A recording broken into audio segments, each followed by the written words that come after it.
Driven to Win presents Moby Dick, written by Herman Melville. Now, let's begin the story. Part 1, Chapter 1. Loomings. Call me Ishmael. Some years ago, never mind how long precisely, having little or no money in my purse, and nothing particular to interest me on shore, I thought I would sail about a little and see the watery part of the world. It is a way I have of driving off the spleen and regulating the circulation. Whenever I find myself growing grim about the mouth, whenever it is a damp, drizzly November in my soul, whenever I find myself involuntarily pausing before coffin warehouses and bringing up the rear of every funeral I meet, and especially whenever my hypos get such an upper hand of me that it requires a strong moral principle to prevent me from deliberately stepping into the street and methodically knocking people's hats off, then I account it high time to get to sea as soon as I can. This is my substitute for pistol and ball. With a philosophical flourish, Cato throws himself upon his sword. I quietly take to the ship. There is nothing surprising in this. If they but knew it, almost all men in their degree, some time or other, cherish very nearly the same feelings towards the ocean with me. There now is your insular city of the Manhattoes, belted round by wharves as Indian Isles by coral reefs. Commerce surrounds it with her surf. Right and left, the streets take you waterward. Its extreme downtown is the Battery, where that noble mole is washed by waves and cooled by breezes, which a few hours previous were out of sight of land. Look at the crowds of water-gazers there. Circumambulate the city of a dreamy Sabbath afternoon. Go from Corlear's Hook to Coney Slip, and from thence, by Whitehall, northward. What do you see? Posted like silent sentinels all around the town, stand thousands upon thousands of mortal men, fixed in ocean reveries, some leaning against the spiles, some seated upon the pierheads, some looking over the bulwarks of ships from China, some high aloft in the rigging, as if striving to get a still better seaward peep. But these are all landsmen, of weekdays pent up in lath and plaster, tied to counters, nailed to benches, clinched to desks. How then is this? Are the green fields gone? What do they hear? But look, here come more crowds, pacing straight for the water, and seemingly bound for a dive. Strange. Nothing will content them but the extremest limit of the land. Loitering under the shady lee of yonder warehouses will not suffice. No, they must get just as nigh the water as they possibly can without falling in. And there they stand, miles of them, leagues, inlanders all. They come from lanes and alleys, streets and avenues, north, east, south, and west. Yet here they all unite. Tell me, does the magnetic virtue of the needles of the compasses of all those ships attract them thither? Once more, say you are in the country, in some high land of lakes. Take almost any path you please, and 10 to 1 it carries you down in a dale, and leaves you there by a pool in the stream. There is magic in it. Let the most absent-minded of men be plunged in his deepest reveries. Stand that man on his legs, set his feet a-going, and he will infallibly lead you to water, if water there be in all that region. Should you ever be athirst in the great American desert, try this experiment, if your caravan happen to be supplied with a metaphysical professor. Yes, as everyone knows, meditation and water are wedded forever. But here is an artist. He desires to paint you the dreamiest, shadiest, quietest, most enchanting bit of romantic landscape in all the valley of the Saco. What is the chief element he employs? There stand his trees, each with a hollow trunk, as if a hermit and a crucifix were within. And here sleeps his meadow, and there sleep his cattle, and up from yonder cottage goes a sleepy smoke. Deep into distant woodlands winds a mazy way, reaching to overlapping spurs of mountains, bathed in their hillside blue. But though the picture lies thus tranced, and though this pine tree shakes down its sighs like leaves upon this shepherd's head, yet all were vain, unless the shepherd's eye were fixed upon the magic stream before him. Go visit the prairies in June, when for scores on scores of miles you wade knee-deep among tiger lilies. What is the one charm wanting? Water. There is not a drop of water there, or Niagara but a cataract of sand. Would you travel your 1,000 miles to see it? Why did the poor poet of Tennessee, upon suddenly receiving 2 handfuls of silver, deliberate whether to buy him a coat, which he sadly needed, or invest his money in a pedestrian trip to Rockaway Beach? Why is almost every robust, healthy boy with a robust, healthy soul in him, at some time or other crazy to go to sea? Why, upon your first voyage as a passenger, did you yourself feel such a mystical vibration, when first told that you and your ship were now out of sight of land? Why did the old Persians hold the sea holy? Why did the Greeks give it a separate deity, and own brother of Jove? Surely all this is not without meaning, and still deeper the Meaning of that story of Narcissus, who because he could not grasp the tormenting, mild image he saw in the fountain, plunged into it and was drowned. But that same image, we ourselves see in all rivers and oceans. It is the image of the ungraspable phantom of life, and this is the key to it all. Now, when I say that I am in the habit of going to sea, whenever I begin to grow hazy about the eyes, and begin to be overconscious of my lungs, I do not mean to have it inferred that I ever go to sea as a passenger. For to go as a passenger you must needs have a purse, and a purse is but a rag unless you have something in it. Besides, passengers get seasick, grow quarrelsome, don't sleep of nights, do not enjoy themselves much, as a general thing. No, I never go as a passenger, nor, though I am something of a salt, do I ever go to sea as a commodore, or a captain, or a cook. I abandon the glory and distinction of such offices to those who like them. For my part, I abominate all honorable, respectable toils, trials, and tribulations of every kind whatsoever. It is quite as much as I can do to take care of myself, without taking care of ships, barks, brigs, schooners, and what not. And as for going as cook, though I confess there is considerable glory in that, a cook being a sort of officer on shipboard, yet, somehow, I never fancied broiling fowls. Though once broiled, judiciously buttered, and judgmatically salted and peppered, there is no one who will speak more respectfully, not to say reverentially, of a broiled fowl than I will. It is out of the idolatrous dotings of the old Egyptians upon broiled ibis and roasted river horse that you see the mummies of those creatures in their huge bakehouses, the pyramids. No, when I go to sea, I go as a simple sailor, right before the mast, plumb down into the forecastle, aloft there to the royal masthead. True, they rather order me about some, and make me jump from spar to spar, like a grasshopper in a May meadow. And at first, this sort of thing is unpleasant enough. It touches one's sense of honor, particularly if you come of an old established family in the land, the Van Rensselaers, or Randolphs, or Hardicanutes. And more than all, if just previous to putting your hand into the tar-pot, you have been lording it as a country schoolmaster, making the tallest boy stand in awe of you.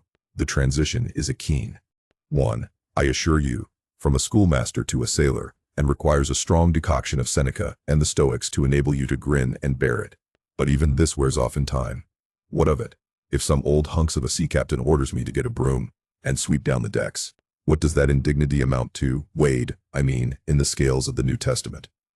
Do you think the Archangel Gabriel thinks anything the less of me, because I promptly and respectfully obey that old hunks in that particular instance? Who ain't a slave? Tell me that. Well, then, however the old sea captains may order me about, however they may thump and punch me about, I have the satisfaction of knowing that it is all right, that everybody else is one way or other served in much the same way, either in a physical or metaphysical point of view, that is. And so the universal thump is passed round, and all hands should rub each other's shoulder blades, and be content. Again, I always go to sea as a sailor, because they make a point of paying me for my trouble, whereas they never pay passengers a single penny that I ever heard of. On the contrary, passengers themselves must pay. And there is all the difference in the world between paying and being paid. The act of paying is perhaps the most uncomfortable infliction that the two orchard thieves entailed upon us. But being paid, what will compare with it? The urbane activity with which a man receives money is really marvelous, considering that we so earnestly believe money to be the root of all earthly ills, and that on no account can a moneyed man enter heaven. Ah, how cheerfully we consign ourselves to perdition. Finally, I always go to sea as a sailor, because of the wholesome exercise and pure air of the forecastle deck. For as in this world, headwinds are far more prevalent than winds from astern. That is, if you never violate the Pythagorean maxim. So for the most part the Commodore on the quarter-deck gets his atmosphere at second hand from the sailors on the forecastle. He thinks he breathes it first, but not so. In much the same way do the commonalty lead their leaders in many other things, at the same time that the leaders little suspected. But wherefore it was that after having repeatedly smelt the sea as a merchant sailor, I should now take it into my head to go on a whaling voyage. This the invisible police officer of the fates, who has the constant surveillance of me, and secretly dogs me, and influences me in some unaccountable way, he can better answer than anyone else. And, doubtless, my going on this whaling voyage formed part of the grand program of Providence that was drawn up a long time ago. It came in as a sort of brief interlude and solo between more extensive performances. I take it that this part of the bill must have run something like this: Grand contested election for the presidency of the United States. Whaling voyage by Ishmael. Bloody battle in Afghanistan. though I cannot tell why it was exactly that those stage managers, the fates, put me down for this shabby part of a whaling voyage, when others were set down for magnificent parts in high tragedies, and short and easy parts in genteel comedies, and jolly parts in farces, though I cannot tell why this was exactly. Yet, now that I recall all the circumstances, I think I can see a little into the springs and motives which, being cunningly presented to me under various disguises, induced me to set about performing the part I did, besides cajoling me into the delusion that it was a choice resulting from my own unbiased free will and discriminating judgment. Chief among these motives was the overwhelming idea of the great whale himself. Such a portentous and mysterious monster roused all my curiosity. The wild and distant seas where he rolled his island bulk. The undeliverable, nameless perils of the whale. These, with all the attending marvels of 1,000 Patagonian sights and sounds, helped to sway me to my wish. With other men, perhaps, such things would not have been inducements. But as for me, I am tormented with an everlasting itch for things remote. I love to sail forbidden seas, and land on barbarous coasts. Not ignoring what is good, I am quick to perceive a horror, and could still be social with it. Would they let me? Since it is but well to be on friendly terms with all the inmates of the place one lodges in. By reason of these things, then, the whaling voyage was welcome. The great floodgates of the wonder world swung open, and in the wild conceits that swayed me to my purpose, two and two there floated into my inmost soul, endless processions of the whale, and, mid most of them all, one grand hooded phantom, like a snow hill in the air. Chapter 2. The carpet bag. I stuffed a shirt or two into my old carpet bag, tucked it under my arm, and started for Cape Horn in the Pacific. Quitting the good city of Old Manhattan, I duly arrived in New Bedford. It was a Saturday night in December. Much was I disappointed upon learning that the little packet for Nantucket had already sailed, and that no way of reaching that place would offer, till the following Monday. As most young candidates for the pains and penalties of whaling stop at this same New Bedford, thence to embark on their voyage, it may as well be related that I, for one, had no idea of so doing. For my mind was made up to sail in no other than a Nantucket craft, because there was a fine, boisterous something about everything connected with that famous old island, which amazingly pleased me.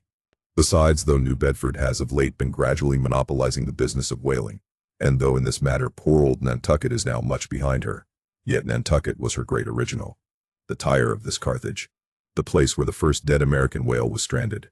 Where else but from Nantucket did those aboriginal whalemen, the red men, first sally out in canoes to give chase to the Leviathan?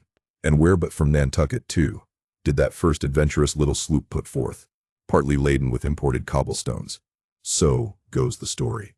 To throw at the whales, in order to discover when they were nigh enough to risk a harpoon from the bowsprit. Now having a night, a day, and still another night following before me in New Bedford, ere I could embark for my destined port, it became a matter of concernment where I was to eat and sleep meanwhile. It was a very dubious-looking, nay, a very dark and dismal night, bitingly cold and cheerless. I knew no one in the place. With anxious grapnels I had sounded my pocket, and only brought up a few pieces of silver. So, wherever you go, Ishmael, said I to myself, as I stood in the middle of a dreary, shrewd shouldering my bag, and comparing the gloom towards the north with the darkness towards the south. Wherever in your wisdom you may conclude to lodge for the night, my dear Ishmael, be sure to inquire the price, and don't be too particular. With halting steps I paced the streets, and passed the sign of the crossed harpoons. But it looked too expensive and jolly there. Further on, from the bright red windows of the Swordfish Inn, there came such fervent rays that it seemed to have melted the packed snow and ice from before the house, for everywhere else the congealed frost lay 10 inches thick in a hard asphaltic pavement, rather weary for me, when I struck my foot against the flinty projections, because from hard, remorseless service the soles of my boots were in a most miserable plight. Too expensive and jolly, again thought I, pausing one moment to watch the broad glare in the street, and hear the sounds of the tinkling glasses within. But go on, Ishmael, said I at last. Don't you hear? Get away from before the door. Your patched boots are stopping the way. So on I went. I now by instinct followed the streets that took me waterward, for there, doubtless, were the cheapest, if not the cheeriest inns. Such dreary streets, blocks of blackness, not houses, on either hand, and here and there a candle, like a candle moving about in a tomb. At this hour of the night, of the last day of the week, that quarter of the town proved all but deserted. But presently I came to a smoky light proceeding from a low, wide building, the door of which stood invitingly open. It had a careless look, as if it were meant for the uses of the public. So, entering, the first thing I did was to stumble over an ash box in the porch. Ha, thought I, ha, as the flying particles almost choked me, are these ashes from that destroyed city, Gomorrah? But the crossed harpoons, and the swordfish. This, then, must needs be the sign of the trap. However, I picked myself up, and hearing a loud voice within, pushed on and opened a second, interior door. It seemed the great black parliament sitting in Tophet. 100 black faces turned round in their rows to peer. And beyond, a black angel of doom was beating a book, one in a pulpit. It was a Negro church. And the preacher's text was about the blackness of darkness, and the weeping and wailing and teeth gnashing there.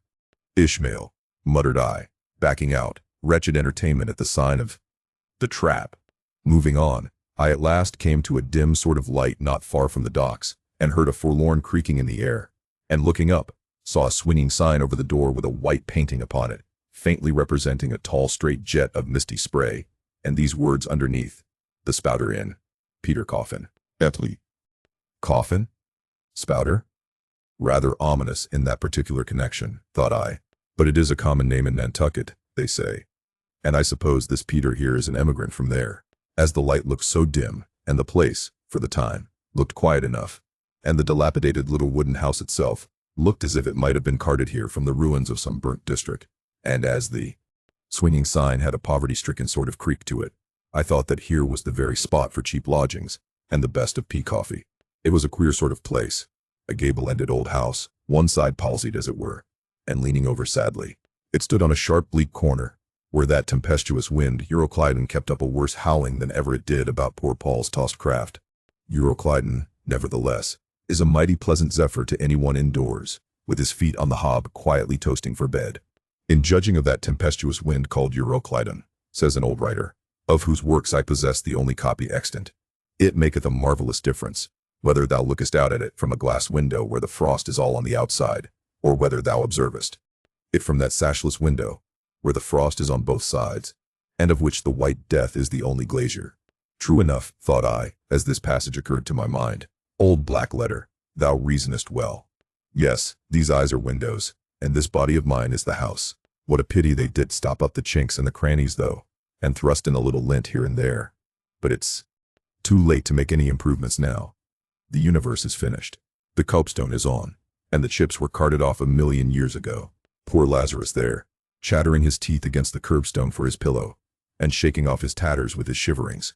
He might plug up both ears with rags, and put a corncob into his mouth, and yet that would not keep out the tempestuous Euroclydon. Euroclydon, says old Dives, in his red silken wrapper. He had a redder one afterwards. Pooh, pooh, what a fine frosty night. How Orion glitters, what northern lights. Let them talk of their oriental summer climes of everlasting conservatories. Give me the privilege of making my own summer with my own coals. But what thinks Lazarus? Can he warm his blue hands by holding them up to the grand northern lights? Would not Lazarus rather be in Sumatra than here? Would he not far rather lay him down lengthwise along the line of the equator?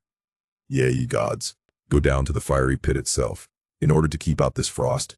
Now, that Lazarus should lie stranded there on the curbstone before the door of Dives, this is more wonderful than that an iceberg should be moored to one of the Moluccas.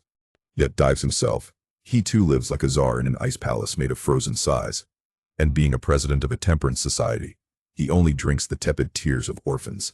But no more of this blubbering now. We are going a-whaling, and there is plenty of that yet to come. Let us scrape the ice from our frosted feet, and see what sort of a place this Spouter may be. Chapter 3. The Spouter-Inn. Entering that gable-ended Spouter-Inn, you found yourself in a wide, low, straggling entry with old-fashioned wainscots, reminding one of the bulwarks of some condemned old craft. On one side hung a very large oil painting so thoroughly besmoked, and every way defaced, that in the unequal cross-lights by which you viewed it, it was only by diligent study and a series of systematic visits to it, and careful inquiry of the neighbors, that you could anyway arrive at an understanding of its purpose. Such unaccountable masses of shades and shadows, that at first you almost thought some ambitious young artist, in the time of the New England hags, had endeavored to delineate chaos bewitched. But by dint of much and earnest contemplation, and oft-repeated ponderings, and especially by throwing open the little window towards the back of the entry, you at last come to the conclusion that such an idea, however wild, might not be altogether unwarranted.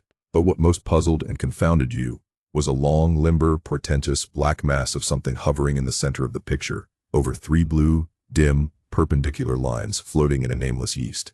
A boggy, soggy, squishy picture truly, enough to drive a nervous man distracted. Yet was there a sort of indefinite, half-attained, unimaginable sublimity about it that fairly froze you to it, till you involuntarily took an oath with yourself to find out what that marvelous painting meant. Ever and anon a bright, but, alas, deceptive idea would dart you through. It's the Black Sea in a midnight. It's the unnatural combat of the 4 primal elements. It's a blasted heath. It's a Hyperborean winter scene. It's the breaking up of the icebound stream of time. But at last all these fancies yielded to that one portentous something in the picture's midst. That once found out, and all the rest were plain. But stop. Does it not bear a faint resemblance to a gigantic fish, even the great Leviathan himself? In fact, the artist's design seemed this, a final theory of my own, partly based upon the aggregated opinions of many aged persons with whom I conversed upon the subject. The picture represents a Cape Horner in a great hurricane. The half-foundered ship weltering there with its 3 dismantled masts alone visible, and an exasperated whale, purposing to spring clean over the craft, is in the enormous act of impaling himself upon the 3 mastheads. The opposite wall of this entry was hung all over with a heathenish array of monstrous clubs and spears. Some were thickly set with glittering teeth resembling ivory saws. Others were tufted with knots of human hair, and one was sickle-shaped, with a vast handle sweeping round like the segment made in the new-mown grass by a long-armed mower.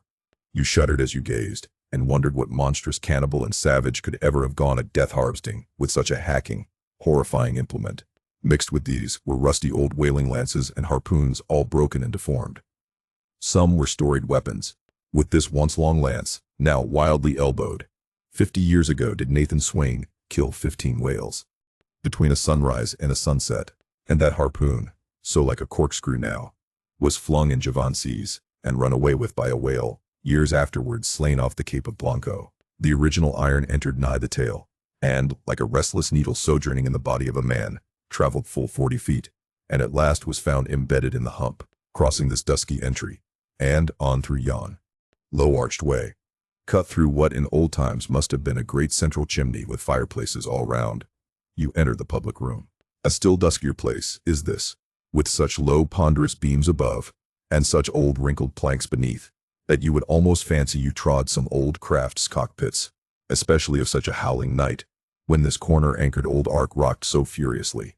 On one side stood a long, low, shelf-like table covered with cracked glass cases, filled with dusty rarities gathered from this wide world's remotest nooks. Projecting from the further angle of the room stands a dark-looking den. The bar, a rude attempt at a right whale's head.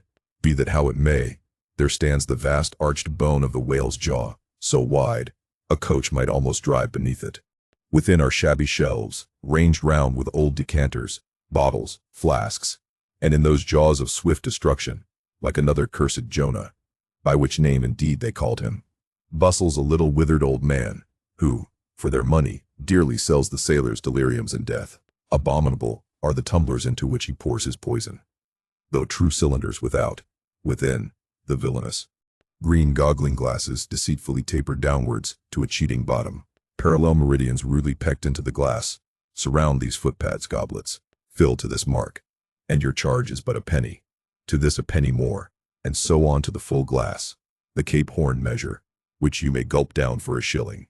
Upon entering the place I found a number of young seamen gathered about a table, examining by a dim light divers specimens of scrimshander. I sought the landlord, and telling him I desired to be accommodated with a room, received for answer that his house was full, not a bed unoccupied, but a vast, he added, tapping his forehead. You hain't no objections to sharing a harpooner's blanket, have ye? I suppose you are going, oh wellin', so you'd better get used to that sort of thing. I told him that I never liked to sleep 2 in a bed, that if I should ever do so, it would depend upon who the harpooner might be, and that if he, the landlord, really had no other place for me, and the harpooner was not decidedly objectionable, why rather than wander further about a strange town on so bitter a night, I would put up with the half of any decent man's blanket. I thought so. All right, take a seat. Supper? You want supper? Supper? Supper ready directly. I sat down on an old wooden settle, carved all over like a bench on the battery. At one end, a ruminating tar was still further adorning it with his jackknife, stooping over and diligently working away at the space between his legs. He was trying his hand at a ship under full sail, but he didn't make much headway, I thought. At last, some 4 or 5 of us were summoned to our meal in an adjoining room. It was cold as Iceland. No fire at all. The landlord said he couldn't afford it. Nothing but 2 dismal tallow candles, each in a winding sheet. We were fain to button up our monkey jackets and hold to our lips cups of scalding tea with our half-frozen fingers. But the fare was of the most substantial kind. Not only meat and potatoes, but dumplings. Good heavens! Dumplings for supper. One young fellow in a green box coat addressed himself to these dumplings in a most direful manner. "My boy," said the landlord, "you will have the nightmare to a dead certainty." "Landlord," I whispered, "that ain't the harpooner, is it?" "Oh, no," said he, looking a sort of diabolically funny. "The harpooner is a dark-complexioned chap. He never eats dumplings, he eats nothing but steaks, and he likes 'em rare." "The devil he does," says I. "Where is that harpooner?" "Is he here?" "He'll be here afore long," was the answer. I could not help it, but I began to feel suspicious of this dark-complexioned harpooner. At any rate, I made up my mind that if it so turned out that we should sleep together, he must undress and get into bed before I did. Supper over, the company went back to the bar-room, when, knowing not what else to do with myself, I resolved to spend the rest of the evening as a looker-on. Presently a rioting noise was heard without. Starting up, the landlord cried, "That's the Grampus crew. I seed her reported in the offing this morning. A 3 years voyage, and a full ship. Hurrah, boys. Now we'll have the latest news from the Fijis." A tramping of sea boots was heard in the entry. The door was flung open, and enrolled a wild set of mariners enough, enveloped in their shaggy watchcoats, and with their heads muffled in woolen comforters, all bedarned and ragged, and their beards stiff with icicles. They seemed an eruption of bears from Labrador. They had just landed from their boat, and this was the first house they entered. No wonder, then, that they made a straight wake for the whale's mouth, the bar, when the wrinkled little old Jonah, there officiating, soon poured them out brimmers all round. One complained of a bad cold in his head, upon which Jonah mixed him a pitch-like potion of gin and molasses, which he swore was a sovereign cure for all colds and catarrhs whatsoever, never mind of how long-standing, or whether caught off the coast of Labrador, or on the weather side of an ice island. The liquor soon mounted into their heads, as it generally does even with the errantest topers newly landed from sea, and they began capering about most obstreperously. I observed, however, that one of them held somewhat aloof, and though he seemed desirous not to spoil the hilarity of his shipmates by his own sober face, yet upon the whole he refrained from making as much noise as the rest. This man interested me at once, and since the sea gods had ordained that he should soon become my shipmate, though but a sleeping partner one, so far as this narrative is concerned, I will here venture upon a little description of him. He stood full 6 feet in height, with noble shoulders, and a chest like a cofferdam. I have seldom seen such brawn in a man. His face was deeply brown and burnt, making his white teeth dazzling by the contrast, while in the deep shadows of his eyes floated some reminiscences that did not seem to give him much joy. His voice at once announced that he was a southerner, and from his fine stature, I thought he must be one of those tall mountaineers from the Alleghanian Ridge in Virginia. When the revelry of his companions had mounted to its height, this man slipped away unobserved, and I saw no more of him till he became my comrade on the sea. In a few minutes, however, he was missed by his shipmates, and being, it seems, for some reason a huge favorite with them, they raised a cry of "Bulkington! Bulkington! Where's Bulkington?" and darted out of the house in pursuit of him. It was now about 9 o'clock, and the room seeming almost supernaturally quiet after these orgies, I began to congratulate myself upon a little plan that had occurred to me just previous to the entrance of the seamen. No man prefers to sleep 2 in a bed. In fact, you would a good deal rather not sleep with your own brother. I don't know how it is, but people like to be private when they are sleeping, and when it comes to sleeping with an unknown stranger, in a strange inn, in a strange town, and that stranger a harpooner, then your objections indefinitely multiply. Nor was there any earthly reason why I as a sailor should sleep 2 in a bed, more than anybody else. For sailors, no more sleep 2 in a bed at sea than bachelor kings do ashore. To be sure, they all sleep together in one apartment, but you have your own hammock, and cover yourself with your own blanket, and sleep in your own skin. The more I pondered over this harpooner, the more I abominated the thought of sleeping with him. It was fair to presume that being a harpooner, his linen, or woolen, as the case might be, would not be of the tidiest, certainly none of the finest. I began to twitch all over. Besides, it was getting late, and my decent harpooner ought to be home and going bedwards. Suppose now, he should tumble in upon me at midnight. How could I tell from what vile hole he had been coming? I've changed my mind about that harpooner. I shan't sleep with him. I'll try the bench here. Just as you please. I'm sorry I can spare ye a tablecloth for a mattress, and it's a plaguey rough board here. Feeling of the knots and notches. But wait a bit, screamed Shander. I've got a carpenter's plane there in the bar. Wait, I say, and I'll make ye snug enough. So saying, he procured the plane, and with his old silk handkerchief first dusting the bench, vigorously set to planing. Away at my bed, the while grinning like an ape. The shavings flew right and left, till at last the plane iron came bump against an indestructible knot. The landlord was near spraining his wrist, and I told him for heaven's sake to quit. The bed was soft enough to suit me, and I did not know how all the planing in the world could make eider down of a pine plank. So gathering up the shavings with another grin, and throwing them into the great stove in the middle of the room, he went about his business, and left me in a brown study. I now took the measure of the bench, and found that it was a foot too short, but that could be mended with a chair. But it was a foot too narrow, and the other bench in the room was about 4 inches higher than the planed one, so there was no yoking them. I then placed the first bench lengthwise along the only clear space against the wall, leaving a little interval between, for my back to settle down in.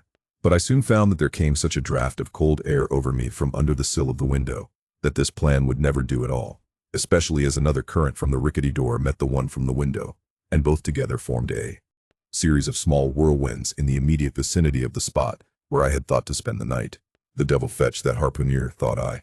But stop.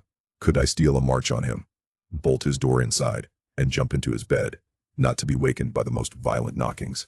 It seemed no bad idea, but upon second thoughts I dismissed it. For who could tell but what the next morning so soon as I popped out of the room, the harpooner might be standing in the entry, all ready to knock me down. Still, looking round me again, and seeing no possible chance of spending a sufferable night, unless in some other person's bed, I began to think that after all I might be cherishing unwarrantable prejudices against this unknown harpooner. Thinks I, I'll wait a while. He must be dropping in. Before long. I'll have a good look at him then, and perhaps we may become jolly good bedfellows after all. There's no telling. But though the other boarders kept coming in by 1s, 2s, and 3s, and going to bed, yet no sign of my harpooner. Landlord, said I, what sort of a chap is he? Does he always keep such late hours? It was now hard upon 12 o'clock. The landlord chuckled again, with his lean chuckle, and seemed to be mightily tickled at something beyond my comprehension. No, he answered. Generally he's an early bird. Early to bed and early to rise. Yes, he's the bird what catches the worm. But tonight he went out a-peddling, you see, and I don't see what on earth keeps him so late, unless, maybe, he can't sell his head. Can't sell his head? What sort of a bamboozingly story is this you were telling me? Getting into a towering rage. Do you pretend to say, landlord, that this harpooner is actually engaged this blessed Saturday night, or rather Sunday morning, in peddling his head around this town? That's precisely it, said the landlord. And I told him he could sell it here. The market's overstocked. With what? With what? Shouted I. With heads too. Be sure. Ain't there too many heads in the world? I tell you what it is, landlord, said I quite calmly. You'd better stop spinning that yarn to me. I'm not green. Maybe not, taking out a stick and whittling a toothpick.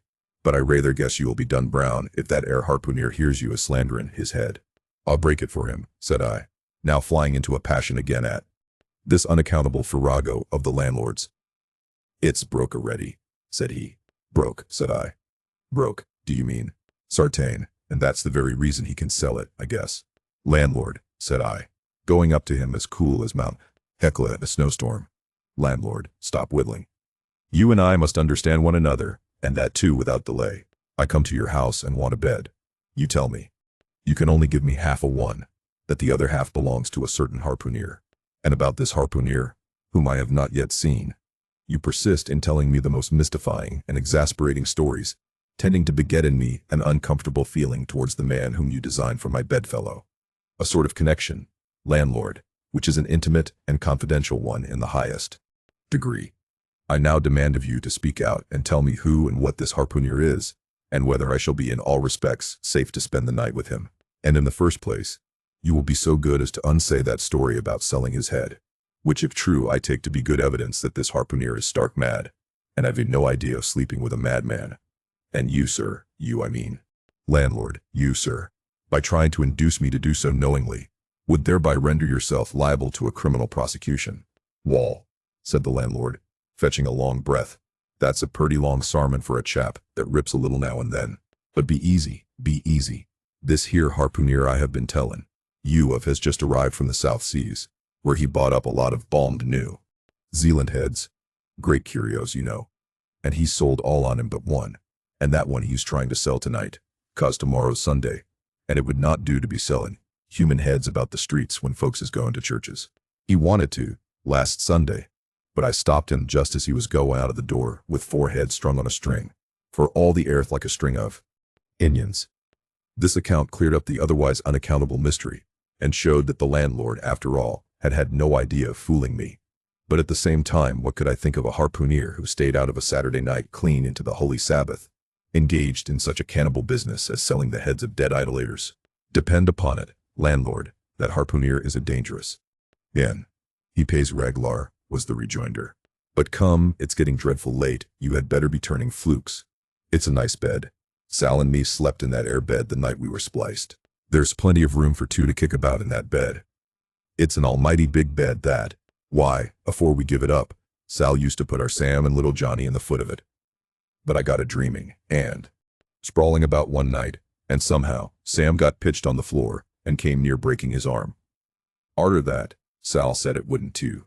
Come along here, I'll give ye a glim in a jiffy. And so saying he lighted a candle and held it towards me, offering to lead the way. But I stood irresolute. When looking at a clock in the corner, he exclaimed, I vum it's Sunday. You once see that harpooner?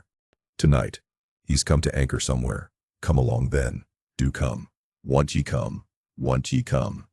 I considered the matter a moment, and then upstairs we went, and I was ushered into a small room, cold as a clam, and furnished, sure enough, with a prodigious bed, almost big enough indeed for any 4 harpooneers to sleep abreast.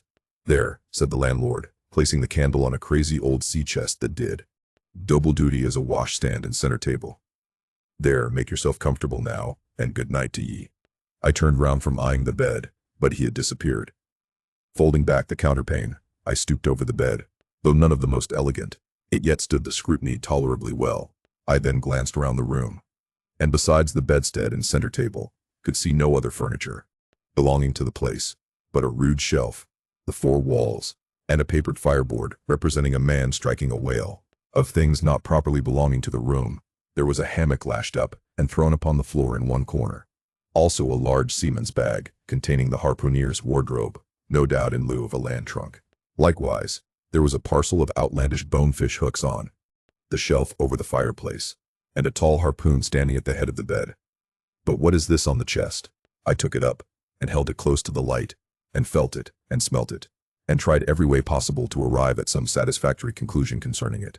I can compare it to nothing but a large doormat, ornamented at the edges with little tinkling tags something like the stained porcupine quills round an Indian moccasin. There was a hole or slit in the middle of this mat, as you see the same in South American ponchos. But could it be possible that any sober harpooner would get into a doormat and parade the streets of any Christian town in that sort of guise? I put it on, to try it, and it weighed me down like a hamper, being uncommonly shaggy and thick, and I thought, a little damp, as though this mysterious harpooner had been wearing it of a rainy day. I went up in it to a bit of glass, stuck against the wall, and I never saw such a sight in my life. I tore myself out of it in such a hurry that I gave myself a kink in the neck. I sat down on the side of the bed, and commenced thinking about this head-peddling harpooner, and his doormat. After thinking some time on the bedside, I got up and took off my monkey jacket, and then stood in the middle of the room thinking.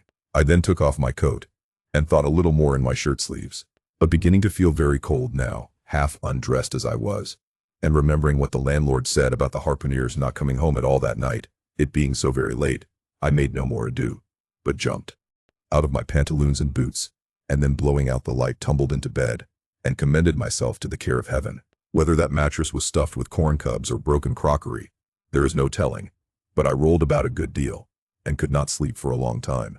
At last I slid off into a light doze, and had pretty nearly made a good offing towards the land of Nod, when I heard a heavy footfall in the passage, and saw a glimmer of light come into the room from under the door. Lord save me, thinks I, that must be the harpooner, the infernal head peddler. But I lay perfectly still, and resolved not to say a word till spoken to. Holding a light in one hand, and that identical New Zealand head in the other, the stranger entered the room, and without looking towards the bed, placed his candle a good way off from me on the floor in one corner, and then began working away at the knotted cords of the large bag I before spoke of as being in the room. I was all eagerness to see his face, but he kept it averted for some time while employed in unlacing the bag's mouth. This accomplished, however, he turned round, when, good heavens, what a sight! Such a face! It was of a dark, purplish, yellow color, here and there stuck over with large blackish-looking squares. Yes, it's just as I thought. He's a terrible bedfellow. He's been in a fight, got dreadfully cut, and here he is, just from the surgeon. But at that moment he chanced to turn his face so towards the light that I plainly saw they could not be sticking plasters at all. Those black squares on his cheeks. They were stains of some sort or other. At first I knew not what to make of this, but soon an inkling of the truth occurred to me. I remembered a story of a white man, a whaleman too, who, falling among the cannibals, had been tattooed by them. I concluded that this harpooner, in the course of his distant voyages, must have met with a similar adventure. And what is it, thought I, after all? It's only his outside. A man can be honest in any sort of skin. But then, what to make of his unearthly complexion? That part of it, I mean, lying round about, and completely independent of the squares of tattooing. To be sure, it might be nothing but a good coat of tropical tanning. But I never heard of a hot sun's tanning a white man into a purplish yellow one. However, I had never been in the South Seas, and perhaps the sun there produced these extraordinary effects upon the skin. Now, while all these ideas were passing through me like lightning, this harpooner never noticed me at all. But after some difficulty, having opened his bag, he commenced fumbling in it, and presently pulled out a sort of tomahawk, and a sealskin wallet with the hair on. Placing these on the old chest in the middle of the room, he then took the New Zealand head, a ghastly thing enough, and crammed it down into the bag. He now took off his hat, a new beaver hat, when I came nigh singing out with fresh surprise. There was no hair on his head, none to speak of at least, nothing but a small scalp knot twisted up on his forehead. His bald purplish head now looked for all the world like a mildewed skull. Had not the stranger stood between me and the door, I would have bolted out of it quicker than ever I bolted a dinner. Even as it was, I thought something of slipping out of the window, but it was the second floor back. I am no coward, but what to make of this head-peddling purple rascal altogether past my comprehension. Ignorance is the parent of fear, and being completely nonplussed and confounded about the stranger, I confess I was now as much afraid of him as if it was the devil himself who had thus broken into my room at the dead of night. In fact, I was so afraid of him that I was not game enough just then to address him and demand a satisfactory answer concerning what seemed inexplicable in him. Meanwhile, he continued the business of undressing, and at last showed his chest and arms. As I live, these covered parts of him were checkered with the same squares as his face. His back, too, was all over the same dark squares. He seemed to have been in a 30 years' war, and just escaped from it with a sticking plaster shirt. Still more, his very legs were marked, as if a parcel of dark green frogs were running up the trunks of young palms. It was now quite plain that he must be some abominable savage or other shipped aboard of a whaleman in the South Seas, and so landed in this Christian country. I quaked to think of it. A peddler of heads, too, perhaps the heads of his own brothers. He might take a fancy to mine. Heavens, look at that tomahawk. But there was no time for shuddering, for now the savage went about something that completely fascinated my attention, and convinced me that he must indeed be a heathen. Going to his heavy grego, or rapal, or dreadnought, which he had previously hung on a chair, he fumbled in the pockets, and produced at length a curious little deformed image with a hunch on its back, and exactly the color of a 3-days-old Congo baby. Remembering the embalmed head, at first I almost thought that this black mannequin was a real baby preserved in some similar manner. But seeing that it was not at all limber, and that it glistened a good deal like polished ebony, I concluded that it must be nothing but a wooden idol, which indeed it proved to be. For now the savage goes up to the empty fireplace, and removing the papered fireboard, sets up this little hunchbacked image, like a 10-pin, between the andirons. The chimney, jambs, and all the bricks inside were very sooty, so that I thought this fireplace made a very appropriate little shrine or chapel for his Congo idol. I now screwed my eyes hard towards the half-hidden image, feeling but ill at ease meantime, to see what was next to follow. First, he takes about a double handful of shavings out of his grego pocket and places them carefully before the idol. Then, laying a bit of ship biscuit on top and applying the flame from the lamp, he kindled the shavings into a sacrificial blaze. Presently, after many hasty snatches into the fire, and still hastier withdrawals of his fingers, whereby he seemed to be scorching them badly, he at last succeeded in drawing out the biscuit. Then, blowing off the heat and ashes a little, he made a polite offer of it to the little Negro. But the little devil did not seem to fancy such dry sort of fare at all. He never moved his lips. All these strange antics were accompanied by still stranger guttural noises from the devotee, who seemed to be praying in a sing-song, or else singing some pagan psalmody or other, during which his face twitched about in the most unnatural manner. At last, extinguishing the fire, he took the idol up very unceremoniously, and bagged it again in his grego pocket, as carelessly as if he were a sportsman bagging a dead woodcock. All these queer proceedings increased my uncomfortableness, and seeing him now exhibiting strong symptoms of concluding his business operations, and jumping into bed with me, I thought it was high time, now or never, before the light was put out, to break the spell in which I had so long been bound. But the interval I spent in deliberating what to say was a fatal one. Taking up his tomahawk from the table, he examined the head of it for an instant, and then holding it to the light, with his mouth at the handle, he puffed out great clouds of tobacco smoke. The next moment the light was extinguished, and this wild cannibal, tomahawk between his teeth, sprang into bed with me. I sang out, I could not help it now, and giving a sudden grunt of astonishment he began feeling me, stammering out something, I knew not what. I rolled away from him against the wall, and then conjured him, whoever or whatever he might be, to keep quiet, and let me get up and light the lamp again. But his guttural responses satisfied me at once that he but ill comprehended my meaning. Hui debel you, he at last said. You no speak, damn me, I kill ye. And so saying, the lighted tomahawk began flourishing about me in the dark. Landlord, for God's sake, Peter Coffin, shouted I. Landlord, watch, Coffin, angels, save me! Speak! Tell ye me who ye be, or damn me, I kill ye. Again growled the cannibal, while his horrid flourishings of the tomahawk scattered the hot tobacco ashes about me, till I thought my linen would get on fire. But thank heaven, at that moment the landlord came into the room, light in hand, and leaping from the bed I ran up to him. Don't be afraid now, said he, grinning again. Queequeg here, wouldn't harm a hair of your head. Stop your grinning, shouted I. And why did you tell me that that infernal harpooner was a cannibal? I thought ye knowed it. Did I tell ye he was a peddlin' heads around town? But turn flukes again and go to sleep. Queequeg, look here, you sabby me, I sabby.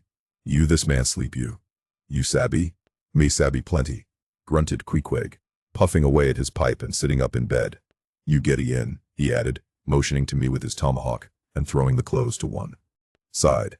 He really did this in not only a civil, but a really kind and charitable way. I stood looking at him a moment. For all his tattooings, he was on the whole a clean, comely-looking cannibal. What's all this fuss I have been making about? Thought I to myself. The man's a human being just as I am. He has just as much reason to fear me as I have to be afraid of him. Better sleep with a sober cannibal than a drunken Christian. Landlord, said I, tell him to stash his tomahawk there, or pipe, or whatever you call it. Tell him to stop smoking, in short, and I will turn in with him. But I don't fancy having a man smoking in bed with me. It's dangerous. Besides, I ain't insured. This being told to Queequeg, he at once complied, and again politely motioned me to get into bed, rolling over to one side as much as to say, I won't touch a leg of ye. Good night, landlord, said I. You may go. I turned in, and never slept better in my life. Chapter 4. The Counterpane. Upon waking next morning about daylight, I found Queequeg's arm thrown over me in the most loving and affectionate manner. You had almost thought I had been his wife. The counterpane was of patchwork, full of odd little party-colored squares and triangles, and this arm of his tattooed all over with an interminable Cretan labyrinth of a figure, no two parts of which were of one precise shade. Owing, I suppose, to his keeping his arm at sea unmethodically in sun and shade, his shirt sleeves irregularly rolled up at various times. This same arm of his, I say, looked for all the world like a strip of that same patchwork quilt. Indeed, partly lying on it as the arm did when I first awoke, I could hardly tell it from the quilt, they so blended their hues together, and it was only by the sense of weight and pressure that I could tell that Queequeg was hugging me. My sensations were strange. Let me try to explain them. When I was a child, I well remember a somewhat similar circumstance that befell me. Whether it was a reality or a dream, I never could entirely settle. The circumstance was this. I had been cutting up some caper or other. I think it was trying to crawl up the chimney, as I had seen a little sweep do a few days previous. And my stepmother, who, somehow or other, was all the time whipping me, or sending me to bed supperless. My mother dragged me by the legs out of the chimney and packed me off to bed, though it was only 2 o'clock in the afternoon of the 21st June, the longest day in the year in our hemisphere. I felt dreadfully. But there was no help for it. So upstairs I went to my little room on the 3rd floor, undressed myself as slowly as possible, so as to kill time, and with a bitter sigh got between the sheets. I lay there dismally calculating that 16 entire hours must elapse before I could hope for a resurrection. 16 hours in bed. The small of my back ached to think of it. And it was so light too. The sun shining in at the window, and a great rattling of coaches in the streets, and the sound of gay voices all over the house. I felt worse and worse. At last I got up, dressed, and softly going down in my stockinged feet, sought out my stepmother, and suddenly threw myself at her feet, beseeching her as a particular favor to give me a good slippering for my misbehavior. Anything indeed, but condemning me to lie abed such an unendurable length of time. But she was the best and most conscientious of stepmothers, and back I had to go to my room. For several hours I lay there broad awake, feeling a great deal worse than I have ever done since, even from the greatest subsequent misfortunes. At last I must have fallen into a troubled nightmare of a doze, and slowly waking from it, half steeped in dreams, I opened my eyes, and the before sunlit room was now wrapped in outer darkness. Instantly I felt a shock running through all my frame. Nothing was to be seen, and nothing was to be heard, but a supernatural hand seemed placed in mine. My arm hung over the counterpane, and the nameless, unimaginable, silent form or phantom, to which the hand belonged, seemed closely seated by my bedside. For what seemed ages piled on ages, I lay there, frozen with the most awful fears, not daring to drag away my hand, yet ever thinking that if I could but stir it 1 single inch, the horrid spell would be broken. I knew not how this consciousness at last glided away from me. But waking in the morning, I shudderingly remembered it all, and for days and weeks and months afterwards, I lost myself in confounding attempts to explain the mystery. Nay, to this very hour, I often puzzle myself with it. Now, take away the awful fear, and my sensations at feeling the supernatural hand in mine were very similar, in their strangeness, to those which I experienced on waking up and seeing Queequeg's pagan arm thrown round me. But at length all the past night's events soberly recurred, one by one, in fixed reality, and then I lay only alive to the comical predicament. For though I tried to move his arm, unlock his bridegroom clasp, yet, sleeping as he was, he still hugged me tightly, as though naught but death should part us twain. I now strove to rouse him. "Queequeg!" But his only answer was a snore.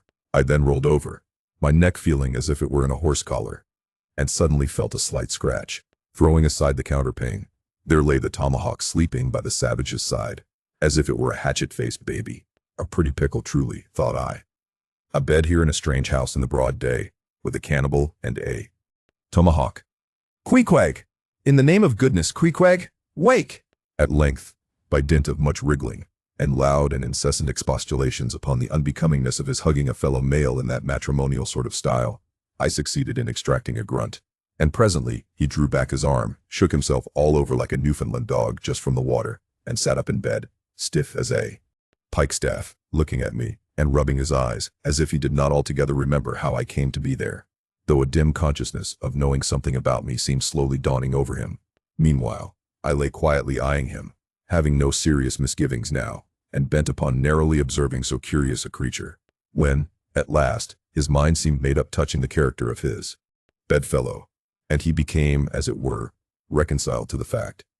He jumped out upon the floor, and by certain signs and sounds gave me to understand that, if it pleased me, he would dress first and then leave me to dress afterwards, leaving the whole apartment to myself. Thinks I, Queequeg, under the circumstances, this is a very civilized overture.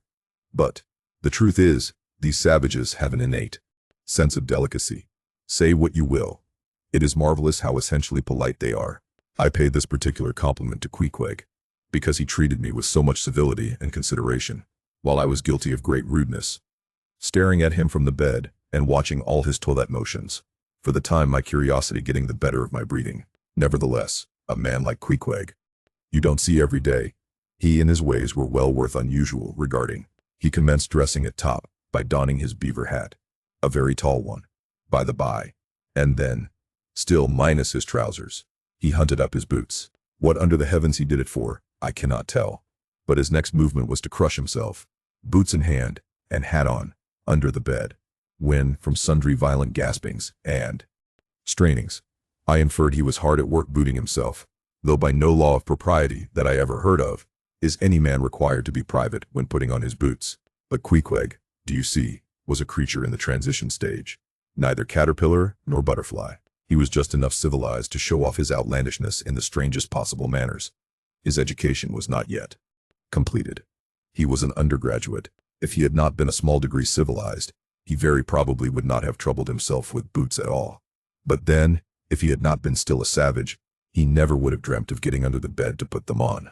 At last, he emerged with his hat very much dented and crushed down over his eyes, and began creaking and limping about the room, as if, not being much accustomed to boots, his pair of damp, wrinkled cowhide ones, probably not made to order either, rather pinched and tormented him at the first go-off of a bitter cold morning. Seeing now that there were no curtains to the window, and that the street being very narrow, the house opposite commanded a plain view into the room, and observing more and more the indecorous figure that Queequeg made, staving about with little else but his hat and boots on, I begged him as well as I could to accelerate his toilet somewhat, and particularly to get into his pantaloons as soon as possible. He complied, and then proceeded to wash himself. At that time in the morning any Christian would have washed his face, but Queequeg, to my amazement, contented himself with restricting his ablutions to his chest, arms, and hands. He then donned his waistcoat, and taking up a piece of hard soap on the washstand center table, dipped it into water and commenced lathering his face. I was watching to see where he kept his razor, when lo and behold, he takes the harpoon from the bed corner, slips out the long wooden stock, unsheathes the head, wets it a little on his boot, and striding up to the bit of mirror against the wall, begins a vigorous scraping, or rather harpooning of his cheeks.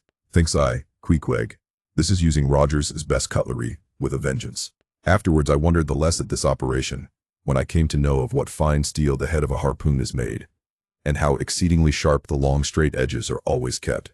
The rest of his toilet was soon achieved, and he proudly marched out of the room, wrapped up in his great pilot monkey jacket, and sporting his harpoon like a marshal's baton. Chapter 5. Breakfast. I quickly followed suit, and descending into the bar-room accosted the grinning landlord very pleasantly. I cherished no malice towards him, though he had been skylarking with me not a little in the matter of my bedfellow. However, a good laugh is a mighty good thing, and rather too scarce a good thing. The more is the pity. So, if any one man, in his own proper person, afford stuff for a good joke to anybody, let him not be backward, but let him cheerfully allow himself to spend and be spent in that way. And the man that has anything bountifully laughable about him, be sure there is more in that man than you perhaps think for. The bar-room was now full of the boarders who had been dropping in the night previous, and whom I had not as yet had a good look at. They were nearly all whalemen, chief mates and second mates and third mates and sea carpenters and sea copers and sea blacksmiths and harpooneers and shipkeepers, a brown and brawny company with bosky beards, an unshorn shaggy set, all wearing monkey jackets for morning gowns. You could pretty plainly tell how long each one had been ashore. This young fellow's healthy cheek is like a sun-toasted pear in hue, and would seem to smell almost as musky. He cannot have been 3 days landed from his Indian voyage. That man next him looks a few shades lighter. You might say a touch of satin wood is in him. In the complexion of a third still lingers a tropic tawn, but slightly bleached withal. He doubtless has tarried whole weeks ashore. But who could show a cheek like Queequeg, which, barred with various tints, seemed like the Andes' western slope, to show forth in one array, contrasting climates, zone by zone. Grub, ho! Now cried the landlord, flinging open a door, and in we went to breakfast. They say that men who have seen the world thereby become quite at ease in manner, quite self-possessed in company. Not always, though. Ledyard, the great New England traveler, and Mungo Park, the Scotch one, of all men, they possessed the least assurance in the parlor. But perhaps the mere crossing of Siberia in a sledge drawn by dogs as Ledyard did, or the taking a long solitary walk on an empty stomach, in the Negro heart of Africa, which was the sum of poor Mungo's performances. This kind of travel, I say, may not be the very best mode of attaining a high social polish. Still, for the most part, that sort of thing is to be had anywhere. These reflections just here are occasioned by the circumstance that after we were all seated at the table, and I was preparing to hear some good stories about whaling, to my no small surprise, nearly every man maintained a profound silence. And not only that, but they looked embarrassed. Yes, here were a set of sea dogs, many of whom without the slightest bashfulness had boarded great whales on the high seas, entire strangers to them, and dueled them dead without winking. And yet, here they sat at a social breakfast table, all of the same calling, all of kindred tastes, looking round as sheepishly at each other as though they had never been out of sight of some sheepfold among the green mountains. A curious sight, these bashful bears, these timid warrior whalemen. But as for Queequeg, why, Queequeg sat there among them, at the head of the table too, it so chanced, as cool as an icicle. To be sure, I cannot say much for his breeding. His greatest admirer could not have cordially justified his bringing his harpoon into breakfast with him, and using it there without ceremony, reaching over the table with it, to the imminent jeopardy of many heads, and grappling the beefsteaks towards him. But that was certainly very coolly done by him, and everyone knows that in most people's estimation, to do anything coolly is to do it genteelly. We will not speak of all Queequeg's peculiarities here. How he eschewed coffee and hot rolls, and applied his undivided attention to beefsteaks, done rare enough, that when breakfast was over, he withdrew like the rest into the public room, lighted his tomahawk pipe, and was sitting there quietly digesting and smoking with his inseparable hat on, when I sallied out for a stroll. Chapter 6. The Street. If I had been astonished at first catching a glimpse of so outlandish an individual as Queequeg circulating among the polite society of a civilized town, that astonishment soon departed upon taking my first daylight stroll through the streets of New Bedford. In thoroughfares nigh the docks, any considerable seaport will frequently offer to view the queerest-looking nondescripts from foreign parts. Even in Broadway and Chestnut streets, Mediterranean mariners will sometimes jostle the affrighted ladies. Regent Street is not unknown to Lascars and Malays, and at Bombay, in the Apollo Green, live Yankees have often scared the natives. But New Bedford beats all Water Street and Wapping. In these last-mentioned haunts you see only sailors. But in New Bedford, actual cannibals stand chatting at street corners. Savages outright, many of whom yet carry on their bones unholy flesh. It makes a stranger stare. But besides the Fijians, Tongatobuars, Arromangoans, Penangians, and Brigians, and besides the wild specimens of the whaling craft which unheeded reel about the streets, you will see other sights still more curious, certainly more comical. There weekly arrive in this town scores of green Vermonters and New Hampshire men, all athirst for gain and glory in the fishery. They are mostly young, of stalwart frames, fellows who have felled forests, and now seek to drop the axe and snatch the whale lance. Many are as green as the green mountains whence they came. In some things you would think them but a few hours old. Look there, that chap strutting round the corner. He wears a beaver hat and swallow-tailed coat, girdled with a sailor belt and sheath knife. Here comes another with a sou'wester and a bombazine cloak. No town-bred dandy will compare with a country-bred one. I mean a downright bumpkin dandy, a fellow that, in the dog days, will mow his 2 acres in buckskin gloves for fear of tanning his hands. Now when a country dandy like this takes it into his head to make a distinguished reputation, and joins the great whale fishery, you should see the comical things he does upon reaching the seaport. In bespeaking his sea outfit, he orders bell buttons to his waistcoats, straps to his canvas trousers. Ah, poor hayseed! How bitterly will burst those straps in the first howling gale, when thou art driven, straps, buttons, and all, down the throat of the tempest. But think not that this famous town has only harpooneers, cannibals, and bumpkins to show her visitors. Not at all. Still, New Bedford is a queer place. Had it not been for us whalemen, that tract of land would this day perhaps have been in as howling condition as the coast of Labrador. As it is, parts of her back country are enough to frighten one. They look so bony. The town itself is perhaps the dearest place to live in all New England. It is a land of oil, true enough, but not like Canaan. A land, also, of corn and wine. The streets do not run with milk, nor in the springtime do they pave them with fresh eggs. Yet, in spite of this, nowhere in all America will you find more patrician-like houses, parks and gardens more opulent, than in New Bedford. Whence came they? How? Planted upon this once scraggy scoria of a country, go and gaze upon the iron emblematical harpoons round yonder lofty mansion, and your question will be answered.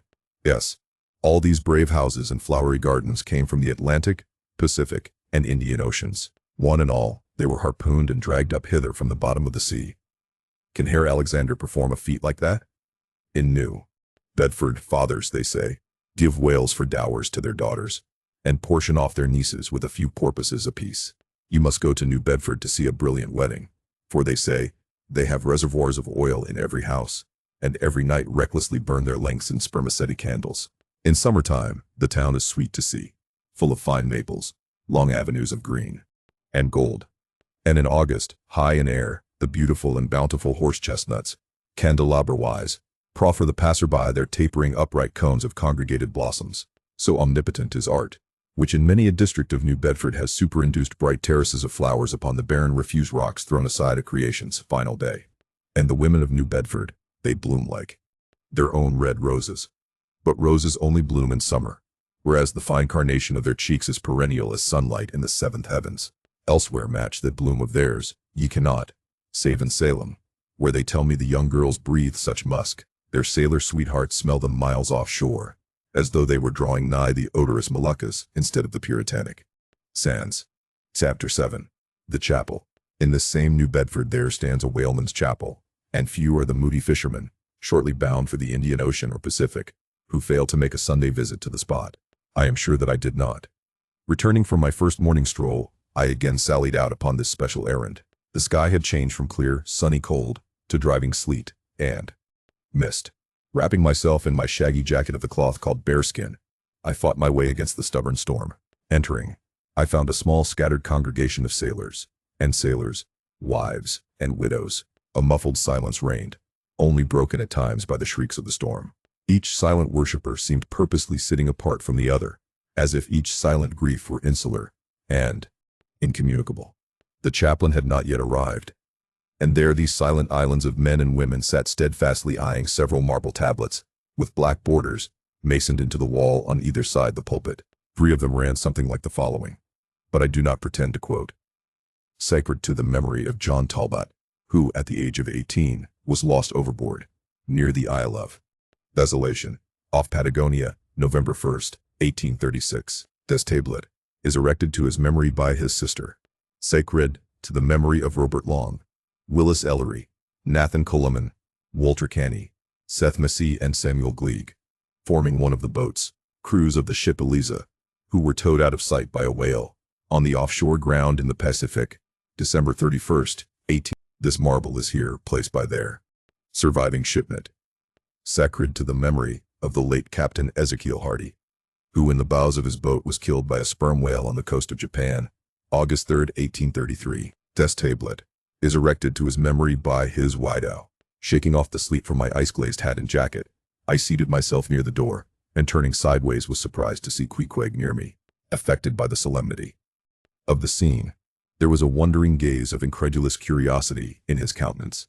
This savage was the only person present who seemed to notice my entrance, because he was the only one who could not read, and, therefore, was not reading those frigid inscriptions on the wall. Whether any of the relatives of the seamen whose names appeared there were now among the congregation, I knew not, but so many are the unrecorded accidents in the fishery, and so plainly did several women present wear the countenance, if not the trappings of some unceasing grief, that I feel sure that here before me were assembled those, in whose unhealing hearts the sight of those bleak tablets sympathetically caused the old wounds to bleed afresh. Oh, ye whose dead lie buried beneath the green grass, who standing among flowers can say, Here, here lies my beloved. Ye know not the desolation that broods in bosoms like these. What bitter blanks in those black-bordered marbles which cover no ashes. What despair in those immovable inscriptions. What deadly voids and unbidden infidelities in the lines that seem to gnaw upon all faith, and refuse resurrections to the beings who have placelessly perished without a grave. As well might those tablets stand in the cave of Elephanta as here. In what census of living creatures, the dead of mankind are included.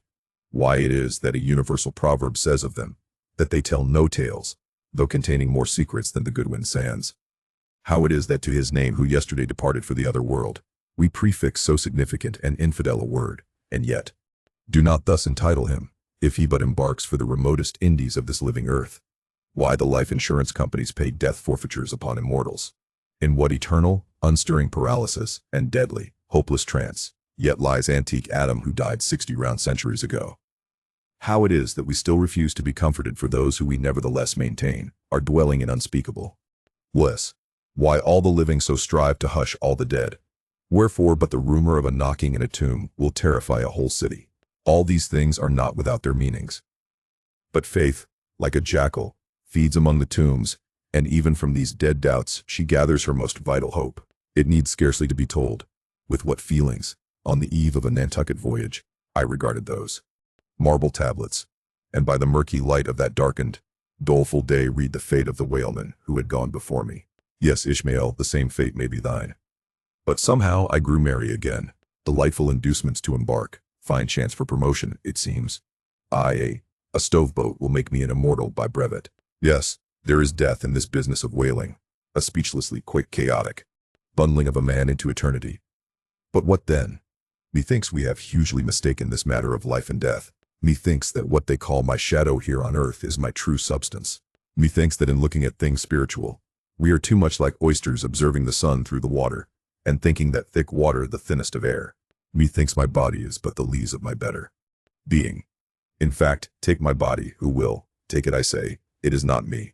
And therefore 3 cheers for Nantucket, and come a stoveboat and stove body when they will, for stave my soul, Jove himself cannot. Chapter 8. The Pulpit. I had not been seated very long ere a man of a certain venerable robustness entered.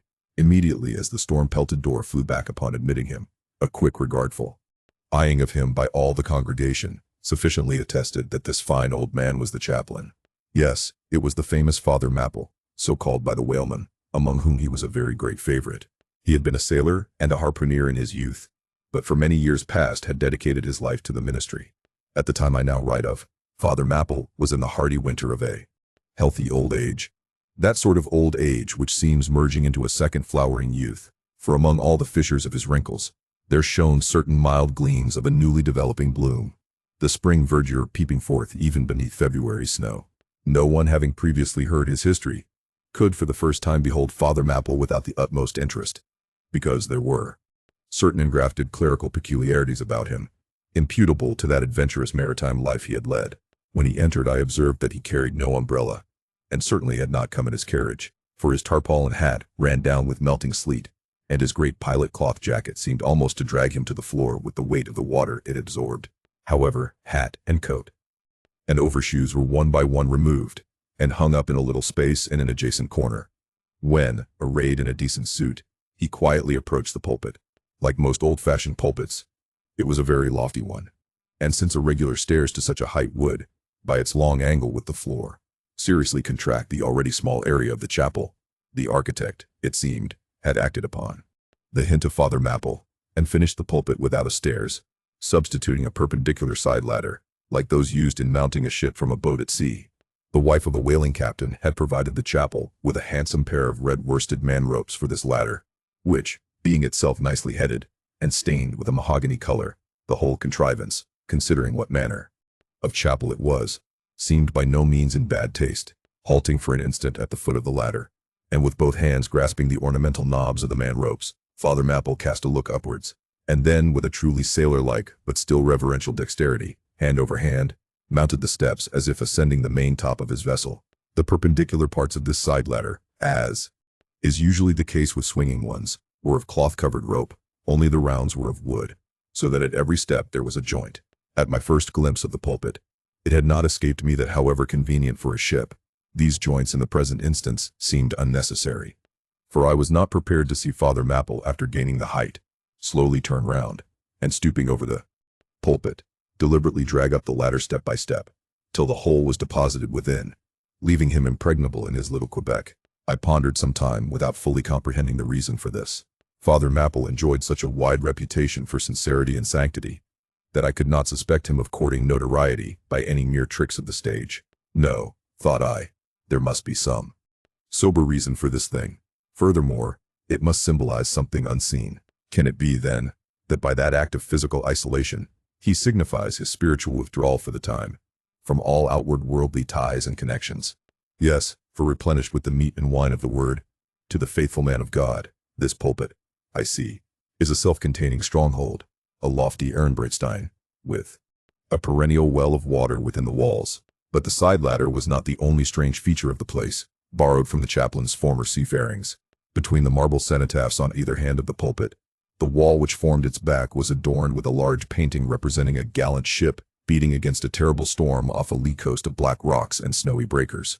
But high above the flying scud and dark rolling clouds, there floated a little isle of sunlight, from which beamed forth an angel's face, and this bright face shed a distinct spot of radiance upon the ship's tossed deck, something like that silver plate now inserted into the Victory's plank where Nelson fell. "Ah, noble ship," the angel seemed to say, beat on, thou noble ship, and bear a hardy helm. For lo, the sun is breaking through, the clouds are rolling off, serenest azure is at hand." Nor was the pulpit itself without a trace of the same sea taste that had achieved the ladder and the picture. Its paneled front was in the likeness of a ship's bluff bows, and the Holy Bible rested on a projecting piece of scrollwork, fashioned after a ship's fiddle-headed beak. What could be more full of meaning? For the pulpit is ever this earth's foremost part. All the rest comes in its rear. The pulpit leads the world.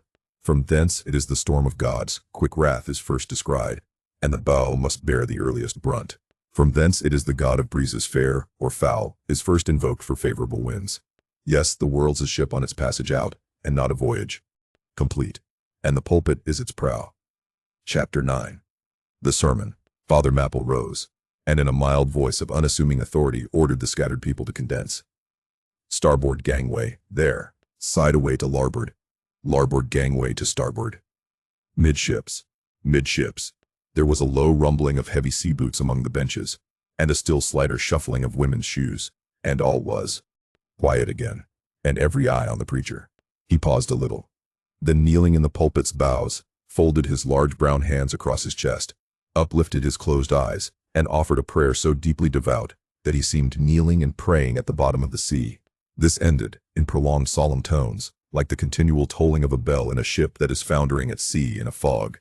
In such tones he commenced reading the following hymn, but changing his manner towards the concluding stanzas, burst forth with appealing exultation and joy. The ribs and terrors in the whale arched over me a dismal gloom, while all God's sunlit waves rolled by, and lift me deepening down to doom. I saw the opening maw of hell, with endless pains and sorrows there, which none but they that feel can tell. Oh, I was plunging to despair. In black distress, I called my God. When I could scarce believe him mine, he bowed his ear to my complaints. With speed he flew to my relief, as on a radiant dolphin borne. Awful, yet bright, as lightning shone, the face of my deliverer God. My song forever shall record that terrible, that joyful hour. I give the glory to my God, his all the mercy and the power. Nearly all joined in singing this hymn, which swelled high above the howling of the storm. A brief pause ensued. The preacher slowly turned over the leaves of the Bible, and at last, folding his hand down upon the proper page, said, "Beloved shipmates," clinched the last verse of the first chapter of Jonah. And God had prepared a great fish to swallow up Jonah. Shipmates, this book, containing only 4 chapters, 4 yarns, is one of the smallest strands in the mighty cable of the Scriptures. Yet what depths of the soul does Jonah's deep sea line sound? What a pregnant lesson to us is this prophet. What a noble thing is that canticle. In the fish's belly, how billow-like and boisterously grand. We feel the flood surging over us. We sound with him to the kelpy bottom of the waters. Seaweed, and all the slime of the sea is about us. But what is this lesson that the book of Jonah teaches? Shipmates, it is a 2-stranded lesson. A lesson to us all as sinful men, and a lesson to me as a pilot of the living God. As sinful men, it is a lesson to us all, because it is a story of the sin, hard-heartedness, suddenly awakened fears, the swift punishment, repentance, prayers, and finally the deliverance and joy of Jonah. As with all sinners among men, the sin of this son of Amittai was in his willful disobedience of the command of God. Never mind now what that command was, or how conveyed, which he found a hard command, but all the things that God would have us do are hard for us to do. Remember that, and hence, he oftener commands us than endeavors to persuade. And if we obey God, we must disobey ourselves. And it is in this disobeying ourselves, wherein the hardness of obeying God consists. With this sin of disobedience in him, Jonah still further flouts at God, by seeking to flee from him. He thinks that a ship made by men will carry him into countries where God does not reign, but only the captains of this earth. He skulks about the wharves of Joppa and seeks a ship that's bound for Tarshish. There lurks, perhaps, a hitherto unheeded meaning here. By all accounts, Tarshish could have been no other city than the modern Cadiz. That's the opinion of learned men. And where is Cadiz, shipmates? Cadiz is in Spain, as far by water from Joppa as Jonah could possibly have sailed in those ancient days, when the Atlantic was an almost unknown sea. Because Joppa, the modern Jaffa, shipmates, is on the most easterly coast of the Mediterranean, the Syrian, and Tarshish or Cadiz more than 2,000 miles to the westward from that, just outside the Straits of Gibraltar. See ye not then, shipmates, that Jonah sought to flee worldwide from God? Miserable man! Oh, most contemptible, and worthy of all scorn, with slouched hat and guilty eye, skulking from his God, prowling among the shipping like a vile burglar, hastening to cross the seas. So disordered, self-condemning is his look, that had there been policemen in those days, Jonah, on the mere suspicion of something wrong, had been arrested ere he touched a deck. How plainly he's a fugitive. No baggage, not a hat box, valise, or carpet bag. No friends accompany him to the wharf with their adieu. At last, after much dodging search, he finds the Tarshish ship receiving the last items of her cargo. And as he steps on board to see its captain in the cabin, all the sailors for the moment desist from hoisting in the goods to mark the strangers. Evil eye. Jonah sees this, but in vain he tries to look all ease and confidence. In vain essays his wretched smile. Strong intuitions of the man assure the mariners he can be no innocent. In their gamesome but still serious way, one whispers to the other, "Jack, he's robbed a widow," or, "Joe, do you mark him? He's a bigamist," or, "Harry lad, I guess he's the adulterer that broke jail in old Gomorrah," or belike, one of the missing murderers from Sodom. Another runs to read the bill that's stuck against the spile upon the wharf to which the ship is moored, offering 500 gold coins for the apprehension of a parricide, and containing a description of his person. He reads, and looks from Jonah to the bill, while all his sympathetic shipmates now crowd round Jonah, prepared to lay their hands upon him. Frighted Jonah trembles, and summoning all his boldness to his face, only looks so much the more a coward. He will not confess himself suspected, but that itself is strong suspicion. So he makes the best of it. And when the sailors find him not to be the man that is advertised, they let him pass, and he descends into the cabin. "Who's there?" cries the captain at his busy desk, hurriedly making out his papers for the customs. "Who's there?" Oh, how that harmless question mangles Jonah. For the instant he almost turns to flee again. But he rallies. "I seek a passage in this ship to Tarshish." "How soon sail ye, sir?" Thus far the busy captain had not looked up to Jonah, though the man now stands before him. But no sooner does he hear that hollow voice, than he darts a scrutinizing glance. "We sail with the next coming tide," at last he slowly answered, still intently eyeing him. "No sooner, sir? Soon enough for any honest man that goes a passenger." "Ha, Jonah, that's another stab." But he swiftly calls away the captain from that scent. "I'll sail with ye," he says. "The passage money, how much is that?" "I'll pay now." For it is particularly written, shipmates, as if it were a thing not to be overlooked in this history, that he paid the fare thereof ere the craft did sail. And taken with the context, this is full of meaning. Now Jonah's captain, shipmates, was one whose discernment detects crime in any, but whose cupidity exposes it only in the penniless. In this world, shipmates, sin that pays its way can travel freely, and without a passport. Whereas virtue, if a pauper, is stopped at all frontiers. So Jonah's captain prepares to test the length of Jonah's purse, ere he judge him openly. He charges him thrice the usual sum, and it's assented to. Then the captain knows that Jonah is a fugitive, but at the same time resolves to help a flight that paves its rear with gold. Yet when Jonah fairly takes out his purse, prudent suspicions still molest the captain. He rings every coin to find a counterfeit. "Not a forger, anyway," he mutters, and Jonah is put down for his passage. "Point out my stateroom, sir," says Jonah now. "I'm in travel weary. I need sleep." "Thou lookest like it," says the captain. "There's thy room." Jonah enters, and would lock the door, but the lock contains no key. Hearing him foolishly fumbling there, the captain laughs lowly to himself, and mutters something about the doors of convict cells being never allowed to be locked within. All dressed and dusty as he is, Jonah throws himself into his berth, and finds the little stateroom ceiling almost resting on his forehead. The air is close, and Jonah gasps. Then, in that contracted hole, sunk, too, beneath the ship's waterline, Jonah feels the hurling presentiment of that stifling hour, when the whale shall hold him in the smallest of his bowels wards, screwed at its axis against the side. A swinging lamp slightly oscillates in Jonah's room.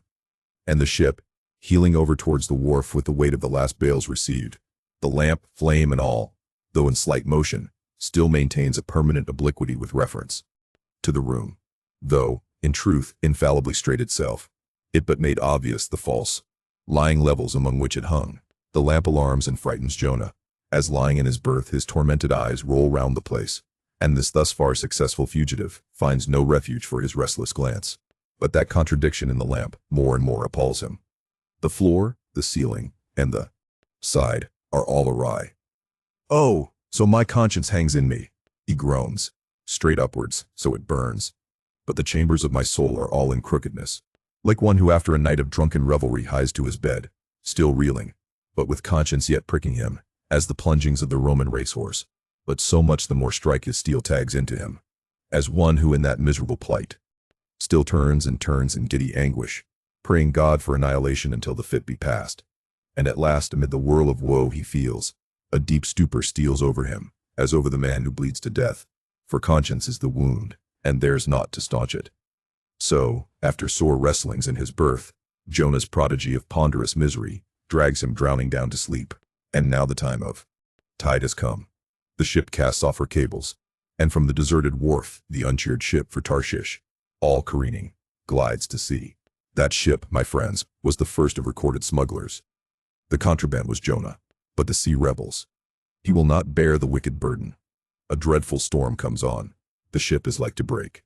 But now, when the boatswain calls all hands to lighten her, when boxes, bales, and jars are clattering overboard, when the wind is shrieking, and the men are yelling, and every plank thunders with trampling feet right over Jonah's head, in all this raging tumult, Jonah sleeps his hideous sleep. He sees no black sky and raging sea, feels not the reeling timbers, and little hears he or heeds he the far rush of the mighty whale, which even now with open mouth is cleaving the seas after him. Aye, shipmates, Jonah was gone down into the sides of the ship, a berth in the cabin as I have taken it, and was fast asleep. But the frightened master comes to him, and shrieks in his dead ear, "What meanest thou, O sleeper? Arise." Startled from his lethargy by that direful cry, Jonah staggers to his feet, and stumbling to the deck, grasps a shroud, to look out upon the sea. But at that moment he is sprung upon by a panther billow leaping over the bulwarks. Wave after wave thus leaps into the ship, and finding no speedy vent runs roaring fore and aft, till the mariners come nigh to drowning while yet afloat. And ever, as the white moon shows her affrighted face from the steep gullies in the blackness overhead, aghast Jonah sees the rearing bowsprit pointing high upward, but soon beat downward again towards the tormented deep. Terrors upon terrors run shouting through his soul. In all his cringing attitudes, the god-fugitive is now too plainly known. The sailors mark him. More and more certain grow their suspicions of him. And at last, fully to test the truth, by referring the whole matter to high heaven, they fall to casting lots, to see for whose. 'Cause this great tempest was upon them. The lot is Jonah's. That discovered, then how furiously they mob him with their questions. What is thine occupation? Whence comest thou? Thy country? What people? But mark now, my shipmates, the behavior of poor Jonah. The eager mariners but ask him who he is, and where from.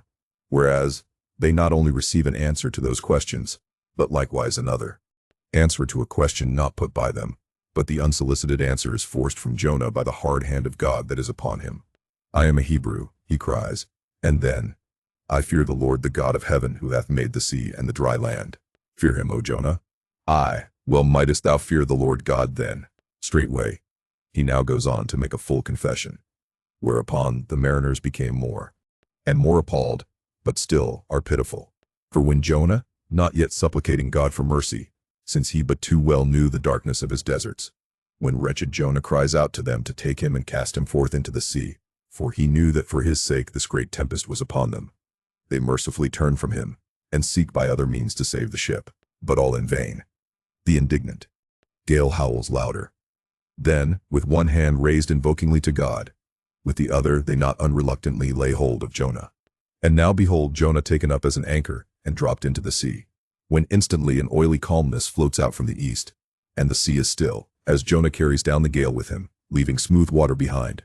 He goes down in the whirling heart of such a masterless commotion that he scarce heeds the moment when he drops seething into the yawning jaws awaiting him, and the whale shoots to all his ivory teeth, like so many white bolts, upon his prison. Then Jonah prayed unto the Lord out of the fish's belly. But observe his prayer, and learn a weighty lesson. For sinful as he is, Jonah does not weep and wail for direct deliverance. He feels that his dreadful punishment is just. He leaves all his deliverance to God, contenting himself with this, that spite of all his pains and pangs, he will still look towards his holy temple. And here, shipmates, is true and faithful repentance, not clamorous for pardon, but grateful for punishment. And how pleasing to God was this conduct in Jonah, is shown in the eventual deliverance of him from the sea and the whale. Shipmates, I do not place Jonah before you to be copied for his sin, but I do place him before you as a model for repentance. Sin not. But if you do, take heed to repent of it like Jonah. While he was speaking these words, the howling of the shrieking, slanting storm without seemed to add new power to the preacher, who, when describing Jonah's sea storm, seemed tossed by a storm himself.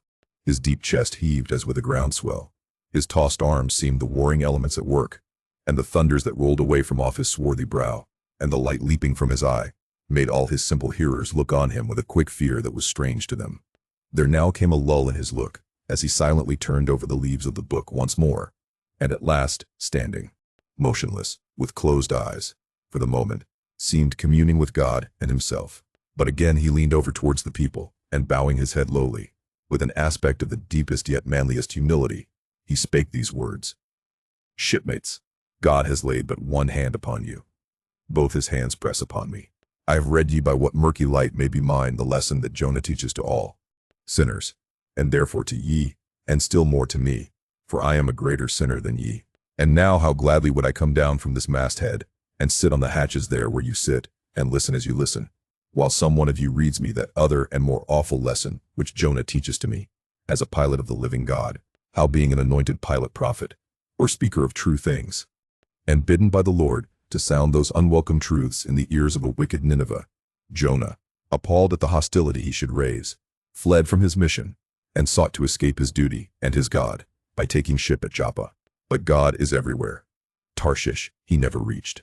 As we have seen, God came upon him in the whale, and swallowed him down to living gulfs of doom, and with swift slantings, tore him along, into the midst of the seas, where the eddying depths sucked him 10,000 fathoms down, and the weeds were wrapped about his head, and all the watery world of woe bowled over him. Yet even then beyond the reach of any plummet, out of the belly of hell, when the whale grounded upon the ocean's utmost bones, even then, God heard the engulfed, repenting prophet when he cried.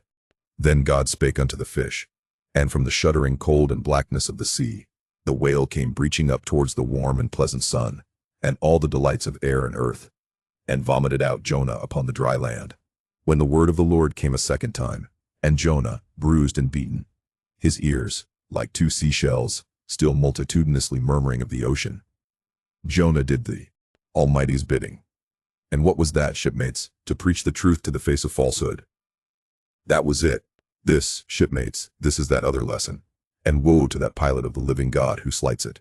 Woe to him whom this world charms from gospel duty. Woe to him who seeks to pour oil upon the waters when God has brewed them into a gale. Woe to him who seeks to please rather than to appall. Woe to him whose good name is more to him than goodness.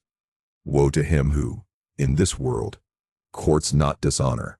Woe to him who would not be true, even though to be false were salvation. Yea, woe to him who, as the great pilot Paul has it, while preaching to others, is himself a castaway.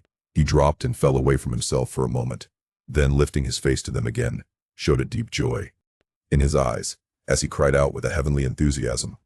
But, oh, shipmates, on the starboard hand of every woe, there is a sure delight, and higher the top of that delight than the bottom of the woe is deep. Is not the main truck higher than the kelson is low? Delight is to him a far, far upward and inward delight, who against the proud gods and commodores of this earth ever stands forth his own inexorable self. Delight is to him whose strong arms yet support him, when the ship of this base treacherous world has gone down beneath him. Delight is to him who gives no quarter in the truth, and kills, burns, and destroys all sin, though he pluck it out from under the robes of senators and judges. Delight, top-gallant delight is to him who acknowledges no law or lord, but the Lord his God, and is only a patriot to heaven. Delight is to him whom all the waves of the billows of the seas of the boisterous mob can never shake from this sure keel of the ages. And eternal delight and deliciousness will be his, who coming to lay him down, can say with his final breath, O Father, chiefly known to me by thy rod, mortal or immortal, here I die. I have striven to be thine, more than to be this world's or mine own. Yet this is nothing. I leave eternity to thee, for what is man that he should live out the lifetime of his God? He said no more, but slowly waving a benediction, covered his face with his hands, and so remained kneeling, till all the people had departed, and he was left alone in the place. Chapter 10. A Bosom Friend. Returning to the Spouter-Inn from the chapel, I found Queequeg there quite alone, he having left the chapel before the benediction some time. He was sitting on a bench before the fire, with his feet on the stove hearth, and in one hand was holding close up to his face that little Negro idol of his, peering hard into its face, and with a jackknife gently whittling away at its nose, meanwhile humming to himself in his heathenish way. But, being now interrupted, he put up the image, and pretty soon, going to the table, took up a large book there, and placing it on his lap began counting the pages with deliberate regularity, at every 50th page, as I fancied, stopping a moment, looking vacantly around him, and giving utterance to a long-drawn gurgling whistle of astonishment. He would then begin again at the next 50, seeming to commence at number 1 each time, as though he could not count more than 50, and it was only by such a large number of 50s being found together, that his astonishment at the multitude of pages was excited. With much interest I sat watching him, savage though he was, and hideously marred about the face, at least to my taste. His countenance yet had a something in it which was by no means disagreeable. You cannot hide the soul. Through all his unearthly tattooings, I thought I saw the traces of a simple, honest heart, and in his large, deep eyes, fiery black and bold, there seemed tokens of a spirit that would dare 1,000 devils. And besides all this, there was a certain lofty bearing about the pagan, which even his uncouthness could not altogether maim. He looked like a man who had never cringed and never had a creditor, whether it was, too, that his head being shaved, his forehead was drawn out in freer and brighter relief, and looked more expansive than it otherwise would. This I will not venture to decide, but certain it was his head was phrenologically an excellent one. It may seem ridiculous, but it reminded me of General Washington's head, as seen in the popular busts of him. It had the same long, regularly graded retreating slope from above the brows, which were likewise very projecting, like 2 long promontories thickly wooded on top. Queequeg was George Washington cannibalistically developed.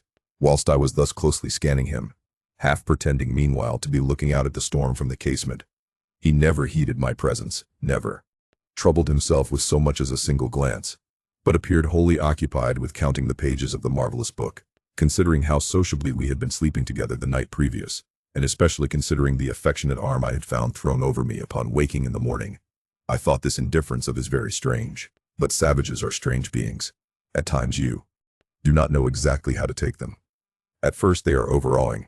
Their calm self-collectedness of simplicity seems a Socratic wisdom. I had noticed also that Queequeg never consorted at all, or but very little, with the other seamen in the inn. He made no advances whatever, appeared to have no desire to enlarge the circle of his acquaintances. All this struck me as mighty singular. Yet, upon second thoughts, there was something almost sublime in it. Here was a man some 20,000 miles from home, by the way of Cape Horn, that is, which was the only way he could get there, thrown among people as strange to him as though he were in the planet Jupiter, and yet he seemed entirely at his ease, preserving the utmost serenity, content with his own companionship, always equal to himself. Surely this was a touch of fine philosophy, though no doubt he had never heard there was such a thing as that. But, perhaps, to be true philosophers, we mortals should not be conscious of so living or so striving. So soon as I hear that such or such a man gives himself out for a philosopher, I conclude that, like the dyspeptic old woman, he must have broken his digester, as I sat there in that now lonely room, the fire burning low, in that mild stage when, after its first intensity has warmed the air, it then only glows to be looked at.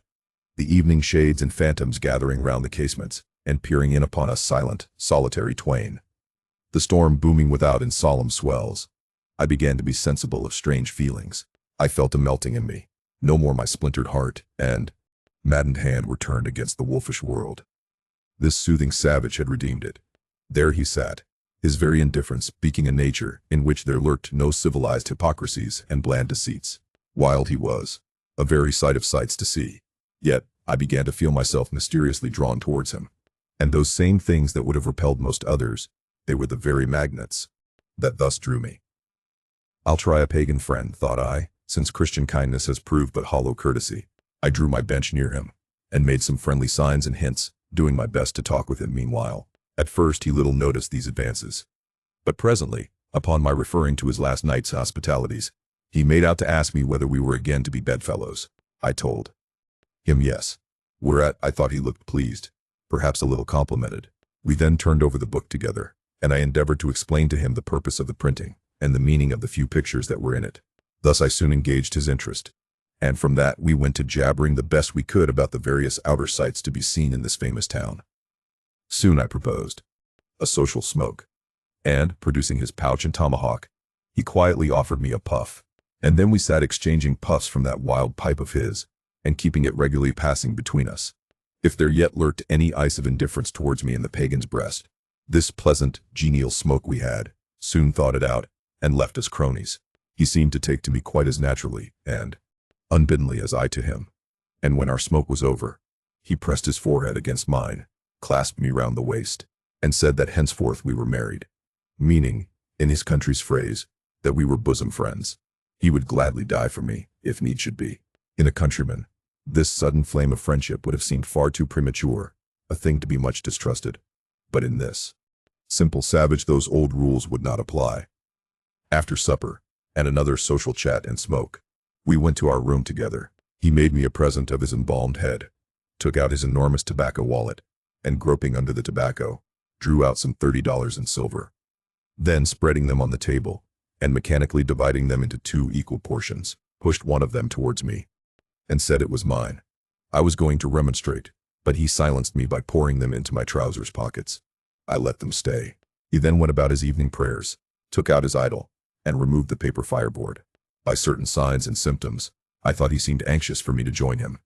But well knowing what was to follow, I deliberated a moment whether, in case he invited me, I would comply or otherwise. I was a good Christian, born and bred in the bosom of the infallible Presbyterian Church. How then could I unite with this wild idolater in worshipping his piece of wood? But what is worship? Thought I. Do you suppose now, Ishmael, that the magnanimous God of heaven and earth, pagans and all included, can possibly be jealous of an insignificant bit of black wood? Impossible. But what is worship? To do the will of God. That is worship. And what is the will of God? To do to my fellow man what I would have my fellow man to do to me. That is the will of God. Now, Queequeg is my fellow man, and what do I wish that this Queequeg would do to me? Why, unite with me in my particular Presbyterian form of worship. Consequently, I must then unite with him in his. Ergo, I must turn idolater. So I kindled the shavings, helped prop up the innocent little idol, offered him burnt biscuit with Queequeg, salamed before him twice or thrice, kissed his nose, and that done, we undressed and went to bed, at peace with our own consciences and all the world. But we did not go to sleep without some little chat. How it is I know not, but there is no place like a bed for confidential disclosures between friends. Man and wife, they say, there open the very bottom of their souls to each other, and some old couples often lie and chat over old times till nearly morning.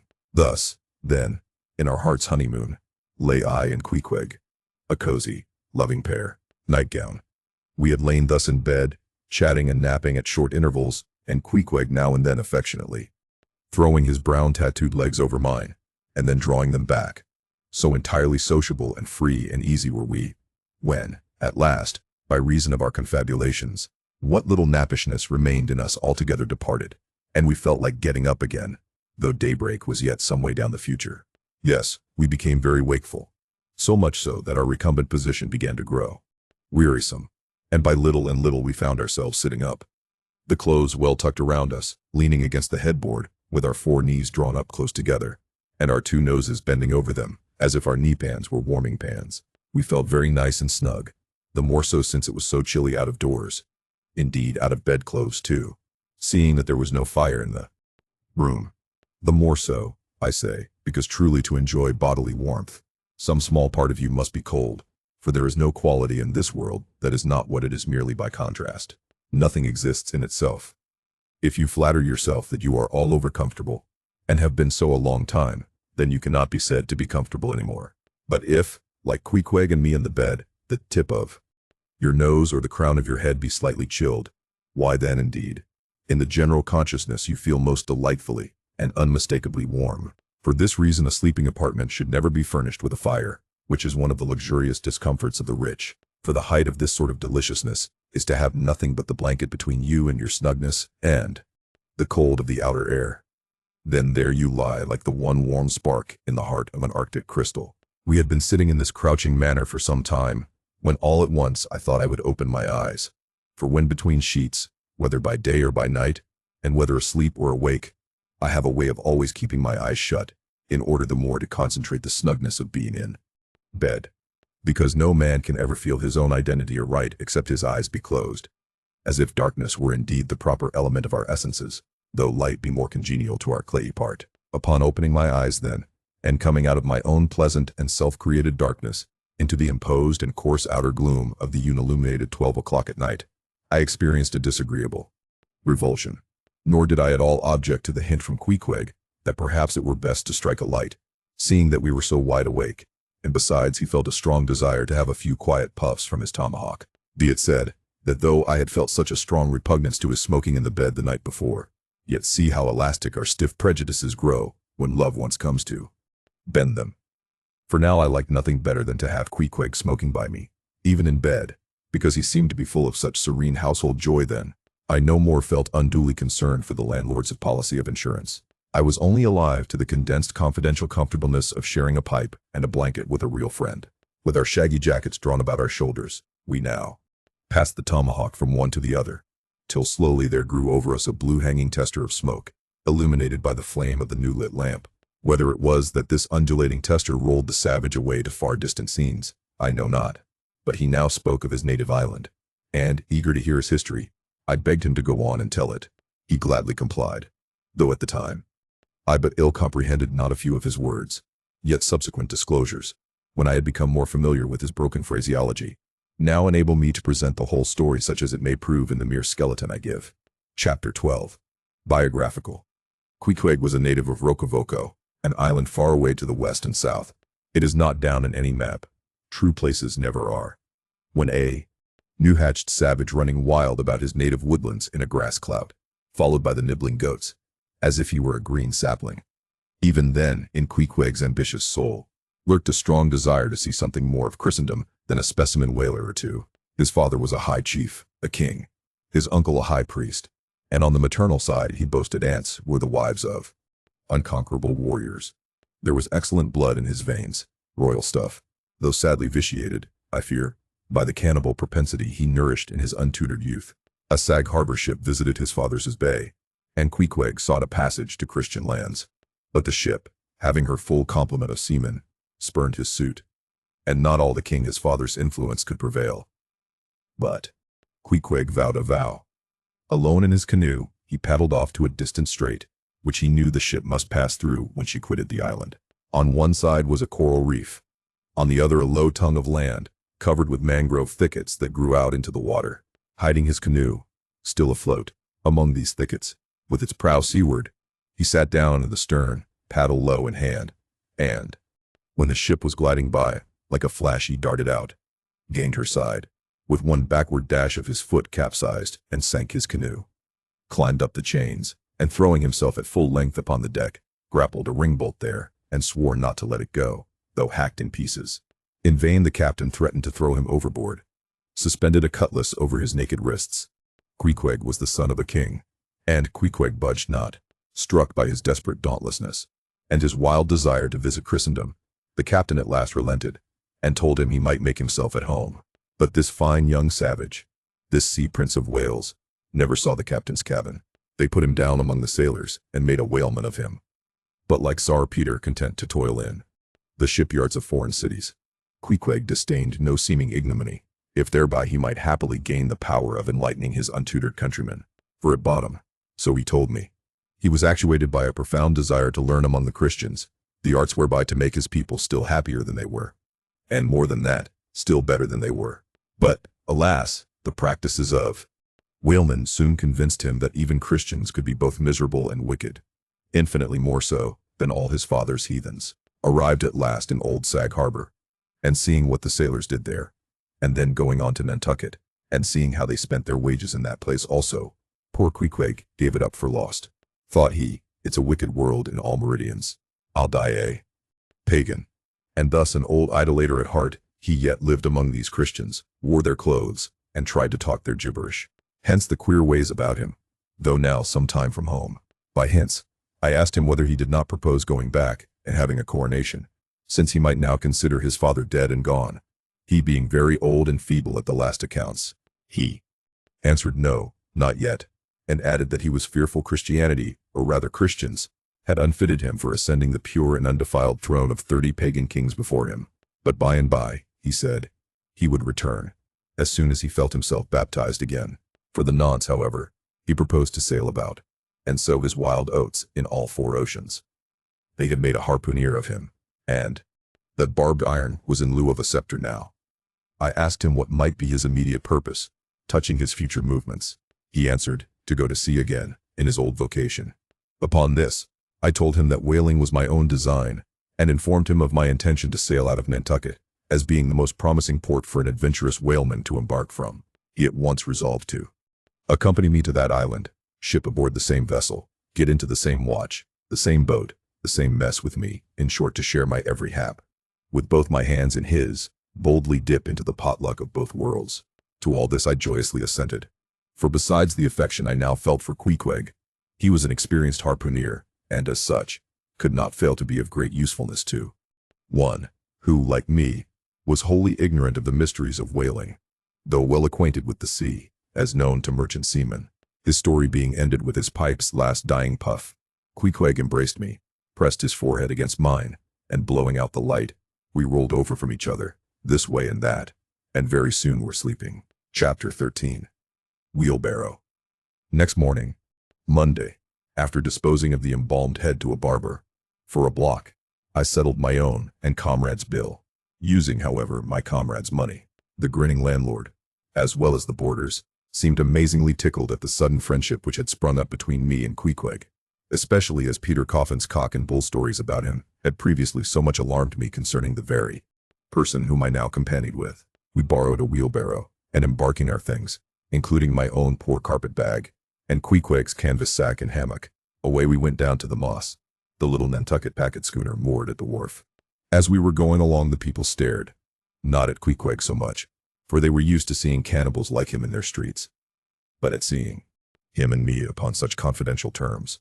But we heeded them not, going along wheeling the barrow by turns, and Queequeg now and then stopping to adjust the sheath on his harpoon barbs. I asked him why he carried such a troublesome thing with him ashore, and whether all whaling ships did not find their own harpoons. To this, in substance, he replied, that though what I hinted was true enough, yet he had a particular affection for his own harpoon, because it was of assured stuff, well tried in many a mortal combat, and deeply intimate with the hearts of whales. In short, like many inland reapers and mowers, who go into the farmers' meadows armed with their own scythes, though in no wise obliged to furnish them. Even so, Queequeg, for his own private reasons, preferred his own harpoon. Shifting the barrow from my hand to his, he told me a funny story about the first wheelbarrow he had ever seen. It was in Sag Harbor. The owners of his ship, it seems, had lent him one, in which to carry his heavy chest to his boarding house. Not to seem ignorant about the thing, though in truth he was entirely so, concerning the precise way in which to manage the barrow.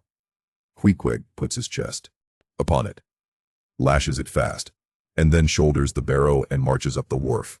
Why, said I, Queequeg, you might have known better than that, one would think. Did the people laugh? Upon this, he told me another story. The people of his island of Rokovoko, it seems, at their wedding feasts expressed the fragrant water of young coconuts into a large stained calabash, like a punch bowl. And this punch bowl always forms the great central ornament on the braided mat where the feast is held. Now a certain grand merchant ship once touched at Rokovoko, and its commander, from all accounts, a very stately punctilious gentleman, at least for a sea captain. This commander was invited to the wedding feast of Queequeg's his sister, a pretty young princess just turned of 10. Well, when all the wedding guests were assembled at the bride's bamboo cottage, this captain marches in, and being assigned the post of honor, placed himself over against the punch bowl, and between the high priest and his majesty the king, Queequeg's father. Grace being said, for those people have their grace as well as we, though Queequeg told me that unlike us, who at such times look downwards to our platters, they on the contrary, copying the ducks, glance upwards to the great giver of all feasts. Grace, I say, being said, the high priest opens the banquet by the immemorial ceremony of the island. That is, dipping his consecrated and consecrating fingers into the bowl before the blessed beverage circulates, seeing himself placed next the priest, and noting the ceremony, and thinking himself, being captain of a ship, as having plain precedence over a mere island king, especially in the king's own house. The captain coolly proceeds to wash his hands in the punch bowl, taking it, I suppose, for a huge finger glass. Now, said Queequeg, what you tink now? Didn't our people laugh? At last, passage paid, and luggage safe, we stood on board the schooner. Hoisting sail, it glided down the Acushnet River. On one side, New Bedford rose in terraces of streets, their ice-covered trees all glittering in the clear, cold air. Huge hills and mountains of casks on casks were piled upon her wharves, and side by side the world-wandering whale ships lay silent and safely moored at last, while from others came a sound of carpenters and coopers, with blended noises of fires and forges to melt the pitch, all betokening that new cruises were on the start, that one most perilous and long voyage ended, only begins a second, and a second ended, only begins a third, and so on, forever and for aye. Such is the endlessness, yea, the intolerableness of all earthly effort. Gaining the more open water, the bracing breeze waxed fresh. The little moss tossed the quick foam from her bows, as a young colt his snortings. How I snuffed that Tartar air! How I spurned that turnpike earth! That common highway all over dented with the marks of slavish heels and hoofs, and turned me to admire the magnanimity of the sea which will permit no records. At the same foam fountain, Queequeg seemed to drink and reel with me. His dusky nostrils swelled apart. He showed his filed and pointed teeth. On we flew. And our offing gained, the moss did homage to the blast, ducked and dived her bows as a slave before the Sultan. Sideways leaning, we sideways darted. Every rope yarn tingling like a wire. The two tall masts buckling like Indian canes in land tornadoes. So full of this reeling scene were we, as we stood by the plunging bowsprit, that for some time we did not notice the jeering glances of the passengers, a lubber-like assembly, who marveled that two fellow beings should be so companionable, as though a white man were anything more dignified than a whitewashed Negro. But there were some boobies and bumpkins there, who, by their intense greenness, must have come from the heart and center of all verdure. Queequeg caught one of these young saplings mimicking him behind his back. I thought, the bumpkin's hour of doom was come. Dropping his harpoon, the brawny savage caught him in his arms, and by an almost miraculous dexterity and strength, sent him high up bodily into the air. Then slightly tapping his stern in mid-somerset, the fellow landed with bursting lungs upon his feet, while Queequeg, turning his back upon him, lighted his tomahawk pipe, and passed it to me for a puff. Captain, Captain, yelled the bumpkin, running towards that officer. Captain, Captain, here's the devil. Hallo you, sir, cried the captain, a gaunt rib of the sea, stalking up to Queequeg. What in thunder do you mean by that? Do you know you might have killed that chap? What him say? Said Queequeg, as he mildly turned to me. He say, said I, that you came near kill that man. There, pointing to the still shivering greenhorn. Kill-e, cried Queequeg, twisting his tattooed face into an unearthly expression of disdain. Ah, them bevy small-e fish-e. Queequeg no kill-e so small-e fishy. Queequeg kill-e big whale. Look you, roared the captain. I'll kill you, you cannibal, if you try any more of your tricks aboard here, so mind your eye. But it so happened just then that it was high time for the captain to mind his own eye. The prodigious strain upon the mainsail had parted the weather sheet, and the tremendous boom was now flying from side to side, completely sweeping the entire after part of the deck. The poor fellow whom Queequeg had handled so roughly was swept overboard. All hands were in a panic, and to attempt snatching at the boom to stay it seemed madness. It flew from right to left, and back again, almost in one ticking of a watch, and every instant seemed on the point of snapping into splinters. Nothing was done, and nothing seemed capable of being done.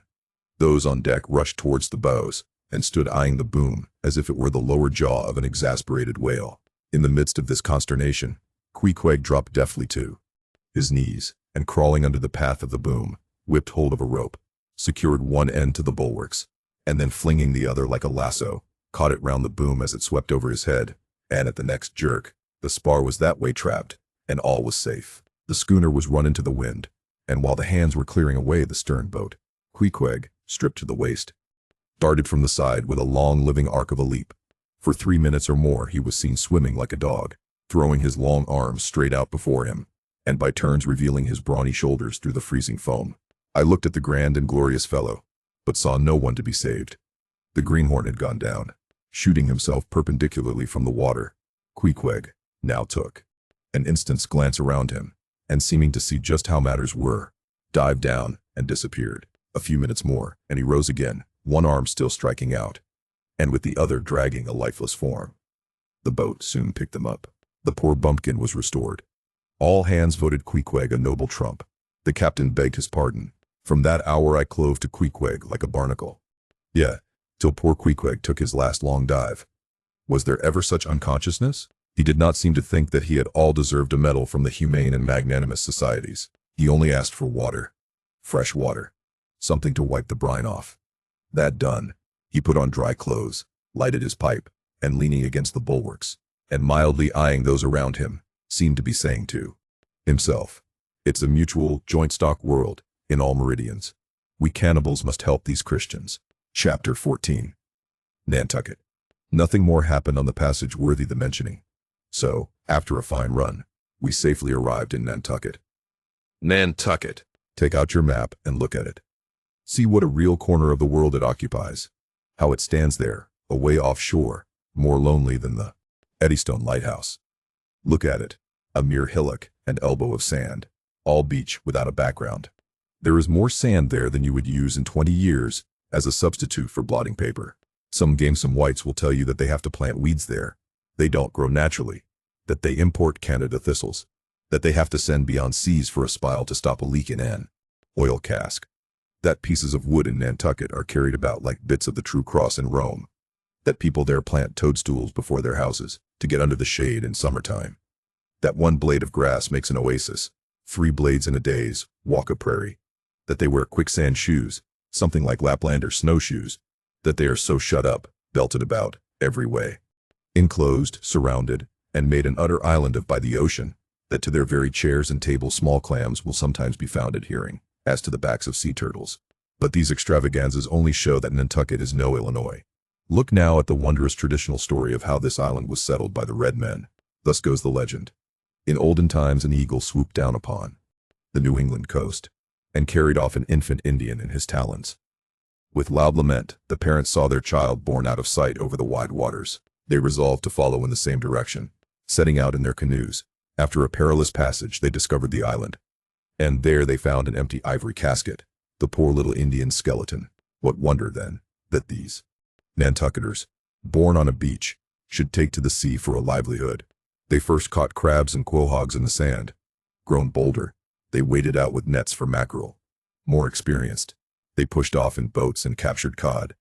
And at last, launching a navy of great ships on the sea, explored this watery world, put an incessant belt of circumnavigations round it, peeped in at Bering's Straits, and in all seasons and all oceans declared everlasting war with the mightiest animated mass that has survived the flood, most monstrous and most mountainous, that Himalayan, salt sea mastodon, clothed with such portentousness of unconscious power, that his very panics are more to be dreaded than his most fearless and malicious assaults.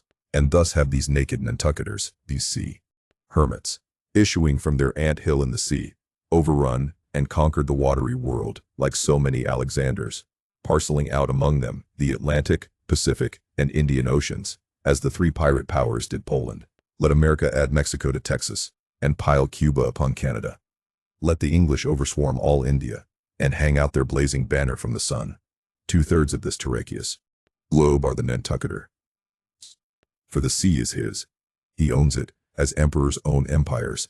Other seamen having but a right-of-way through it. Merchant ships are but extension bridges. Armed ones but floating forts. Even pirates and privateers, though following the sea as highwaymen the road, they but plunder other ships, other fragments of the land like themselves, without seeking to draw their living from the bottomless deep itself. The Nantucketer, he alone resides and riots on the sea. He alone, in Bible language, goes down to it in ships, to and fro plowing it as his own special plantation. There is his home. There lies his business, which a Noah's flood would not interrupt, though it overwhelmed all the millions in China. He lives on the sea, as prairie cocks in the prairie. He hides among the waves, he climbs them as chamois hunters climb the Alps. For years he knows not the land, so that when he comes to it at last, it smells like another world, more strangely than the moon would to an earthsman, with the landless gull, that at sunset folds her wings, and is rocked to sleep between billows. So at nightfall, the Nantucketer, out of sight of land, furls his sails, and lays him to his rest, while under his very pillow rush herds of walruses and whales. Chapter 15. Chowder. It was quite late in the evening when the little Moss came snugly to anchor, and Queequeg and I went ashore. So we could attend to no business that day, at least none but a supper and a bed. The landlord of the Spouter-Inn had recommended us to his cousin Hosea Hussey of the Tri-Pots, whom he asserted to be the proprietor of one of the best-kept hotels in all Nantucket, and moreover he had assured us that cousin Hosea, as he called him, was famous for his chowders. In short, he plainly hinted that we could not possibly do better than try potluck at the Tri-Pots, but the directions he had given us about keeping a yellow warehouse on our starboard hand till we opened a white church to the larboard, and then keeping that on the larboard hand till we made a corner 3 points to the starboard, and that done, then asked the first man we met where the place was. These crooked directions of his very much puzzled us at first, especially as, at the outset, Queequeg insisted that the yellow warehouse, our first point of departure, must be left on the larboard hand, whereas I had understood Peter Coffin to say it was on the starboard.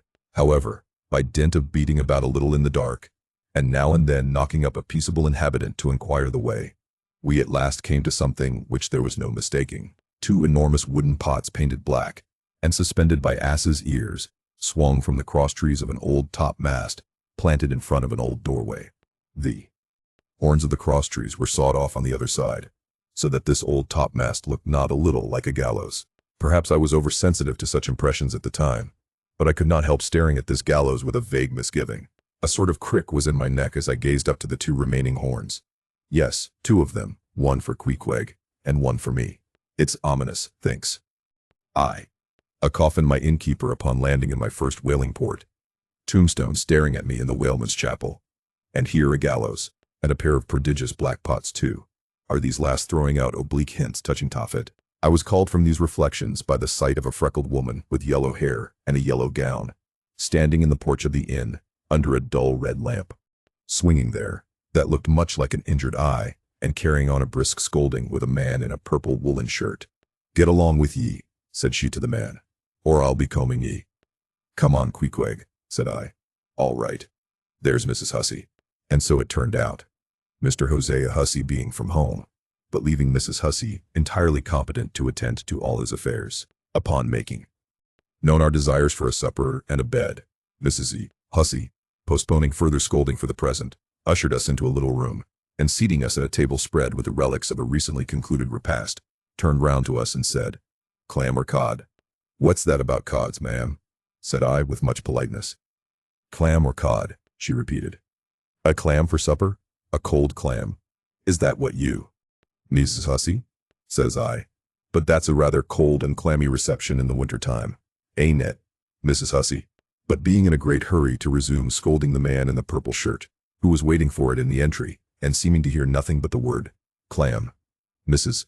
Hussey hurried towards an open door leading to the kitchen, and bawling out "Clam for 2, disappeared. "Queequeg," said I, "do you think that we can make out a supper for us both on one clam?" However, a warm, savory steam from the kitchen served to belie the apparently cheerless prospect before us. But when that smoking chowder came in, the mystery was delightfully explained. Oh, sweet friends, hearken to me.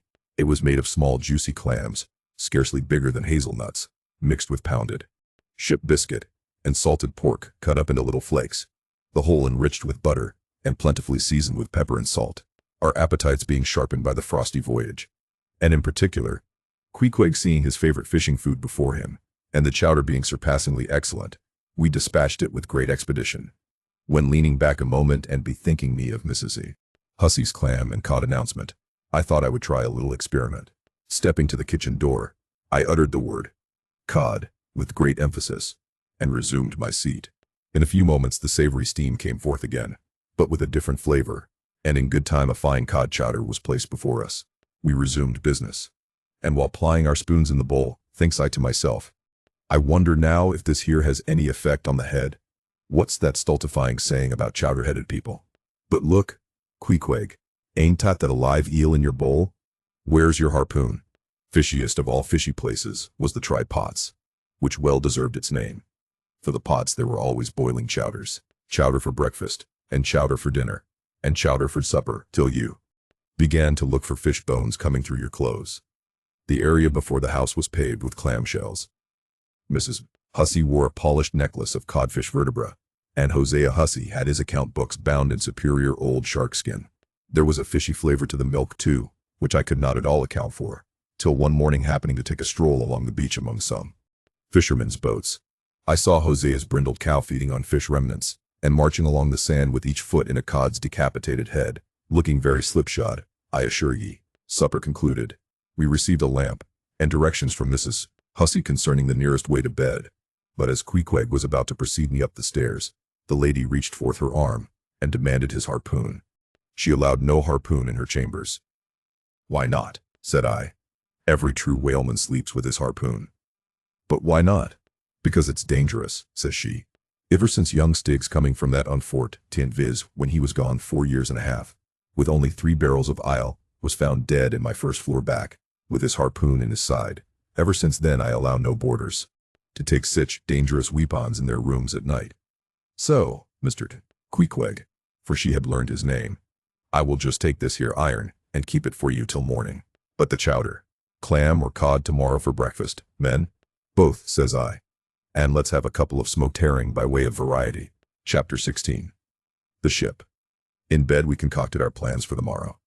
But to my surprise and no small concern, Queequeg now gave me to understand that he had been diligently consulting Yojo, the name of his black little god, and Yojo had told him 2 or 3 times over, and strongly insisted upon it every way, that instead of our going together among the whaling fleet in harbor, and in concert selecting our craft, instead of this, I say, Yojo earnestly enjoined that the selection of the ship should rest wholly with me, inasmuch as Yojo purposed befriending us, and, in order to do so, had already pitched upon a vessel, which, if left to myself, I, Ishmael, should infallibly light upon, for all the world as though it had turned out by chance.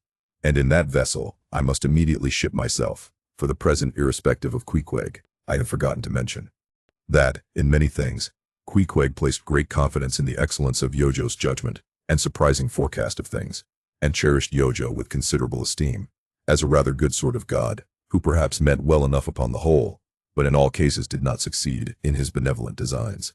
Now, this plan of Queequeg's, or rather Yojo's, touching the selection of our craft, I did not like that plan at all. I had not a little relied upon Queequeg's sagacity to point out the whaler best fitted to carry us and our fortunes securely. But as all my remonstrances produced no effect upon Queequeg, I was obliged to acquiesce, and accordingly prepared to set about this business with a determined rushing sort of energy and vigor that should quickly settle that trifling little affair. Next morning early, leaving Queequeg shut up with Yojo in our little bedroom, for it seemed that it was some sort of Lent or Ramadan, or day of fasting, humiliation, and prayer with Queequeg and Yojo that day. How it was I never could find out, for, though I applied myself to it several times, I never could master his liturgies and exoticals. Leaving Queequeg, then, fasting on his tomahawk pipe, and Yojo warming himself at his sacrificial fire of shavings, I sallied out among the shipping. After much prolonged sauntering and many random inquiries, I learnt that there were 3 ships up for 3 years' voyages: the Devil Dam, the Tit-Bit, and the Pequod. Devil Dam, I do not know the origin of. Tit-Bit is obvious. Pequod, you will no doubt remember, was the name of a celebrated tribe of Massachusetts Indians, now extinct as the ancient Medes. I peered and pried about the Devil Dam. From her, hopped over to the Tit-Bit, and finally, going on board the Pequod, looked around her for a moment, and then decided that this was the very ship for us. You may have seen many a quaint craft in your day, for aught I know. Square-toed luggers, mountainous Japanese junks, butterbox galleots, and what not. But take my word for it, you never saw such a rare old craft as this same rare old Pequod. She was a ship of the old school, rather small if anything, with an old-fashioned claw-footed look about her. long seasoned and weather-stained in the typhoons and calms of all four oceans. Her old hull's complexion was darkened like a French grenadier's, who has alike fought in Egypt and Siberia. Her venerable bows looked bearded, her masts cut somewhere on the coast of Japan, where her original ones were lost overboard in a gale. Her masts stood stiffly up like the spines of the three old kings of Cologne. Her ancient decks were worn and wrinkled, like the pilgrim-worshipped flagstone in Canterbury Cathedral where Becket bled. But to all these her old antiquities were added new and marvelous features, pertaining to the wild business that for more than half a century she had followed. Old Captain Peleg, many years her chief mate, before he commanded another vessel of his own, and now a retired seaman, and one of the principal owners of the Pequod. This old Peleg, during the term of his chief mateship, had built upon her original grotesqueness, and inlaid it, all over, with a quaintness both of material and device, unmatched by anything, except it be Thorkill Hake's carved buckler or bedstead. She was apparelled like any barbaric Ethiopian emperor, his neck heavy with pendants of polished ivory. She was a thing of trophies, a cannibal of a craft, tricking herself forth in the chased bones of her enemies. All round, her unpaneled, open bulwarks were garnished like one continuous jaw, with the long sharp teeth of the sperm whale, inserted there for pins, to fasten her old hempen thews and tendons to. Those thews ran not through base blocks of landwood, but deftly traveled over sheaves of sea ivory. Scorning a turnstile wheel at her reverend helm, she sported there a tiller, and that tiller was in one mass, curiously carved from the long narrow lower jaw of her hereditary foe.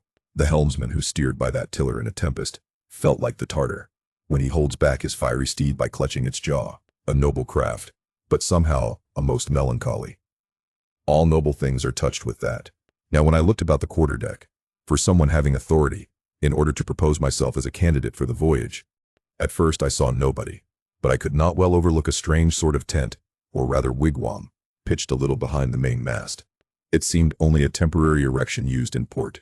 It was of a conical shape, some 10 feet high, consisting of the long, huge slabs of limber black bone, taken from the middle and highest part of the jaws of the right whale, planted with their broad ends on the deck. A circle of these slabs laced together, mutually sloped towards each other, and at the apex united in a tufted point, where the loose hairy fibers waved to and fro like the top knot on some old Potawatomi sacum's head. A triangular opening faced towards the bows of the ship, so that the insider commanded a complete view forward. And half concealed in this queer tenement, I at length found one who by his aspect seemed to have authority, and who, it being noon, and the ship's work suspended, was now enjoying respite from the burden of command. He was seated on an old-fashioned oaken chair, wriggling all over with curious carving, and the bottom of which was formed of a stout interlacing of the same elastic stuff of which the wigwam was constructed. There was nothing so very particular, perhaps, about the appearance of the elderly man I saw. He was brown and brawny, like most old seamen, and heavily rolled up in blue pilot cloth, cut in the Quaker style. Only there was a fine and almost microscopic network of the minutest wrinkles interlacing round his eyes, which must have arisen from his continual sailings in many hard gales, and always looking to windward. This causes the muscles about the eyes to become pursed together. Such eye wrinkles are very effectual in a scowl. "Is this the captain of the Pequod?" said I, advancing to the door of the tent. "Supposing it be the captain of the Pequod, what dost thou want of him?" he demanded. "I was thinking of shipping." "Thou west thou? I see thou art no Nantucketer. Ever been in a stove boat?" "No, sir, I never have." "Dost know nothing at all about whaling, I dare say, eh?" "Nothing, sir, but I have no doubt I shall soon learn. I've been several voyages in the merchant service, and I think that merchant service be damned. Talk not that lingo to me. Dost see that leg? I'll take that leg away from thy stern, if ever thou talkest of the marchant service to me again." "Marchant service? Indeed. I suppose now ye feel considerable proud of having served in those marchant ships. But flukes, man, what makes thee want to go a-whaling, eh? It looks a little suspicious, don't it, eh? Hast not been a pirate, hast thou? Didst not rob thy last captain, didst thou? Dost not think of murdering the officers when thou gettest to sea?" I protested my innocence of these things. I saw that under the mask of these half-humorous innuendos, this old seaman, as an insulated Quakerish Nantucketer, was full of his insular prejudices, and rather distrustful of all aliens, unless they hailed from Cape Cod or the Vineyard. "But what takes thee a-whaling? I want to know that before I think of shipping ye." "Well, sir, I want to see what whaling is. I want to see the world." "Want to see what whaling is, eh? Have ye clapped eye on Captain Ahab? Who's Captain Ahab, sir? I thought so. Captain Ahab is the captain of this ship. I am mistaken then. I thought I was speaking to the captain himself. Thou art speaking to Captain Peleg. That's who ye are speaking to, young man. It belongs to me and Captain Bildad to see the Pequod fitted out for the voyage and supplied with all her needs, including crew. We are part owners and agents. But as I was going to say, if thou wantest to know what whaling is, as thou tellest ye do, I can put ye in a way of finding it out before ye bind yourself to it, past backing out. Clap eye on Captain Ahab, young man, and thou wilt find that he has only one leg. What do you mean, sir? Was the other one lost by a whale? Lost by whale. Young man, come nearer to me. It was devoured, chewed up, crunched by the monstrousest parmacetti that ever chipped a boat. Ah! I was a little alarmed by his energy, perhaps also a little touched at the hearty grief in his concluding exclamation, but said as calmly as I could, "What you say is no doubt true enough, sir, but how could I know there was any peculiar ferocity in that particular whale? Though indeed I might have inferred as much from the simple fact of the accident. Look ye now, young man, thy lungs are a sort of soft, dye sea. Thou dost not talk shark a bit. You've been to sea before now. Sure of that?" "Sir," said I thought I told you that I had been 4 voyages in the Merchant." "Hard down out of that. Mind what I said about the Merchant. Service. Don't aggravate me. I won't have it. But let us understand each other. I have given thee a hint about what whaling is. Do ye yet feel inclined for it?" "I do, sir." "Very good. Now, art thou the man to pitch a harpoon down a live whale's throat, and then jump after it? Answer quick." "I am, sir, if it should be positively indispensable to do so. Not to be got rid of, that is. Which I don't take to be the fact." "Good again. Now then, thou not only wantest to go a-whaling, to find out by experience what whaling is, but ye also want to go in order to see the world. Was not that what ye said?" "I thought so." "Well then, just step forward there, and take a peep over the weather bow, and then back to me, and tell me what ye see there." For a moment I stood a little puzzled by this curious request, not knowing exactly how to take it, whether humorously or in earnest, but concentrating all his crow's feet into one scowl. Captain Peleg started me on the errand. Going forward and glancing over the weather bow, I perceived that the ship swinging to her anchor with the flood tide was now obliquely pointing towards the open ocean. The prospect was unlimited, but exceedingly monotonous and forbidding. Not the slightest variety that I could see. "Well, what's the report?" said Peleg when I came back. "What did you see?" "Not much," I replied. "Nothing but water. Considerable horizon, though, and there's a squall coming up, I think." "Well, what dost thou think then of seeing the world? Do you wish to go round Cape Horn to see any more of it, eh? Can't ye see the world where you stand?" I was a little staggered, but go a-whaling I must, and I would, and the Pequod was as good a ship as any. I thought the best, and all this I now repeated to Peleg. Seeing me so determined, he expressed his willingness to ship me. "And thou mayest as well sign the papers right off," he added. "Come along with ye." And so saying, he led the way below deck into the cabin. Seated on the transom was what seemed to me a most uncommon and surprising figure. It turned out to be Captain Bildad, who along with Captain Peleg was one of the largest owners of the vessel. The other shares, as is sometimes the case in these ports, being held by a crowd of old annuitants, widows, fatherless children, and chancery wards, each owning about the value of a timberhead, or a foot of plank, or a nail or two in the ship. People in Nantucket invest their money in whaling vessels, the same way that you do yours in approved state stocks bringing in good interest. Now, Bildad, like Peleg, and indeed many other Nantucketers, was a Quaker, the island having been originally settled by that sect, and to this day its inhabitants in general retain, in an uncommon measure, the peculiarities of the Quaker, only variously and anomalously modified by things altogether alien and heterogeneous. For some of these same Quakers are the most sanguinary of all sailors and whale hunters. They are fighting Quakers.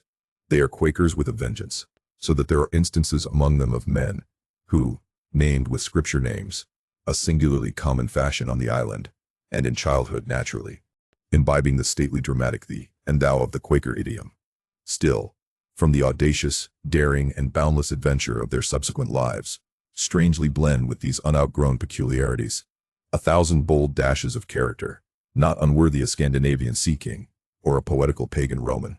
And when these things unite in a man of greatly superior natural force, with a globular brain, and a ponderous heart, who has also by the stillness and seclusion of many long night watches in the remotest waters, and beneath constellations never seen here at the north, been led to think untraditionally and independently, receiving all nature's sweet or savage impressions fresh from her own virgin voluntary and confiding breast, and thereby chiefly, but with some help from accidental advantages, to learn a bold and nervous lofty language.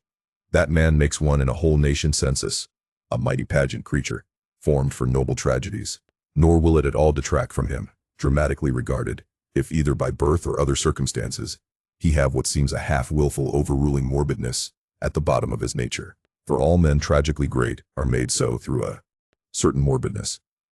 Be sure of this, O young ambition, all mortal greatness is but disease. But, as yet we have not to do with such an one, but with quite another, and still a man, who, if indeed peculiar, it only results again from another phase of the Quaker, modified by individual circumstances, like Captain Peleg. Captain Bildad was a well-to-do, retired whaleman. But unlike Captain Peleg, who cared not a rush for what are called serious things, and indeed deemed those self-same serious things the veriest of all trifles, Captain Bildad had not only been originally educated according to the strictest sect of Nantucket Quakerism, but all his subsequent ocean life, and the sight of many unclad, lovely island creatures, round the Horn, all that had not moved this native-born Quaker one single jot, had not so much as altered one angle of his vest. Still, for all this immutableness, was there some lack of common consistency about worthy Captain Bildad, though refusing, from conscientious scruples, to bear arms against land invaders, yet himself had illimitably invaded the Atlantic and Pacific, and though a sworn foe to human bloodshed, yet had he in his straight-bodied coat spilled tons upon tons of Leviathan gore. How now in the contemplative evening of his days, the pious Bildad reconciled these things in the reminiscence, I do not know, but it did not seem to concern him much, and very probably he had long since come to the sage and sensible conclusion that a man's religion is one thing, and this practical world quite another. This world pays dividends. Rising from a little cabin boy in short clothes of the drabbest drab, to a harpooner in a broad shad-bellied waistcoat, from that becoming boat-header, chief mate, and captain, and finally a ship owner, Bildad, as I hinted before, had concluded his adventurous career by wholly retiring from active life at the goodly age of 60, and dedicating his remaining days to the quiet receiving of his well-earned income. Now Bildad, I am sorry to say, had the reputation of being an incorrigible old hunks, and in his sea-going days, a bitter, hard taskmaster. They told me in Nantucket, though it certainly seems a curious story, that when he sailed the old Cattegat whaleman, his crew, upon arriving home, were mostly all carried ashore to the hospital, sore exhausted and worn out. For a pious, and especially for a Quaker, he was certainly rather hard-hearted, to say the least. He never used to swear, though, at his men, they said, but somehow he got an inordinate quantity of cruel, unmitigated hard work out of them. When Bildad was a chief mate, to have his drab-colored eye intently looking at you made you feel completely nervous, till you could clutch something, a hammer or a marling spike, and go to work like mad, at something or other, never mind what. Indolence and idleness perished before him. His own person was the exact embodiment of his utilitarian character. On his long, gaunt body, he carried no spare flesh, no superfluous beard, his chin having a soft, economical nap to it, like the worn nap of his broad-brimmed hat. Such, then, was the person that I saw, seated on the transom when I followed Captain Peleg down into the cabin. The space between the decks was small, and there, bolt upright, sat old Bildad, who always sat so, and never leaned, and this to save his coat-tails. His broad brim was placed beside him. His legs were stiffly crossed. His drab vesture was buttoned up to his chin, and spectacles on nose. He seemed absorbed in reading from a ponderous volume. Bildad, cried Captain Peleg. At it again, Bildad. Eh? Ye have been studying those scriptures, now, for the last 30 years, to my certain knowledge. How far ye got, Bildad? As if long habituated to such profane talk from his old shipmate, Bildad, without noticing his present irreverence, quietly looked up, and seeing me, glanced again inquiringly towards Peleg. He says, He's our man, Bildad, said Peleg. He wants to ship. Dost thee? Said Bildad, in a hollow tone, and turning round to me. I dust, said I unconsciously. He was so intense a Quaker. What do you think of him, Bildad? Said Peleg. He'll do, said Bildad, eyeing me, and then went on spelling away at his book one N, a mumbling tone quite audible. I thought him the queerest old Quaker I ever saw, especially as Peleg, his friend and old shipmate, seemed such a blusterer. But I said nothing, only looking round me sharply. Peleg now threw open a chest, and drawing forth the ship's articles, placed pen and ink before him, and seated himself at a little table. I began to think it was high time to settle with myself at what terms I would be willing to engage for the voyage. I was already aware that in the whaling business they paid no wages, but all hands, including the captain, received certain shares of the profits called lays, and that these lays were proportioned to the degree of importance pertaining to the respective duties of the ship's company. I was also aware that being a green hand at whaling, my own lay would not be very large, but considering that I was used to the sea, could steer a ship, splice a rope, and all that, I made no doubt that from all I had heard I should be offered at least the 275th lay, that is, the 275th part of the clear net proceeds of the voyage, whatever that might eventually amount to. And though the 275th lay was what they call a rather long lay, yet it was better than nothing, and if we had a lucky voyage, might pretty nearly pay for the clothing I would wear out on it, not to speak of my 3 years' beef and board, for which I would not have to pay 1 stiver. It might be thought that this was a poor way to accumulate a princely fortune, and so it was, a very poor way indeed.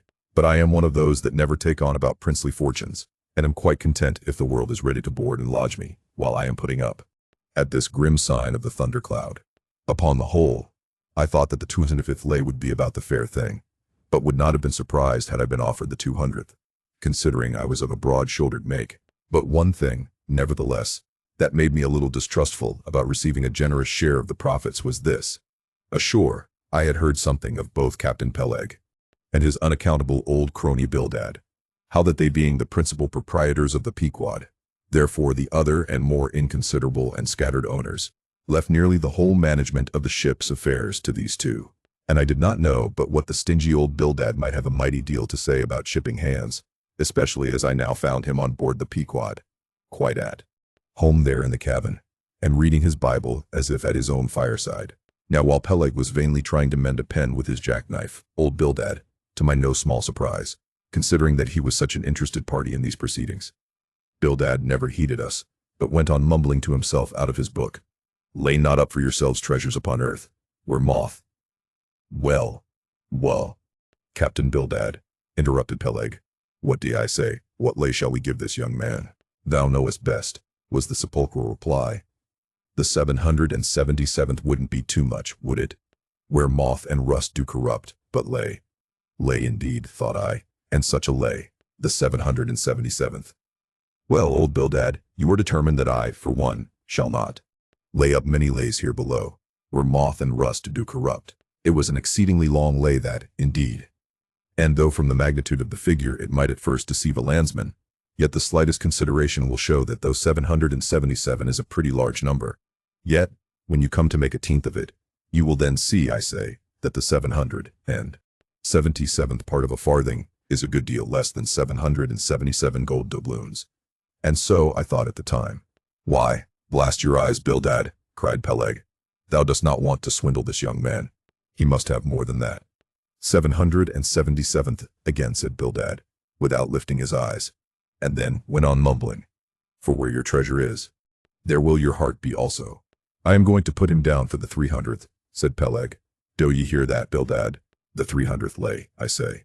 Bildad laid down his book, and turning solemnly towards him said, Captain Peleg, thou hast a generous heart, but thou must consider the duty thou owest to the other owners of this ship, widows and orphans, many of them, and that if we too abundantly reward the labors of this young man, we may be taking the bread from those widows and those orphans. The 777th lay, Captain Peleg. Thou Bildad, roared Peleg, starting up and clattering about the cabin. Blast ye, Captain Bildad, if I had followed thy advice in these matters, I would afore now had a conscience to lug about that would be heavy enough to founder the largest ship that ever sailed round Cape Horn.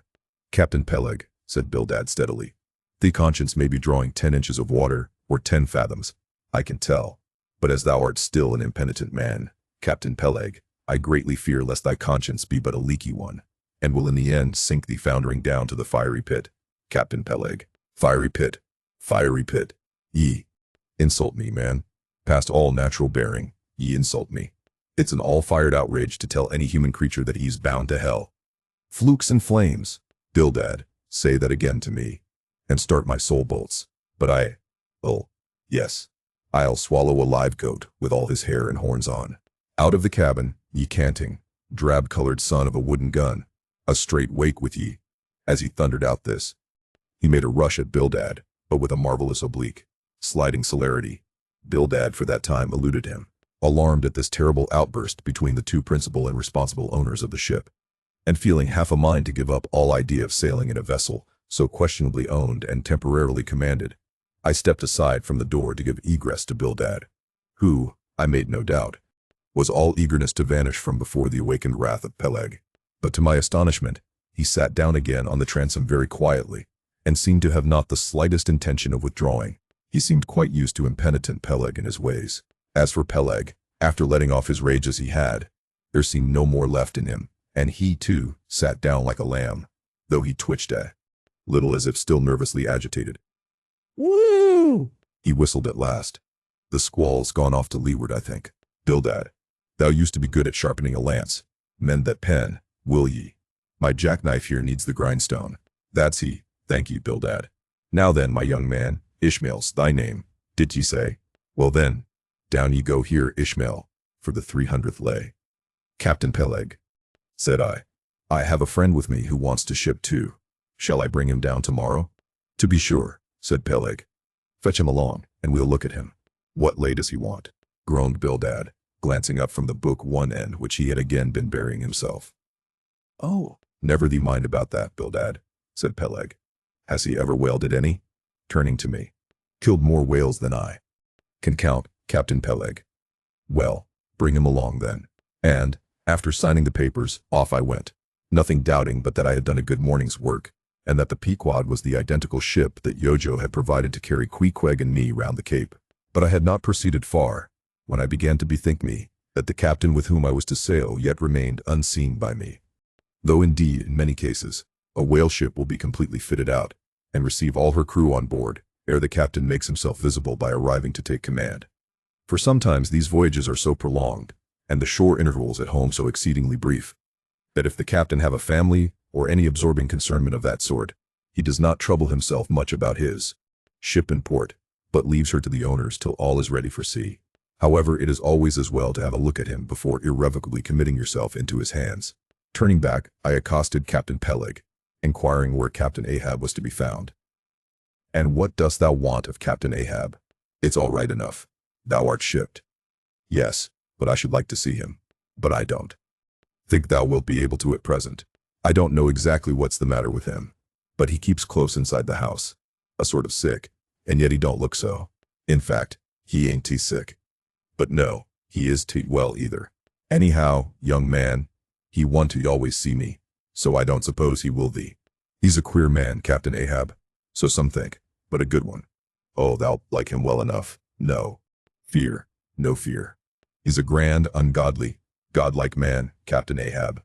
Does speak much, but when he does speak, then you may well listen. Mark ye, be forewarned. Ahab's above the common. Ahab's been in colleges, as well as among the cannibals, been used to deeper wonders than the waves, fixed his fiery lance in mightier, stranger foes than whales. His lance, aye, the keenest and the surest that out of all our isle. Oh! He ain't Captain Bildad. No, and he ain't Captain Peleg.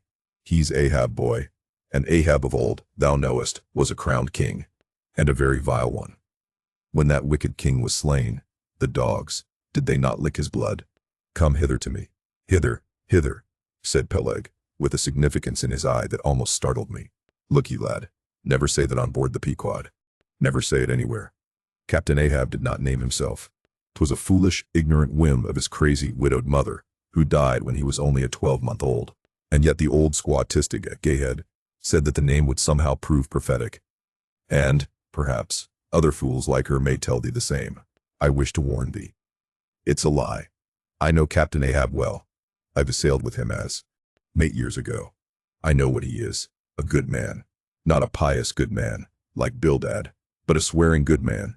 Something like me, only there's a good deal more of him. I know that he was never very jolly, And I know that on the passage home, he was a little out of his mind for a spell, but it was the sharp shooting pains in his bleeding stump that brought that about, as anyone might see. I know, too, that ever since he lost his leg last voyage by that accursed whale, he's been a kind of moody, desperate moody, and savage sometimes. But that will all pass off. And once for all, let me tell thee and assure thee, young man, it's better to sail with a moody good captain than a laughing bad one. So goodbye to thee, and wrong not Captain Ahab, because he happens to have a wicked name. Besides, my boy, he has a wife, not 3 voyages wedded, a sweet, resigned girl. Think of that. By that sweet girl that old man has a child. Hold ye then there can be any utter, hopeless harm in Ahab? No, no, my lad. Stricken, blasted, if he be, Ahab has his humanities. As I walked away, I was full of thoughtfulness. What had been incidentally revealed to me of Captain Ahab filled me with a certain wild vagueness of painfulness concerning him. And somehow, at the time, I felt a sympathy and a sorrow for him. But for I don't know what, unless it was the cruel loss of his leg. And yet I also felt a strange awe of him. But that sort of awe, which I cannot at all describe, was not exactly awe. I do not know what it was, but I felt it, and it did not disincline me towards him, though I felt impatience at what seemed like mystery in him, so imperfectly as he was known to me then. However, my thoughts were at length carried in other directions, so that for the present dark Ahab slipped my mind. The Ramadan. As Queequeg's Ramadan, or fasting and humiliation, was to continue all day, I did not choose to disturb him till towards nightfall, for I cherished the greatest respect towards everybody's religious obligations, never mind how comical, and could not find it in my heart to undervalue even a congregation of ants worshipping a toadstool, or those other creatures in certain parts of our earth, who with a degree of footmanism quite unprecedented in other planets, bow down before the torso of a deceased landed proprietor merely on account of the inordinate possessions he had owned and rented in his name. I say, we good Presbyterian Christians should be charitable in these things, and not fancy ourselves so vastly superior to other mortals, pagans and what-not, because of their half-crazy conceits on these subjects. There was Queequeg now, certainly entertaining the most absurd notions about Yojo and his Ramadan. But what of that? Queequeg thought he knew what he was about, I suppose. He seemed to be content, and there let him rest. All our arguing with him would not avail. Let him be, I say, and heaven have mercy on us all, Presbyterians and pagans alike, for we are all somehow dreadfully cracked about the head, and sadly need mending. Towards evening, when I felt assured that all his performances and rituals must be over, I went up to his room and knocked at the door. But no answer. I tried to open it, but it was fastened inside. Queequeg, said I softly through the keyhole. All silent. I say, Queequeg, why don't you speak? It's I, Ishmael. But all remained still as before. I began to grow alarmed. I had allowed him such abundant time. I thought he might have had an apoplectic fit. I looked through the keyhole, but the door opening into an odd corner of the room, the keyhole prospect was but a crooked and sinister one. I could only see part of the footboard of the bed and a line of the wall, but nothing more. I was surprised to behold resting against the wall the wooden shaft of Queequeg's harpoon, which the landlady the evening previous had taken from him, before our mounting to the chamber. That's strange, thought I. But at any rate, since the harpoon stands yonder, and he seldom or never goes abroad without it, therefore he must be inside here, and no possible mistake. Queequeg! Queequeg! All still.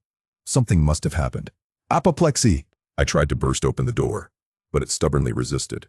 Running downstairs, I quickly stated my suspicions to the first person I met, the chambermaid. La! La! She cried. I thought something must be the matter. I went to make the bed after breakfast, and the door was locked, and not a mouse to be heard, and it's been just so silent ever since. But I thought, maybe, you had both gone off and locked your baggage in for safekeeping. La! La! Ma! Mistress! Murder! Mrs. Murder! Mrs. Hussy! Apoplexy! And with these cries she ran towards the kitchen, I following. Mrs. Avich. Hussy soon appeared, with a mustard pot in one hand, and a vinegar cruet in the other, having just broken away from the occupation of attending to the castors, and scolding her little black boy meantime. Woodhouse! Cried I. Which way to it?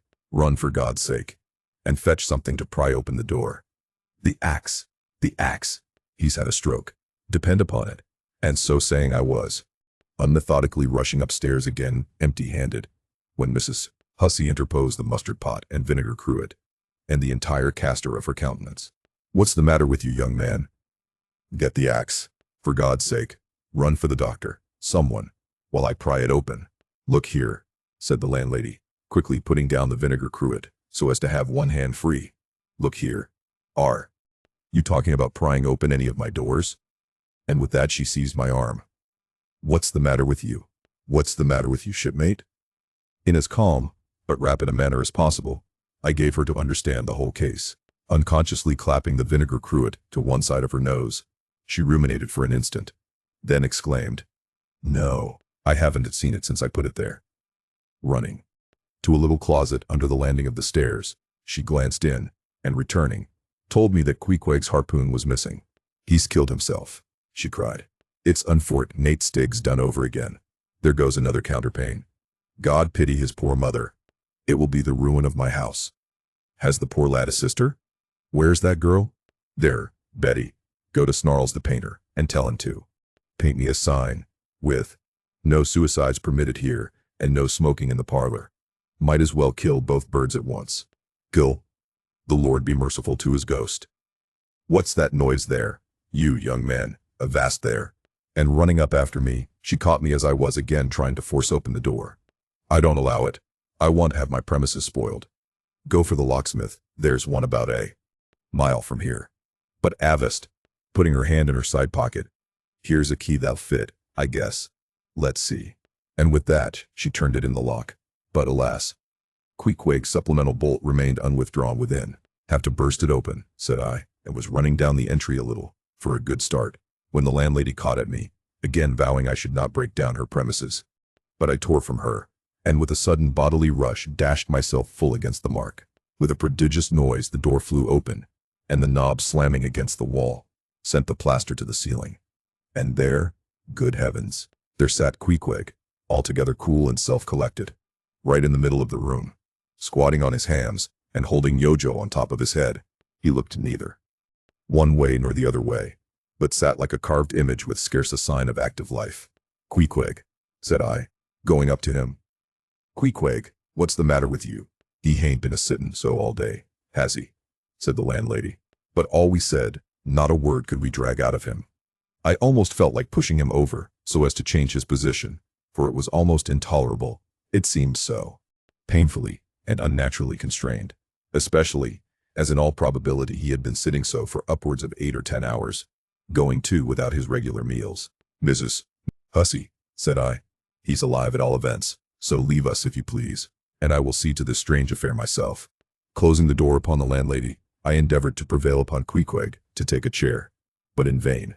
There he sat, and all he could do, for all my polite arts and blandishments, he would not move a peg, nor say a single word, nor even look at me, nor notice my presence in the slightest way. I wonder, thought I, if this can possibly be a part of his Ramadan. Do they fast on their hams that way in his native island? It must be so. Yes, it's part of his creed, I suppose. Well then, let him rest. He'll get up sooner or later, no doubt. It can last forever, thank God, and his Ramadan only comes once a year. And I don't believe it's very punctual then. I went down to supper. After sitting a long time listening to the long stories of some sailors who had just come from a plum-pudding voyage, as they called it, that is, a short whaling voyage in a schooner or brig, confined to the north of the line, in the Atlantic Ocean only.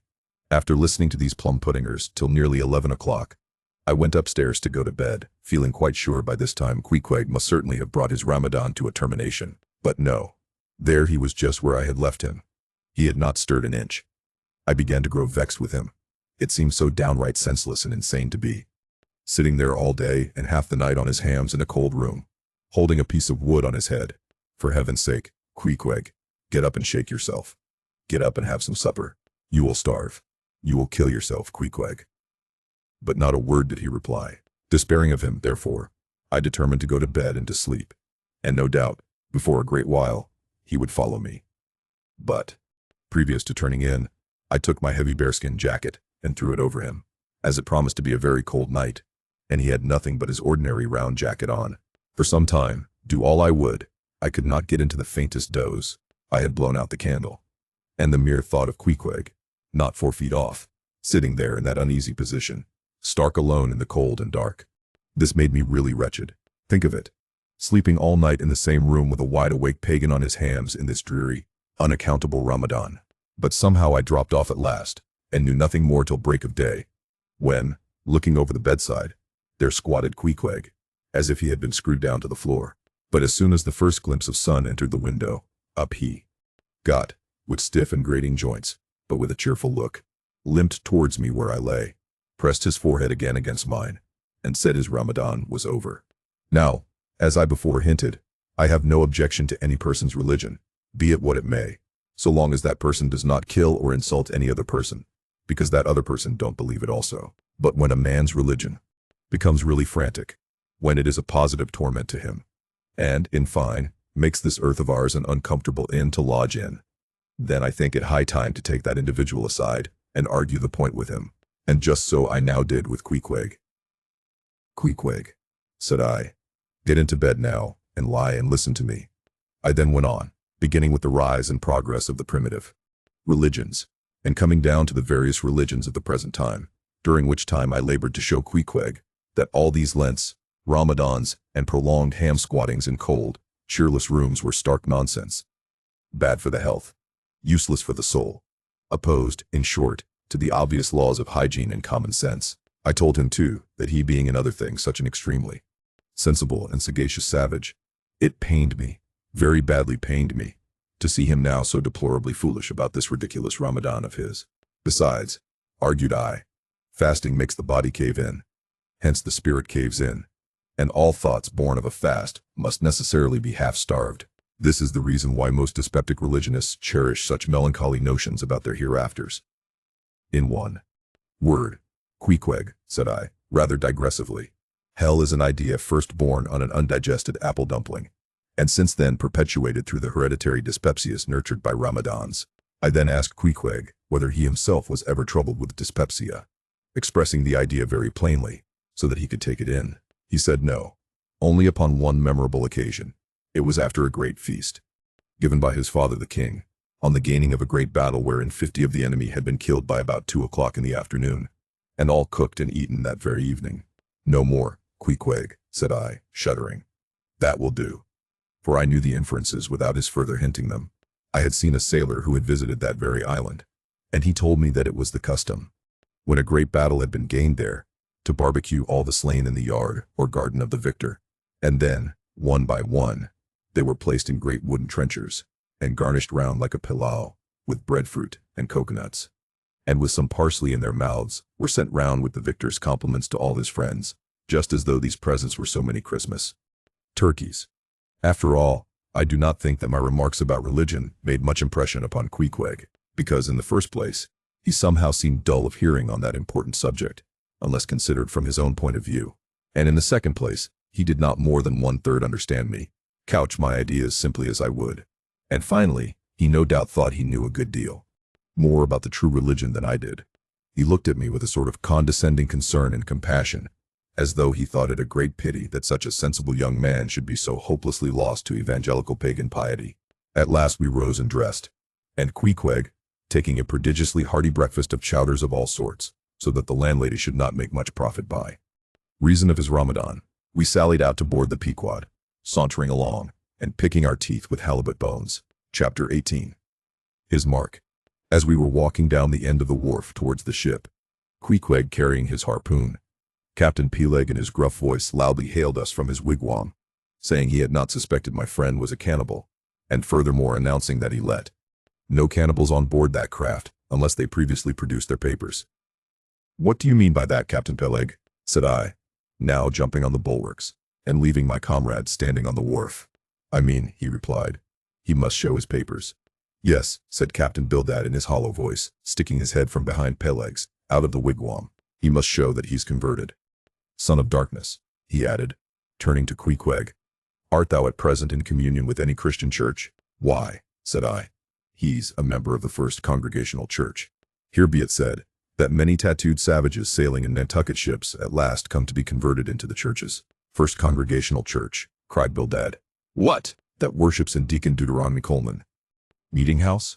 And so saying, taking out his spectacles, he rubbed them with his great yellow bandana handkerchief, and putting them on very carefully, came out of the wigwam, and leaning stiffly over the bulwarks, took a good long look at Queequeg. How long hath he been a member? He then said, turning to me. Not very long, I rather guess, young man. No, said Peleg, and he hasn't been baptized right either, or it would have washed some of that devil's blue off his face.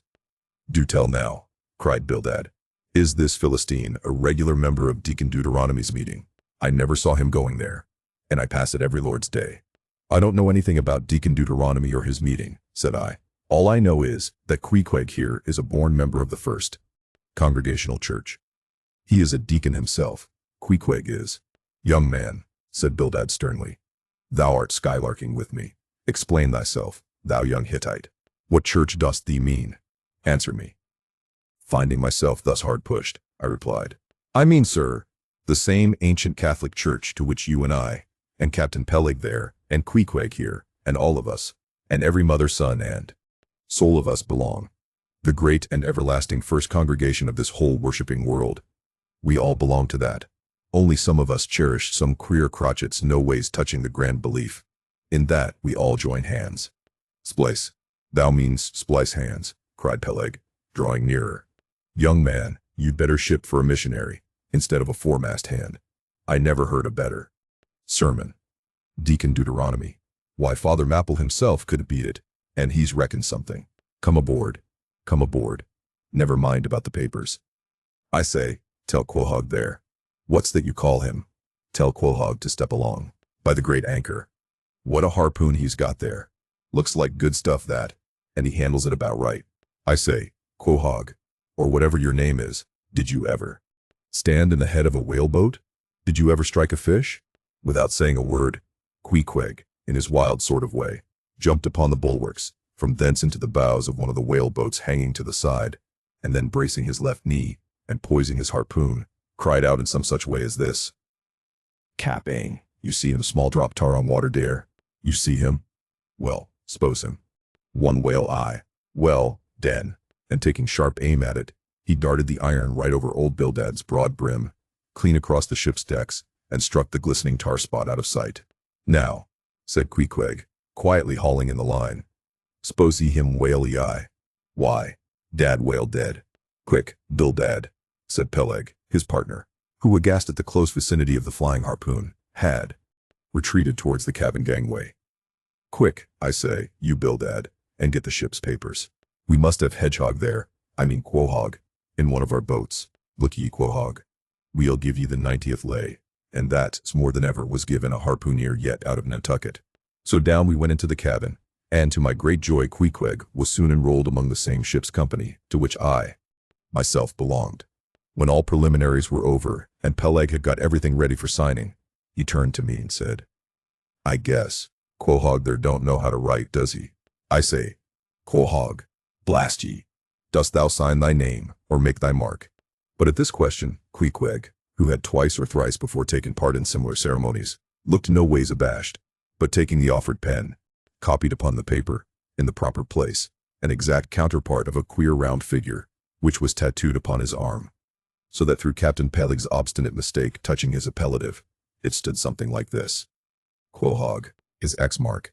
Meanwhile Captain Bildad sat earnestly and steadfastly eyeing Queequeg, and at last rising solemnly and fumbling in the huge pockets of his broad-skirted drab coat, took out a bundle of tracts, and selecting one entitled, The Latter Day Coming, or No Time to Lose, placed it in Queequeg's hands, and then grasping them and the book with both his, looked earnestly into his eyes, and said, Son of darkness, I must do my duty by thee. I am part owner of this ship, and feel concern for the souls of all its crew. If thou still clingest to thy pagan ways, which I sadly fear, I beseech thee, remain not for aye a Belial bondsman. Spurn the idle bell, and the hideous dragon. Turn from the wrath to come. Mind thine eye, I say. Oh, goodness gracious, steer clear of the fiery pit.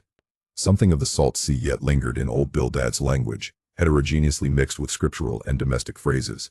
Avast there, avast there, avast there. Bildad, avast now spoiling our harpooneer, cried Peleg. Pious harpooneers never make good voyagers. It takes the shark out of them. No harpooneer is worth a straw who ain't pretty sharkish.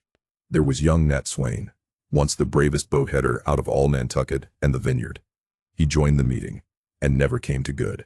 He got so frightened about his plaguey soul, that he shrinked and sheered away from whales, for fear of afterclaps, in case he got stove and went to Davy Jones. "Peleg," said Bildad, lifting his eyes and hands, "thou thyself, as I myself, hast seen many a perilous time. Thou knowest, Peleg, what it is to have the fear of death. How, then, canst thou prate in this ungodly guise? Thou beliest thine own heart, Peleg. Tell me, when this same Pequod here had her 3 masts overboard in that typhoon on Japan, that same voyage when thou went mate with Captain Ahab, did thou not think of death and the judgment then?" Hear him now," cried Peleg, marching across the cabin and thrusting his hands far down into his pockets. "Hear him, all of ye. Think of that, when every moment we thought the ship would sink. Death and the judgment then? What? With all 3 masts making such an everlasting thundering against the side, and every sea breaking over us, fore and aft. Think of death and the judgment then? No time to think about death then. Life was what Captain Ahab and I was thinking of, and how to save all hands, how to rig jury masts, how to get into the nearest port. That was what I was thinking of." Bildad said no more, but, buttoning up his coat, stalked on deck, where we followed him. There he stood, very quietly overlooking some sailmakers who were mending a topsail in the waist. Now and then he stooped to pick up a patch, or save an end of tarred twine, which otherwise might have been wasted. Chapter 19. The Prophet. "Shipmates, have ye shipped in that ship? Queequeg and I had just left the Pequod, and were sauntering away from the water, for the moment each occupied with his own thoughts, when the above words were put to us by a stranger, who, pausing before us, leveled his massive forefinger at the vessel in question. He was but shabbily apparelled in faded jacket and patched trousers, a rag of a black handkerchief investing his neck. A confluent smallpox had in all directions flowed over his face, and left it like the complicated ribbed bed of a torrent, when the rushing waters had been dried up. "Have ye shipped in her?" he repeated. "You mean the ship Pequod, I suppose," said I, trying to gain a little more time for an uninterrupted look at him. "Aye, the Pequod. That ship there," he said, drawing back his whole arm, and then rapidly shoving it straight out from him, with the fixed bayonet of his pointed finger darted full at the object. "Yes," said I. "We have just signed the articles. Anything down there about your souls?" "About what? Oh, perhaps you haven't got any," he said quickly. "No matter though, I know many chaps that have, than got any. Good luck to 'em, and they are all the better off for it. A soul's a sort of a 5th wheel to a wagon." "What are you jabbering about, shipmate?" said I. "He's got enough, though, to make up for all deficiencies of that sort in other chaps," abruptly said the stranger, placing a nervous emphasis upon the word he. "Queequeg," said I, "let's go. This fellow has broken loose from somewhere. He's talking about something and somebody we don't know." "Stop!" cried the stranger. "Ye said true. Ye have seen old thunder yet, have ye?" "Have ye?" "Who's old thunder?" said I, again riveted with the insane earnestness of his manner. "Captain Ahab." "What? The captain of our ship, the Pequod?" "Aye, among some of us old sailor chaps, he goes by that name. Ye haven't seen him yet, have ye?" "No, we haven't, Tut. He's sick, they say, but is getting better, and will be all right again before long." "All right again before long," laughed the stranger, with a solemnly derisive sort of laugh. "Look ye, when Captain Ahab is all right, then this left arm of mine will be all right, not before." "What do you know about him? What did they tell you about him?" "Say that. They did tell much of anything about him.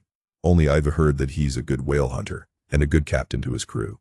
"That's true, that's true, that's true. Yes, both true enough. But you must jump when he gives an order. Step and growl. Growl and go. That's the word with Captain Ahab.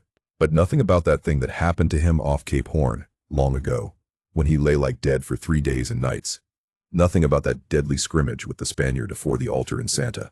Heard nothing about that, eh? Nothing about the silver calabash he spat into. And nothing about his losing his leg last voyage, according to the prophecy. Didn't ye hear a word about them matters and something more, eh? No, I don't think ye did. How could ye? Who knows it? Not all Nantucket, I guess. But how's ever, mayhap, ye've heard tell about the leg, and how he lost it. Aye, ye have heard of that, I dare say. Oh yes, that everyone knows a most. Aye, mean they know he's only one leg, and that a Parmacetti took the other off. My friend, said I, what all this gibberish of yours is about, I don't know, and I don't much care. For it seems to me that you must be a little damaged in the head. But if you are speaking of Captain Ahab, of that ship there, the Pequod, then let me tell you that I know all about the loss of his leg. All about it. Sure you do? All. Pretty sure. With finger pointed and eye leveled at the Pequod, the beggar-like stranger stood a moment, as if in a troubled reverie. Then starting a little, turned and said, Ye've shipped, have ye? Names down on the papers? Well, what's signed is signed, and what's to be, will be. And then again, perhaps it won't be, after all. Anyhow, it's all fixed, and arranged already. And some sailors or other must go with him, I suppose. As well these as any other men. God pity. Morning to ye, shipmates, morning. The ineffable heavens bless ye. I'm sorry I stopped ye. Look here, friend, said I. If you have anything important to tell us, out with it. But if you were only trying to bamboozle us, you are mistaken in your game. That's all I have to say. Ips. And it's said very well, and I like to hear a chap talk up that way. You are just the man for him. The likes of ye. Morning to ye, shipmates, morning. Oh, when ye get there, tell him I've concluded not to make one of him. Ah, my dear fellow, you can fool us that way. You can fool us that way. You can fool us.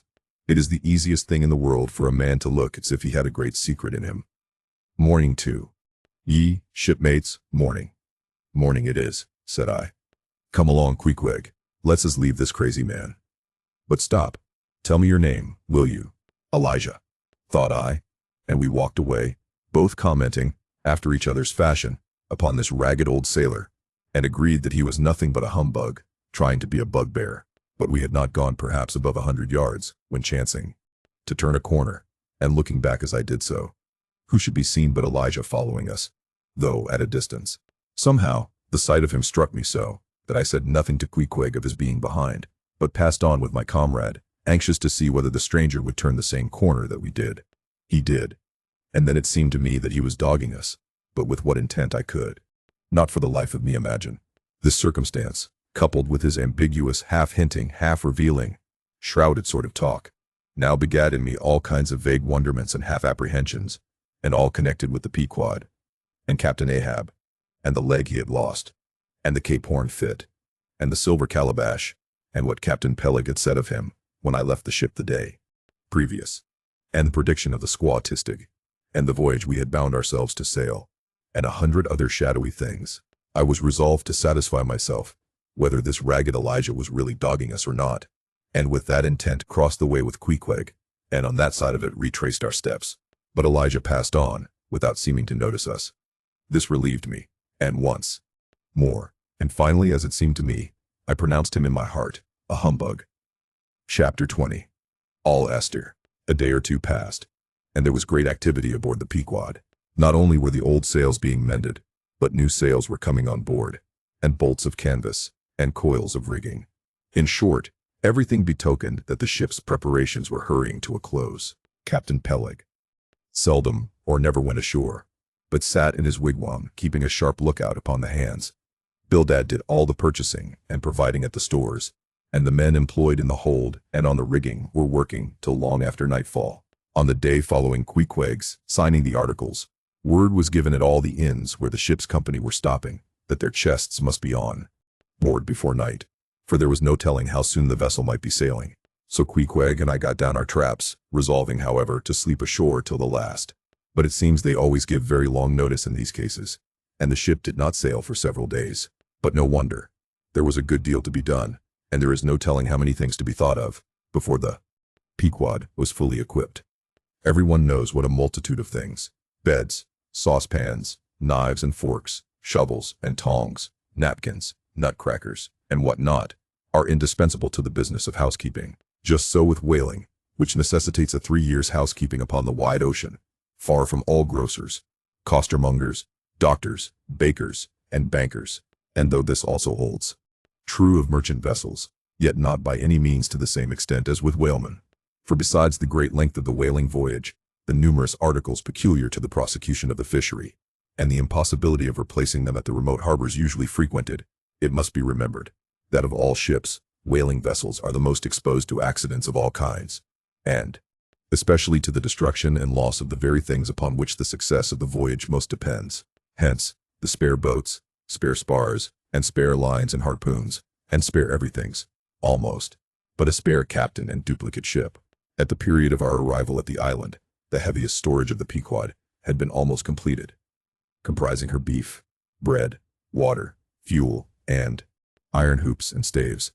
But as before hinted, for some time there was a continual fetching and carrying on board of diverse odds and ends of things, both large and small. Chief among those who did this fetching and carrying was Captain Bildad's sister, a lean old lady of a most determined and indefatigable spirit, but withal very kind-hearted, who seemed resolved that, if she could help it, nothing should be found wanting in the Pequod. After once fairly getting to sea, at one time she would come on board with a jar of pickles for the steward's pantry, another time with a bunch of quills for the chief mate's desk, where he kept his log, a third time with a roll of flannel for the small of someone's rheumatic back. Never did any woman better deserve her name, which was Charity, Aunt Charity, as everybody called her. And like a sister of charity did this charitable Aunt Charity bustle about hither and thither, ready to turn her hand and heart to anything that promised to yield safety, comfort, and consolation to all on board a ship in which her beloved brother Bildad was concerned, and in which she herself owned a score or two of well-saved dollars. But it was startling to see this excellent-hearted Quakeress coming on board, as she did the last day, with a long oil ladle in one hand, and a still longer whaling lance in the other. Nor was Bildad himself nor Captain Peleg at all backward. As for Bildad, he carried about with him a long list of the articles needed, and at every fresh arrival, down went his mark opposite that article upon the paper. Every once in a while Peleg came hobbling out of his whalebone den, roaring at the men down the hatchways, roaring up to the riggers at the masthead, and then concluded by roaring back into his wigwam. During these days of preparation, Queequeg and I often visited the craft, and as often I asked about Captain Ahab, and how he was, and when he was going to come on board his ship. To these questions they would answer that he was getting better and better, and was expected aboard every day. Meantime, the two captains, Peleg and Bildad, could attend to everything necessary to fit the vessel for the voyage. If I had been downright honest with myself, I would have seen very plainly in my heart that I did but half fancy being committed this way to so long a voyage, without once laying my eyes on the man who was to be the absolute dictator of it, so soon as the ship sailed out upon the open sea.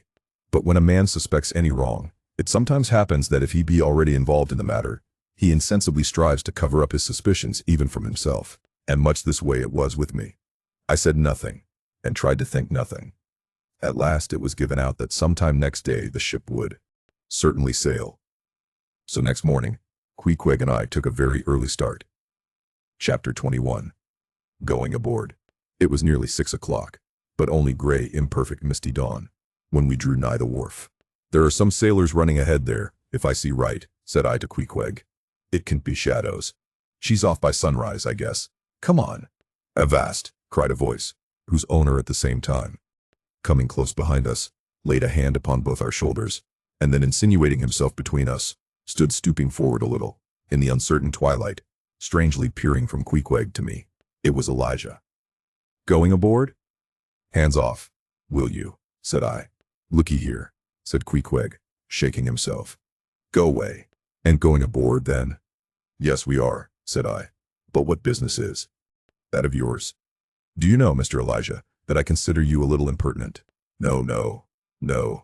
I wasn't aware of that, said Elijah, slowly and wonderingly looking from me to Queequeg, with the most unaccountable glances. Elijah, said I, you will oblige my friend and me by withdrawing. We are going to the Indian and Pacific Oceans, and would prefer not to be detained. Be ye coming back afore breakfast? He's cracked, Queequeg, said I. Come on. Holloa, cried stationary Elijah, hailing us when we had removed a few paces. Never mind him, said I. Queequeg, come on. But he stole up to us again, and suddenly clapping his hand on my shoulder, said, Did you see anything looking like men going towards that ship a while ago? Struck by this plain matter-of-fact question, I answered, saying, Yes. I thought I did see 4 or 5 men, but it was too dim to be sure. Very dim, said Elijah. Morning to ye. Once more we quitted him, but once more he came softly after us, and touching my shoulder again, said, See, if you can find him now, will ye? Find who? Morning to ye, he rejoined, again moving off. Oh, I was going to warn you against. But never mind, never mind. It's all one. All in the family too. Sharp frost this morning, ain't it? Goodbye to ye. Shan't see ye again very soon, I guess. Unless it's before the grand jury. And with these cracked words he finally departed, leaving me, for the moment, in no small wonderment, at his frantic impudence. At last, stepping on board the Pequod, we found everything in profound quiet, not a soul moving. The cabin entrance was locked within. The hatches were all on, and lumbered with coils of rigging. Going forward to the forecastle, we found the slide of the scuttle open. Seeing a light, we went down, and found only an old rigger there, wrapped in a tattered pea jacket. He was thrown at whole length upon two chests, his face downwards and enclosed in his folded arms. The profoundest slumber slept upon him. Those sailors we saw, Queequeg, where can they have gone to? Said I, looking dubiously at the sleeper. But it seemed that, when on the wharf, Queequeg had not at all noticed what I now alluded to. Hence I would have thought myself to have been optically deceived in that matter, were it not for Elijah's otherwise inexplicable question. But I beat the thing down, and again marking the sleeper, jocularly hinted to Queequeg that perhaps we had best sit up with the body, telling him to establish himself accordingly. He put his hand upon the sleeper's rear, as though feeling if it was soft enough, and then, without more ado, sat quietly down there. Gracious, Queequeg, don't sit there, said I. Oh, Perry dude seat, said Queequeg. My country. When hurt him face. Face, said I. Call that his face. Very benevolent countenance then. But how hard he breathes. He's heaving himself. Get off, Queequeg. You are heavy. It's grinding the face of the poor. Get off, Queequeg. Look, he'll twitch you off soon. I wonder he don't wake. Queequeg removed himself to just beyond the head of the sleeper, and lighted his tomahawk pipe. I sat at the feet. We kept the pipe passing over the sleeper, from one to the other. Meanwhile, upon questioning him in his broken fashion, Queequeg gave me to understand that, in his land, owing to the absence of settees and sofas of all sorts, the king, chiefs, and great people generally, were in the custom of fattening some of the lower orders for ottomans, and to furnish a house comfortably in that respect, you had only to buy up 8 or 10 lazy fellows, and lay them round in the piers and alcoves. Besides, it was very convenient on an excursion. Much better than those garden chairs which are convertible into walking sticks. Upon occasion, a chief calling his attendant, and desiring him to make a settee of himself under a spreading tree, perhaps in some damp marshy place, while narrating these things, every time Queequeg received the tomahawk from me, he flourished the hatchet side of it over the sleeper's head. What's that for, Queequeg? Parry easy, kill ye. Oh, parry easy. He was going on with some wild reminiscences about his tomahawk pipe, which, it seemed, had in its two uses both brained his foes and soothed his soul, when we were directly attracted to the sleeping rigger. The strong vapor now completely filling the contracted hole, it began to tell upon him. He breathed with a sort of muffledness, then seemed troubled in the nose, then revolved over once or twice, then sat up and rubbed his eyes. Hullo, he breathed at last. Who be ye smokers? Shipped men, answered I. When does she sail? Aye, ye are going in her, be ye? She sails today. The captain came aboard last night. What captain? Ahab? Who but him indeed? I was going to ask him some further questions concerning Ahab, when we heard a noise on deck. Hulloa, Starbuck's astir, said the rigger. He's a lively chief mate, that. Good man, and a pious. But all alive now, I must turn to. And so saying he went on deck, and we followed. It was now clear sunrise. Soon the crew came on board in 2s and 3s. The riggers bestirred themselves, the mates were actively engaged, and several of the shore people were busy in bringing various last things on board. Meanwhile, Captain Ahab remained invisibly enshrined within his cabin. At length, towards noon, upon the final dismissal of the ship's riggers, and after the Pequod had been hauled out from the wharf, and after the ever-thoughtful Charity had come off in a whale-boat, with her last gift, a nightcap for Stubb, the second mate, her brother-in-law, and a spare Bible for the steward. After all this, the two captains, Peleg and Bildad, issued from the cabin, and turning to the chief mate, Peleg said, Now, Mr. Starbuck, are you sure everything is right? Captain Ahab is all ready. Just spoke to him. Nothing more to be got from shore, eh? Well, call all hands then. Muster 'em aft here. Blast. No need of profane words, however great the hurry. Peleg, said Bildad. But away with thee, friend Starbuck, and do our bidding. How now? Here upon the very point of starting for the voyage, Captain Peleg and Captain Bildad were going it with a high hand on the quarterdeck, just as if they were to be joint commanders at sea, as well as to all appearances in port. And, as for Captain Ahab, no sign of him was yet to be seen. Only, they said he was in the cabin. But then, the idea was that his presence was by no means necessary in getting the ship under way and steering her well out to sea. Indeed, as that was not at all his proper business, but the pilot's, and as he was not yet completely recovered. So they said, therefore, Captain Ahab stayed below. And all this seemed natural enough, especially as in the merchant service many captains never show themselves on deck for a considerable time after heaving up the anchor, but remain over the cabin table, having a farewell merrymaking with their shore friends, before they quit the ship for good, with the pilot. But there was not much chance to think over the matter, for Captain Peleg was now all alive. He seemed to do most of the talking and commanding, and not Bildad. "Aft here, ye sons of bachelors," he cried, as the sailors lingered at the mainmast. "Mr. Starbuck, drive aft. Strike the tent there," was the next order. As I hinted before, this whalebone marquee was never pitched except in port, and on board the Pequod, for 30 years, the order to strike the tent was well known to be the next thing to heaving up the anchor. "Man the capstan, blood and thunder. Jump," was the next command, and the crew sprang for the handspikes. Now in getting under way, the station generally occupied by the pilot is the forward part of the ship. And here Bildad, who, with Peleg, be it known, in addition to his other officers, was one of the licensed pilots of the port, he being suspected to have got himself made a pilot in order to save the Nantucket pilot fee to all the ships he was concerned in, for he never piloted any other craft. Bildad, I say, might now be seen actively engaged in looking over the bows for the approaching anchor, and at intervals singing what seemed a dismal stave of psalmody to cheer the hands at the windlass, who roared forth some sort of a chorus about the girls in Booble Alley, with hearty goodwill.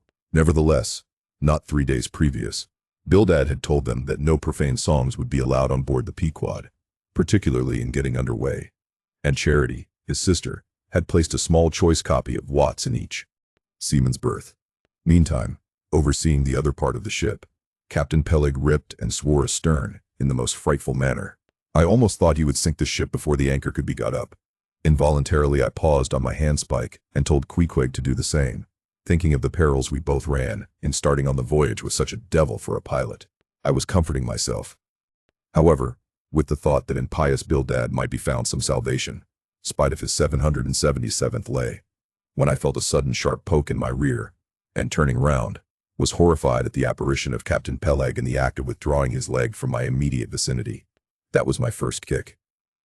"Is that the way they heave in the marchant service?" he roared.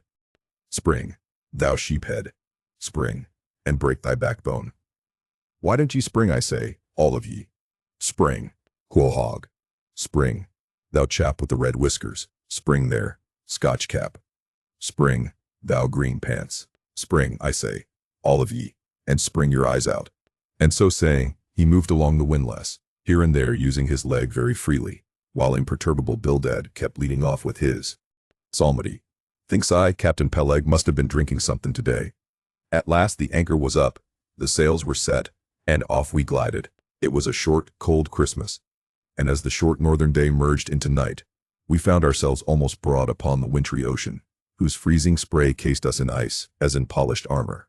The long rows of teeth on the bulwarks glistened in the moonlight, and like the white ivory tusks of some huge elephant, vast curving icicles depended from the bows. Lank Bildad, as pilot, headed the first watch, and ever and anon, as the old craft deep dived into the green seas, and sent the shivering frost all over her, and the winds howled, and the cordage rang, his steady notes were heard. Stand dressed in living green. So to the Jews old Canaan stood. Never did those sweet words sound more sweetly to me than then. They were full of hope and fruition. Spite of this frigid winter night in the boisterous Atlantic, spite of my wet feet and wetter jacket, there was yet, it then seemed to me, many a pleasant haven in store, and meads and glades so eternally vernal, that the grass shot up by the spring, untrodden, unwilted, remains at midsummer. At last we gained such an offing, that the two pilots were needed no longer. The stout sailboat that had accompanied us began ranging alongside. It was curious, and not unpleasing, how Peleg and Bildad were affected at this juncture, especially Captain Bildad. For loath to depart, yet very loath to leave, for good, a ship bound on so long and perilous a voyage, beyond both stormy capes, a ship in which some thousands of his hard-earned dollars were invested, a ship in which an old shipmate sailed as captain, a man almost as old as he, once more starting to encounter all the terrors of the pitiless jaw, loath to say goodbye to a thing so every way brimful of every interest too. Poor old Bildad lingered long, paced the deck with anxious strides, ran down into the cabin to speak another farewell word there, again came on deck, and looked to windward, looked towards the wide and endless waters, only bounded by the far-off unseen eastern continents, looked towards the land, looked aloft, looked right and left, looked everywhere and nowhere, and at last, mechanically, coiling a rope upon its pin, convulsively grasped stout Peleg by the hand, and holding up a lantern, for a moment stood gazing heroically in his face, as much as to say, "Nevertheless, friend Peleg, I can stand it. Yes, I can." As for Peleg himself, he took it more like a philosopher. But for all his philosophy, there was a tear twinkling in his eye when the lantern came too near, and he too, did not a little run from cabin to deck, now a word below, and now a word with Starbuck, the chief mate. But at last, he turned to his comrade, with a final sort of look about him. "Captain Bildad, come, old shipmate, we must go. Back the main yard there. Boat ahoy.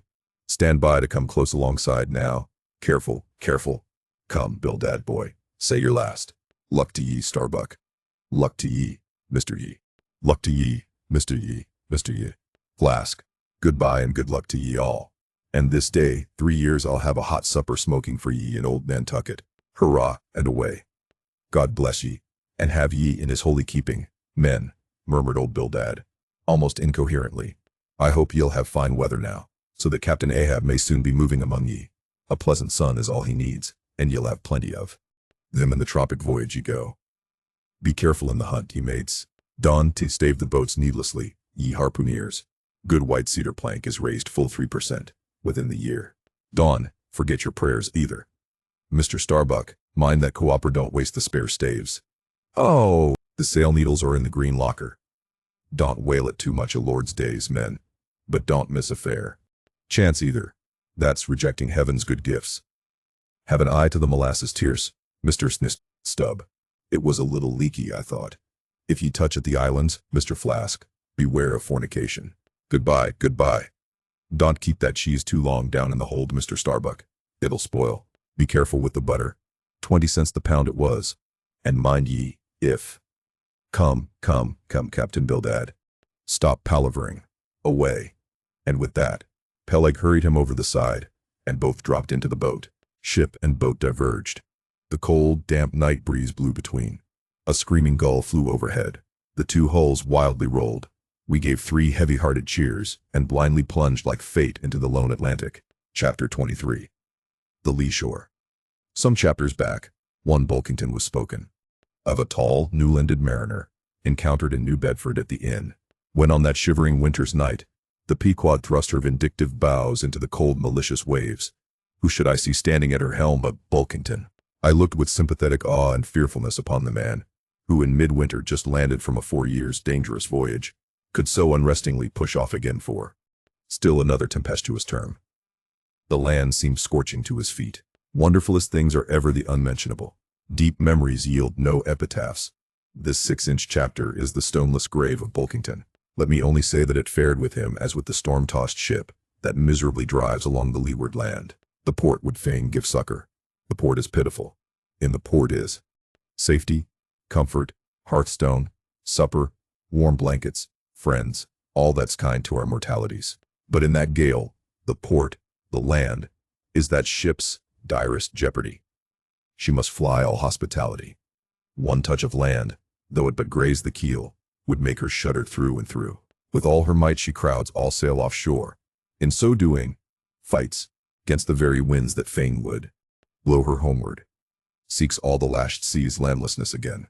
For refuge, sake forlornly rushing into peril. Her only friend, her bitterest foe. Know ye now, Bulkington, glimpses do ye seem to see of that mortally intolerable truth, that all deep earnest thinking is but the intrepid effort of the soul to keep the open independence of her sea, while the wildest winds of heaven and earth conspired to cast her on the treacherous, slavish shore. But as in landlessness alone resides highest truth, shoreless, indefinite as God. So, better is it to perish in that howling infinite, than be ingloriously dashed upon the lee, even if that were safety. For worm-like, then, oh, who would crave and crawl to land? Terrors of the terrible, is all this agony so vain? Take heart, oh, Bulkington. Bear thee grimly, demigod. Up from the spray of thy ocean perishing, straight up, leaps thy apotheosis. Chapter 24. The Advocate. As Queequeg and I are now fairly embarked in this business of whaling, and as this business of whaling has somehow come to be regarded among landsmen as a rather unpoetical and disreputable pursuit, therefore, I am all anxiety to convince ye, landsmen, of the injustice hereby done to us hunters of whales.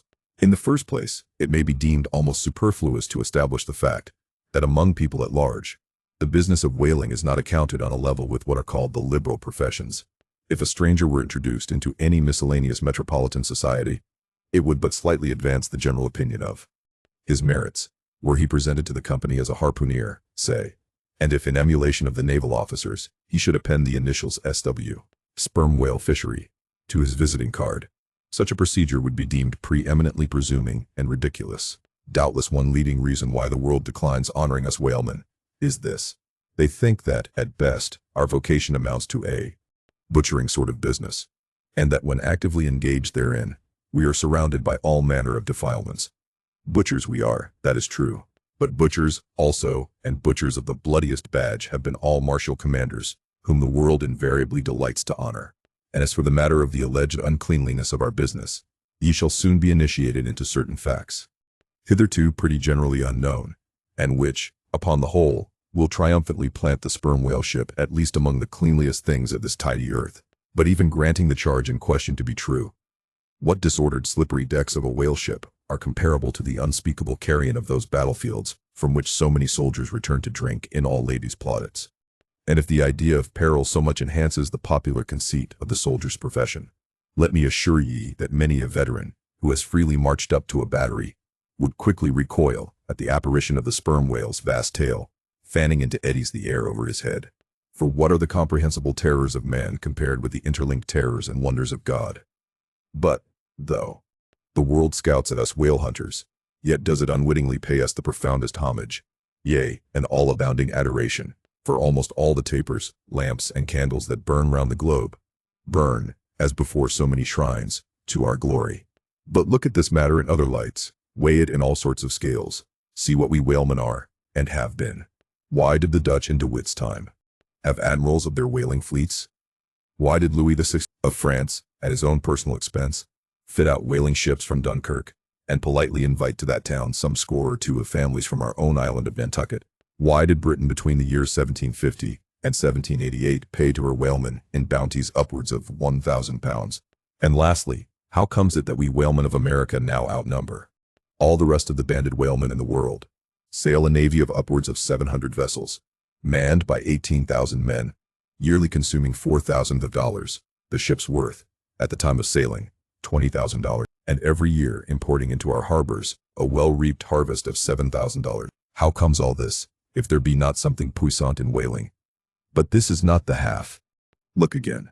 I freely assert that the cosmopolite philosopher cannot, for his life, point out one single peaceful influence, which within the last 60 years has operated more potentially upon the whole broad world, taken in one aggregate, than the high and mighty business of whaling.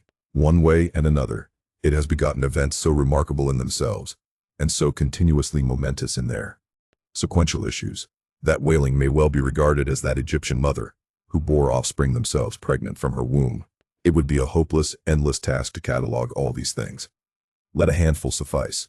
For many years past the whale ship has been the pioneer in ferreting out the remotest and least known parts of the earth. She has explored seas and archipelagos which had no chart, where no Cook or Vancouver had ever sailed. If American and European men of war now peacefully ride in once savage harbors, let them fire salutes to the honor and glory of the whale ship, which originally showed them the way, and first interpreted between them and the savages. They may celebrate, as they will, the heroes of exploring expeditions, your Cooks, your Krusensterns. But I say that scores of anonymous captains have sailed out of Nantucket that were as great, and greater than your cook and your cruisenstern. For in their succorless empty-handedness, they in the heathenish sharked waters, and by the beaches of unrecorded, javelin islands, battled with virgin wonders and terrors that Cook with all his marines and muskets would not willingly have dared. All that has made such a flourish of in the old South Sea voyages. Those things were but the lifetime commonplaces of our heroic Nantucketers. Often, adventures which Vancouver dedicates 3 chapters to, these men accounted unworthy of being set down in the ship's common log. Ah, the world! Oh, the world! Until the whale fishery rounded Cape Horn, no commerce but colonial, scarcely any intercourse but colonial, was carried on between Europe and the long line of the opulent Spanish provinces on the Pacific coast. It was the whalemen who first broke through the jealous policy of the Spanish crown, touching those colonies. And, if space permitted, it might be distinctly shown how from those whalemen at last eventuated the liberation of Peru, Chile, and Bolivia from the yoke of old Spain, and the establishment of the eternal democracy in those parts. That great America on the other side of the sphere, Australia, was given to the enlightened world by the whalemen. After its first blunder-born discovery by a Dutchman, all other ships long shunned those shores as pestiferously barbarous. But the whale ship touched there. The whale ship is the true mother of that now mighty colony. Moreover, in the infancy of the first Australian settlement, the emigrants were several times saved from starvation by the benevolent biscuit of the whale ship, luckily dropping an anchor in their waters. The uncounted isles of all Polynesia confess the same truth, and do commercial homage to the whale ship that cleared the way for the missionary and the merchant, and in many cases carried the primitive missionaries to their first destinations. If that double-bolted land, Japan, is ever to become hospitable, it is the whale ship alone to whom the credit will be due. For already she is on the threshold. But if, in the face of all this, you still declare that whaling has no aesthetically noble associations connected with it, then am I ready to shiver 50 lances with you there, and unhorse you with a split helmet. Every time. The whale has no famous author, and whaling no famous chronicler, you will say. The whale no famous author, and whaling no famous chronicler? Who wrote the first account of our Leviathan? Who but mighty Job? And who composed the first narrative of a whaling voyage? Who, but no less a prince than Alfred the Great, who, with his own royal pen, took down the words from other, the Norwegian whale hunter of those times, and who pronounced our glowing eulogy in Parliament? Who but Edmund Burke? True enough, but then whalemen themselves are poor devils. They have no good blood in their veins. No good blood in their veins. They have something better than royal blood there. The grandmother of Benjamin Franklin was Mary Morrell, afterwards, by marriage, Mary Folger, one of the old settlers of Nantucket, and the ancestor to a long line of Folgers and harpooneers, all kith and kin to noble Benjamin, this day darting the barbed iron from one side of the world to the other. Good again. But then all confess that somehow whaling is not respectable. Whaling not respectable. Whaling is imperial. By Old English statutory law, the whale is declared a royal fish. Only nominal. The whale himself has never figured in any grand imposing way. The whale never figured in any grand imposing way? In one of the mighty triumphs given to a Roman general upon his entering the world's capital, the bones of a whale, brought all the way from the Syrian coast, were the most conspicuous object in the symboled procession. See subsequent chapters for something more on this head. Grant it, since you cite it. But, say what you will, there is no real dignity in whaling. No dignity in whaling? The dignity of our calling the very heavens attest. Cetus is a constellation in the south. No more. Drive down your hat in presence of the Tsar, and take it off to Queequeg. No more. I know a man that, in his lifetime, has taken 350 whales. I account that man more honorable than that great captain of antiquity, who boasted of taking as many walled towns. And as for me, if, by any possibility, there be any as yet undiscovered prime thing in me, if I shall ever deserve any real repute in that small but high-hushed world, which I might not be unreasonably ambitious of, if hereafter I shall do anything that upon the whole a man might rather have done than to have left undone, if, at my death, my executors, or more properly my creditors, find any precious MSS in my desk, then here I prospectively ascribe all the honor and the glory to whaling. For a whale ship was my Yale College and my Harvard. Chapter 25. Postscript. In behalf of the dignity of whaling, I would fain advance not, but substantiated facts. But after embattling his facts, an advocate who should wholly suppress a not unreasonable surmise, which might tell eloquently upon his cause. Such an advocate, would he not be blameworthy? It is well known that at the coronation of kings and queens, even modern ones, a certain curious process of seasoning them for their functions is gone through. There is a salt cellar of state, so called, and there may be a caster of. How they use the salt, precisely, who knows? Certain I am, however, that a king's head is solemnly oiled at his coronation, even as a head of salad. Can it be, though, that they anoint it with a view of making its interior run well, as they anoint machinery? Much might be ruminated here, concerning the essential dignity of this regal process, because in common life we esteem but meanly and contemptibly a fellow who anoints his hair, and palpably smells of that anointing. In truth, a mature man who uses hair oil, unless medicinally, that man has probably got a quaggy spot in him somewhere. As a general rule, he can amount to much in his totality.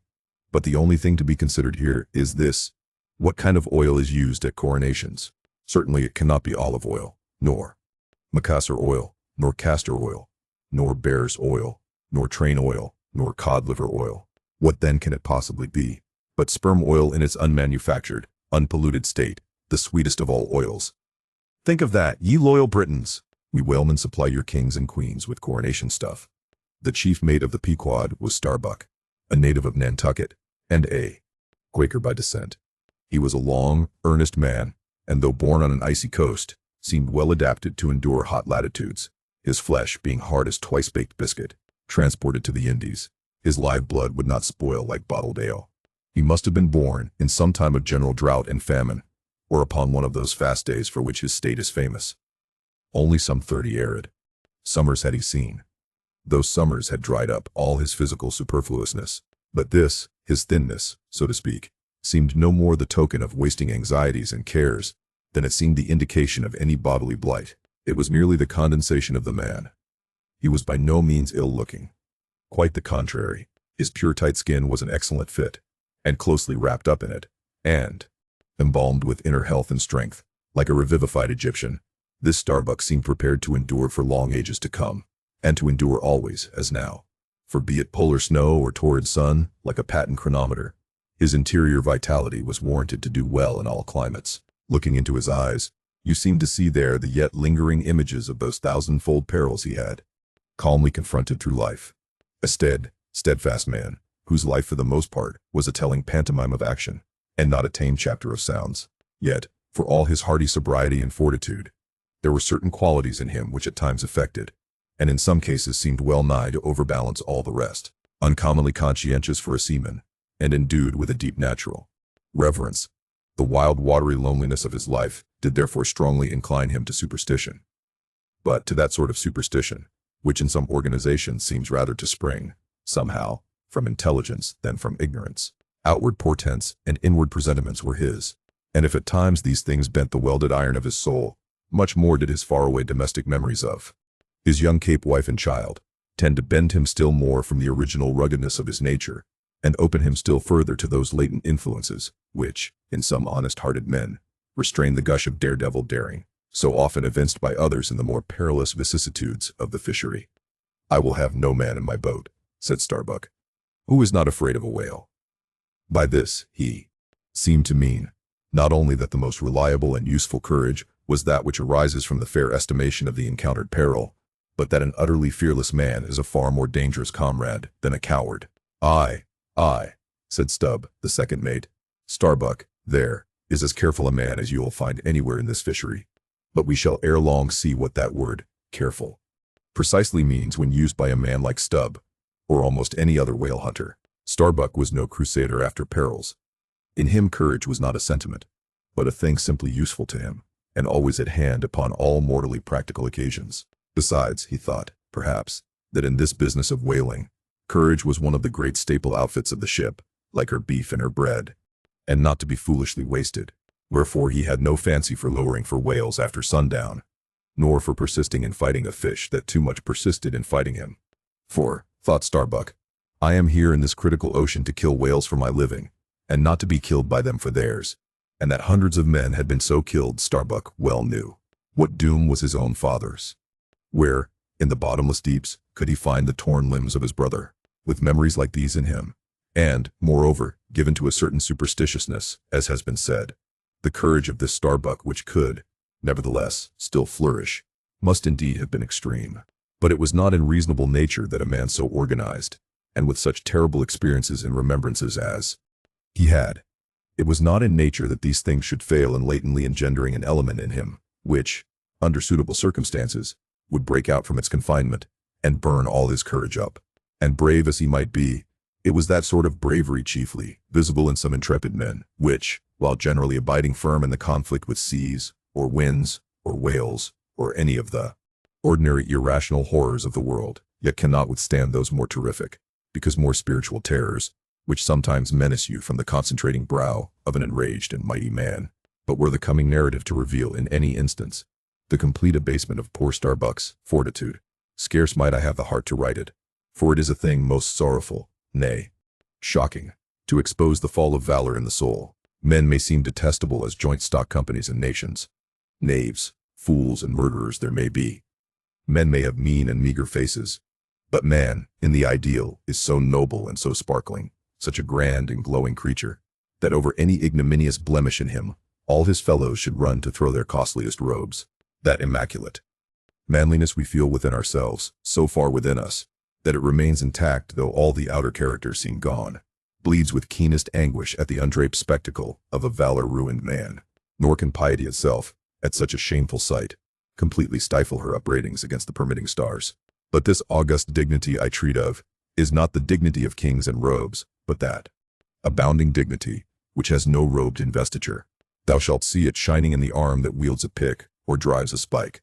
That democratic dignity which, on all hands, radiates without end from God himself, the great God absolute, the center and circumference of all democracy, his omnipresence, our divine equality. If, then, to meanest mariners, and renegades and castaways, I shall hereafter ascribe high qualities, though dark, weave round them tragic graces, if even the most mournful, perchance the most abased, among them all, shall at times lift himself to the exalted mounts, if I shall touch that workman's arm with some ethereal light, if I shall spread a rainbow over his disastrous set of sun, then against all mortal critics bear me out in it, thou just spirit of equality, which hast spread one royal mantle of humanity over all my kind. Bear me out in it, thou great democratic God, who didst not refuse to the swart convict, Bunyan, the pale, poetic pearl. Thou who didst clothe with doubly hammered leaves of finest gold the stumped and paupered arm of old Cervantes. Thou who didst pick up Andrew Jackson from the pebbles, who didst hurl him upon a warhorse, who didst thunder him higher than a throne. Thou who, in all thy mighty earthly marchings, ever cullest thy selectest champions from the kingly commons. Bear me out in it, O God. Chapter 27. Knights and Squires. Stubb was the second mate. He was a native of Cape Cod, and hence, according to local usage, was called a Cape Cod man, a happy-go-lucky, neither craven nor valiant, taking perils as they came with an indifferent air, and while engaged in the most imminent crisis of the chase, toiling away, calm and collected as a journeyman joiner engaged for the year. Good-humored, easy, and careless, he presided over his whaleboat as if the most deadly encounter were but a dinner, and his crew all invited guests. He was as particular about the comfortable arrangement of his part of the boat as an old stage driver is about the snugness of his box. When close to the whale, in the very deathlock of the fight, he handled his unpitying lance coolly and off-handedly, as a whistling tinker his hammer. He would hum over his old rigadig tunes, while flank and flank with the most exasperated monster. Long usage had, for this Stubb, converted the jaws of death into an easy chair. What he thought of death itself, there is no telling. Whether he ever thought of it at all, might be a question. But, if he ever did chance to cast his mind that way after a comfortable dinner, no doubt, like a good sailor, he took it to be a sort of call of the watch to tumble aloft, and bestir themselves there, about something which he would find out when he obeyed the order, and not sooner. What, perhaps, with other things, made Stubb such an easy-going, unfearing man, so cheerily trudging off with the burden of life in a world full of grave peddlers, all bowed to the ground with their packs. What helped to bring about that almost impious good humor of his? That thing must have been his pipe, for, like his nose, his short, black little pipe was one of the regular features of his face. You would almost as soon have expected him to turn out of his bunk without his nose as without his nose as without his pipe. He kept a whole row of pipes there ready loaded, stuck in a rack, within easy reach of his hand. And, whenever he turned in, he smoked them all out in succession, lighting one from the other to the end of the chapter, then loading them again to be in readiness anew. For, when Stubb dressed, instead of first putting his legs into his trousers, he put his pipe into his mouth. I say this continual smoking must have been one cause, at least, of his peculiar disposition. For everyone knows that this earthly air, whether ashore or afloat, is terribly infected with the nameless miseries of the numberless mortals who have died exhaling it. And as in time of the cholera, some people go about with a camphorated handkerchief to their mouths. So, likewise, against all mortal tribulations, Stubb's tobacco smoke might have operated as a sort of disinfecting agent. The third mate was Flask, a native of Tisbury, in Martha's Vineyard, a short, stout, ruddy young fellow, very pugnacious concerning whales, who somehow seemed to think that the great leviathans had personally and hereditarily affronted, and therefore it was a sort of point of honor with him to destroy them whenever encountered. So utterly lost was he to all sense of reverence for the many marvels of their majestic bulk and mystic ways, and so dead to anything like an apprehension of any possible danger from encountering them, that in his poor opinion, the wondrous whale was but a species of magnified mouse, or at least, water rat, requiring only a little circumvention and some small application of time and trouble in order to kill and boil. This ignorant, unconscious fearlessness of his made him a little waggish in the matter of whales. He followed these fish for the fun of it, and a 3 years' voyage round Cape Horn was only a jolly joke that lasted that length of time. As a carpenter's nails are divided into wrought nails and cut nails, so mankind may be similarly divided. Little Flask was one of the wrought ones, made to clinch tight and last long. They called him King Post on board of the Pequod, because, in form, he could be well likened to the short, square timber known by that name in Arctic whalers, and which by the means of many radiating side timbers inserted into it, serves to brace the ship against the icy concussions of those battering seas. Now these three mates, Starbuck, Stubb, and Flask, were momentous men. They it was who by universal prescription commanded 3 of the Pequod's boats as headsmen, in that grand order of battle in which Captain Ahab would probably marshal his forces to descend on the whales. These 3 headsmen were as captains of companies, or, being armed with their long keen whaling spears, they were as a picked trio of lancers, even as the harpooneers were flingers of javelins.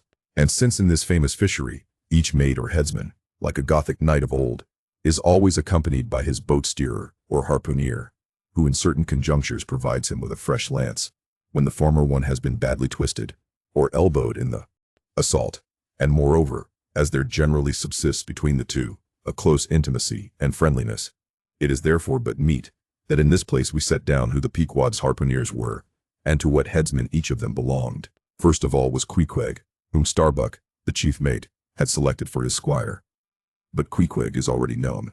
Next was Tashtigo, an unmixed Indian from Gayhead, the most westerly promontory of Martha's Vineyard, where there still exists the last remnant of a village of red men, which has long supplied the neighboring island of Nantucket with many of her most daring harpooneers.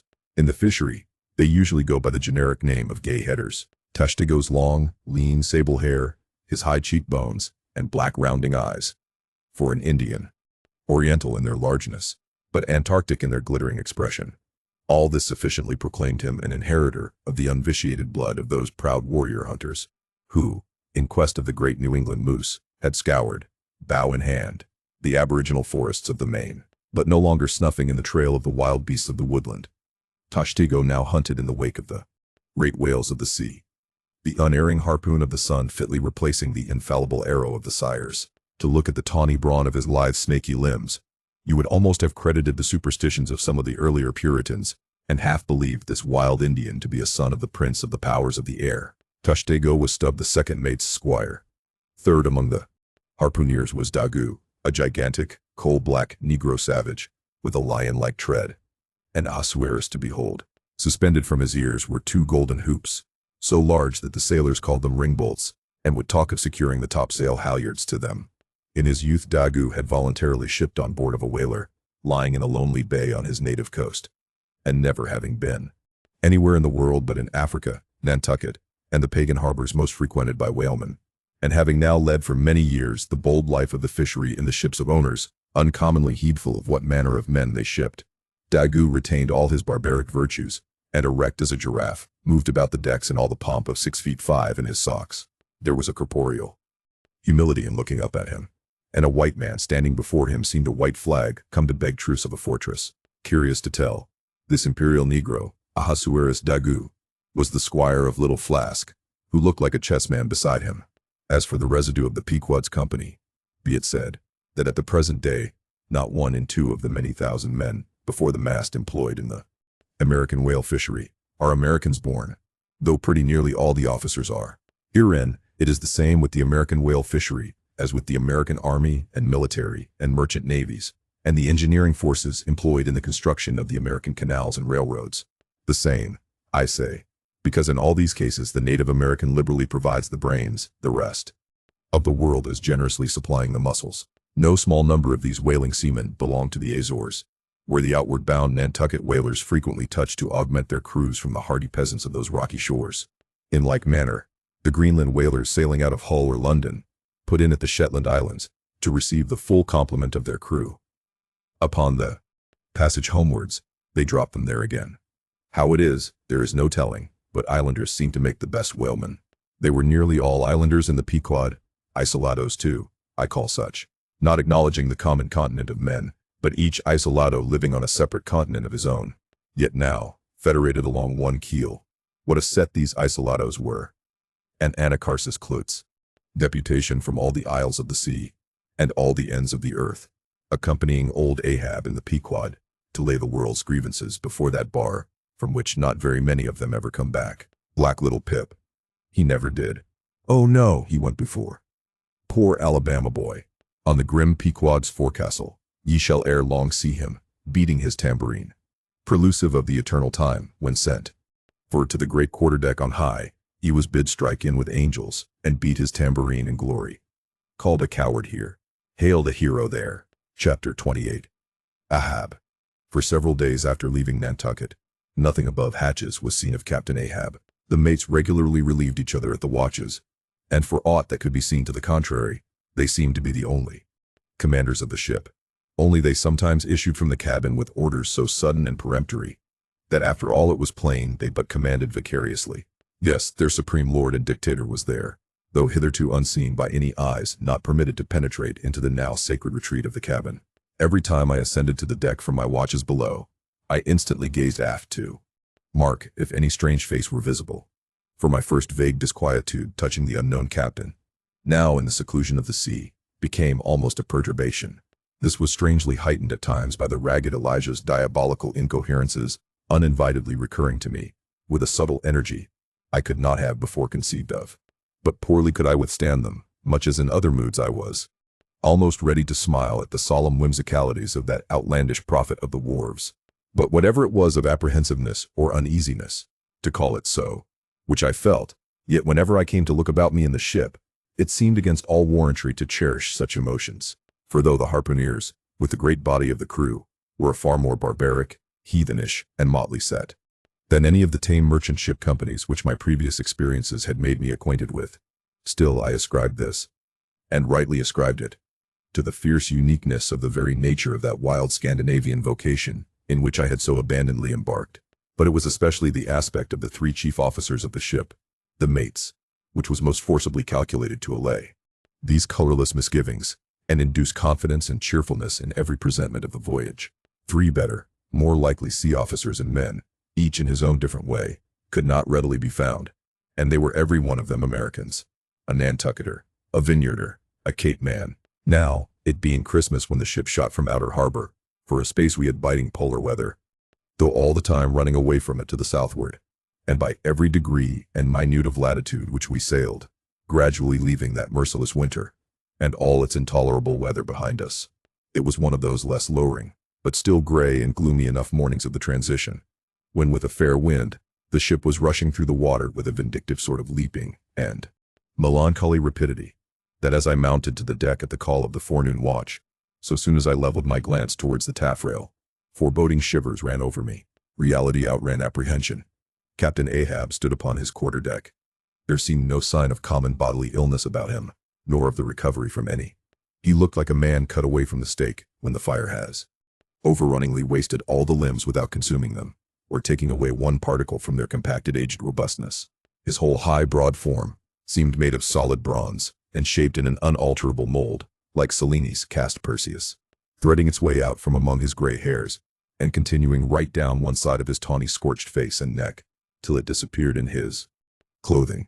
You saw a slender rod-like mark, lividly whitish. It resembled that perpendicular seam sometimes made in the straight, lofty trunk of a great tree, when the upper lightning tearingly darts down it, and without wrenching a single twig, peels and grooves out the bark from top to bottom, ere running off into the soil, leaving the tree still greenly alive, but branded. Whether that mark was born with him, or whether it was the scar left by some desperate wound, no one could certainly say. By some tacit consent, throughout the voyage little or no allusion was made to it, especially by the mates. But once Tushtigo Sr., an old gay-head Indian among the crew, superstitiously asserted that not till he was full 40 years old did Ahab become that way branded. And then it came upon him, not in the fury of any mortal fray, but in an elemental strife at sea.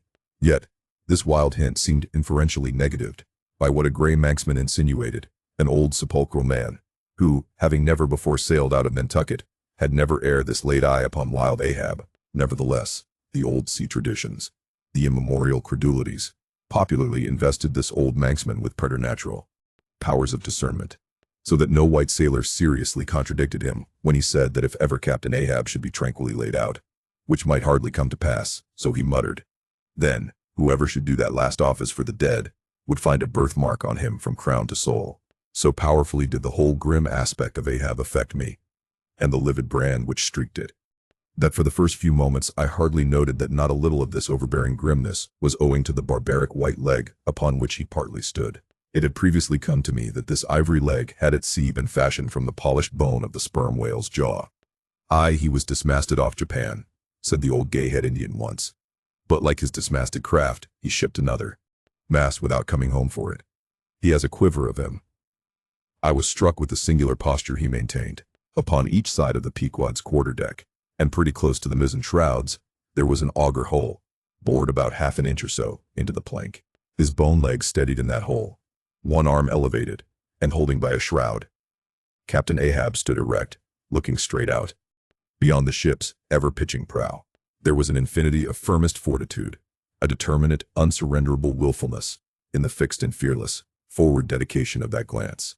Not a word he spoke, nor did his officers say aught to him, though by all their minutest gestures and expressions, they plainly showed the uneasy, if not painful, consciousness of being under a troubled master eye. And not only that, but moody-stricken Ahab stood before them with a crucifixion in his face, in all the nameless regal overbearing dignity of some mighty woe. Ere long, from his first visit in the air, he withdrew into his cabin. But after that morning, he was every day visible to the crew, either standing in his pivot hole, or seated upon an ivory stool he had, or heavily walking the deck. As the sky grew less gloomy, indeed began to grow a little genial, he became still less and less a recluse. As if, when the ship had sailed from home, nothing but the dead wintry bleakness of the sea had then kept him so secluded. And by, it came to pass that he was almost continually in the air. But as yet, for all that he said, or perceptibly did, on the at last sunny deck, he seemed as unnecessary there as another mast. But the Pequod was only making a passage now, not regularly cruising. Nearly all whaling preparatives needing supervision the mates were fully competent to, so that there was little or nothing, out of himself, to employ or excite Ahab now, and thus chase away, for that one interval, the clouds that layer upon layer were piled upon his brow, as ever all clouds choose the loftiest peaks to pile themselves upon. Nevertheless, ere long, the warm, warbling persuasiveness of the pleasant holiday weather we came to seemed gradually to charm him from his mood. For, as when the red-cheeked, dancing girls, April and May, trip home to the wintry, misanthropic woods, even the barest, ruggedest, most thunder-cloven old oak will at least send forth some few green sprouts to welcome such glad-hearted visitants. So Ahab did, in the end, a little respond to the playful allurings of that girlish air. More than once did he put forth the faint blossom of a look, which, in any other man, would have soon flowered out in a smile. Chapter 29. Enter Ahab, to him, Stubb. Some days elapsed, and ice and icebergs all astern. The Pequod now went rolling through the bright Quito spring, which, at sea, almost perpetually reigns on the threshold of the eternal August of the tropic. The warmly cool, clear, ringing, perfumed, overflowing, redundant days were as crystal goblets of Persian sherbet, heaped up, flaked up, with rosewater snow. The starred and stately knights seemed haughty dames in jeweled velvets, nursing at home in lonely pride the memory of their absent conquering earls, the golden-helmeted sons. For sleeping man, 'twas hard to choose between such winsome days and such seducing nights. But all the witcheries of that unwaning weather did not merely lend new spells and potencies to the outward world. Inward they turned upon the soul, especially when the still mild hours of eve came on. Then, memory shot her crystals as the clear ice most forms of noiseless twilights. And all these subtle agencies, more and more they wrought on Ahab's texture. Old age is always wakeful. As if, the longer linked with life, the less man has to do with aught that looks like death. Among sea commanders, the old graybeards will oftenest leave their berths to visit the night-cloaked deck. It was so with Ahab. Only that now, of late, he seemed so much to live in the open air that, truly speaking, his visits were more to the cabin than from the cabin to the planks. It feels like going down into one's tomb, he would mutter to himself, for an old captain like me to be descending this narrow scuttle, to go to my grave-dug berth. So, almost every 24 hours, when the watches of the night were set and the band on deck, sentineled the slumbers of the band below, and when if a rope was to be hauled upon the forecastle, the sailors flung it not rudely down, as by day, but with some cautiousness dropped it to its place for fear of disturbing their slumbering shipmates. When this sort of steady quietude would begin to prevail, habitually, the silent steersman would watch the cabin scuttle, and ere long the old man would emerge, gripping at the iron banister, to help his crippled way. Some considering touch of humanity was in him, for at times like these, he usually abstained from patrolling the quarter-deck, because to his wearied mates, seeking repose within 6 inches of his ivory heel, such would have been the reverberating crack and din of that bony step, that their dreams would have been on the crunching teeth of sharks. But once, the mood was on him too deep for common regardings, and as with heavy, lumber-like pace, he was measuring the ship from taffrail to mainmast, Stubb, the old second mate, came up from below, with a certain unassured, deprecating humorousness, hinted that if Captain Ahab was pleased to walk the planks, then no one could say nay, but there might be some way of muffling the noise, hinting something indistinctly and hesitatingly about a globe of tow, and the insertion into it of the ivory heel. "Ah, Stubb, thou didst not know Ahab then." "Am I a cannonball, Stubb," said Ahab, "that thou wouldst wad me that fashion? But go thy ways. I had forgot. Below to thy nightly grave, were such as ye sleep between shrouds, to use ye to the filling one at last.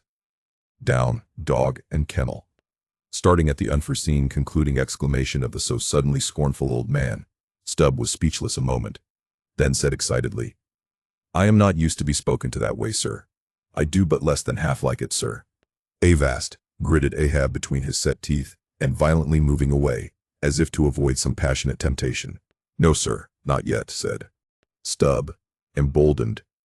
"I will not tamely be called a dog, sir. Then be called 10 times a donkey, and a mule, and an ass, and begone, or I'll clear the world of thee." As he said this, Ahab advanced upon him with such overbearing terrors in his aspect, that Stubb involuntarily retreated. "I was never served so before without giving a hard blow for it," muttered Stubb, as he found himself descending the cabin scuttle. "It's very queer. Stop, Stubb. Somehow now, I don't well know whether to go back and strike him, or, what's that? Down here on my knees and pray for him. Yes, that was the thought coming up in me. But it would be the first time I ever did pray. It's queer. Very queer. And he's queer too. Aye, take him fore and aft. He's about the queerest old man Stubb ever sailed with. How he flashed at me. His eyes like powder pans. Is he mad? Anyway, there's something on his mind. As sure as there must be something on a deck when it cracks. He ain't in his bed now, either, more than 3 hours out of the 24. And he don't sleep then. Didn't that dough boy, the steward, tell me that of a morning he always finds the old man's hammock clothes all rumpled and tumbled, and the sheets down at the foot, and the coverlid almost tied into knots, and the pillow a sort of frightful hot, as though a baked brick had been on it? Hot old man. I guess he's got what some folks ashore call a conscience. It's a kind of tick-dolly row, they say, worse nor a toothache. Well, I don't know what it is, but the Lord keep me from catching it. He's full of riddles. I wonder what he goes into the afterhold for, every night, as Doughboy tells me he suspects. What's that for, I should like to know? Who's made appointments with him in the hold? Ain't that queer now? But there's no telling. It's the old game. Here goes for a snooze. Damn me, it's worth a fellow's while to be born into the world, if only to fall right asleep. And now that I think of it, that's about the first thing babies do, and that's a sort of queer too. Damn me, but all things are queer, come to think of him. But that's against my principles. Think not, is my 11th commandment, and sleep when you can, is my 12th. So here goes again. But how's that? Did he call me a dog? Blazes! He called me 10 times a donkey, and piled a lot of jackasses on top of that. He might as well have kicked. And done with it. Maybe he did kick me, and I didn't observe it. I was so taken all aback with his brow, somehow. It flashed like a bleached bone. What the devil's the matter with me? I don't stand right on my legs. Coming afoul of that old man has a sort of turned me wrong side out. By the Lord, I must have been dreaming though. How? But the only way is to stash it. So here goes to hammock again, and in the morning, I'll see how this plaguey juggling thinks over by daylight. Chapter 30. The Pipe. When Stubb had departed, Ahab stood for a while leaning over the bulwarks, and then, as had been usual with him of late, calling a sailor of the watch, he sent him below for his ivory stool, and also his pipe, lighting the pipe at the binnacle lamp, and planting the stool on the weather side of the deck. He sat and smoked. In old Norse times, the thrones of the sea-loving Danish kings were fabricated, saith tradition, of the tusks of the narwhal. How could one look at Ahab then, seated on that tripod of bones, without bethinking him of the royalty it symbolized? For a Khan of the plank, and a king of the sea, and a great lord of Leviathans was Ahab. Some moments passed, during which the thick vapor came from his mouth in quick and constant puffs, which blew back again into his face. How now, he soliloquized at last, withdrawing the tube. This smoking no longer soothes. Oh, my pipe! Hard must it go with me if thy charm be gone. Here have I been unconsciously toiling, not pleasuring. Aye, and ignorantly smoking to windward all the while. To windward, and with such nervous whiffs, as if, like the dying whale, my final jets were the strongest and fullest of trouble. What business have I with this pipe, this thing that is meant for sereneness, to send up mild white vapors among mild white hairs, not among torn iron-gray locks like mine? I'll smoke no more. He tossed the still-lighted pipe into the sea. The fire hissed in the waves, the same instant. The ship shot by the bubble the sinking pipe made. With slouched hat, Ahab lurchingly paced the planks. Queen Mab. Next morning Stubb accosted Flask. Such a queer dream, King Post. I never had. You know the old man's ivory leg? Well, I dreamed he kicked me with it. And when I tried to kick back, upon my soul, my little man, I kicked my leg right off. And then, presto, Ahab seemed a pyramid, and I, like a blazing fool, kept kicking at it. But what was still more curious, Flask, you know how curious all dreams are. Through all this rage that I was in, I somehow seemed to be thinking to myself that after all, it was not much of an insult, that kick from Ahab. Why, thinks I, what's the row? It's not a real leg, only a false leg, and there's a mighty difference between a living thump and a dead thump. That's what makes a blow from the hand, Flask, 50 times more savage to bear than a blow from a cane, the living member. That makes the living insult, my little man. And thinks I to myself all the while, while I was stubbing my silly toes against that cursed pyramid. So confoundedly contradictory was it all the while, I say, I was thinking to myself, what's his leg now, but a cane, a whalebone cane. Yes, thinks I, it was only a playful cudgeling, in fact, only a whaleboning that he gave me, not a base kick. Besides, thinks I, look at it once, why, the end of it, the foot part, what a small sort of end it is. Whereas, if a broad-footed farmer kicked me, there's a devilish broad insult. But this insult is whittled down to a point only. But now comes the greatest joke of the dream, Flask. While I was battering away at the pyramid, a sort of badger-haired old merman, with a hump on his back, takes me by the shoulders, and slews me round. What are you about? Says he. Slid, man, but I was frightened. Such a fizz! But, somehow, next moment I was over the fright. What am I about? Says I at last. And what business is that of yours, I should like to know, Mr. Humpback? Do you want a kick?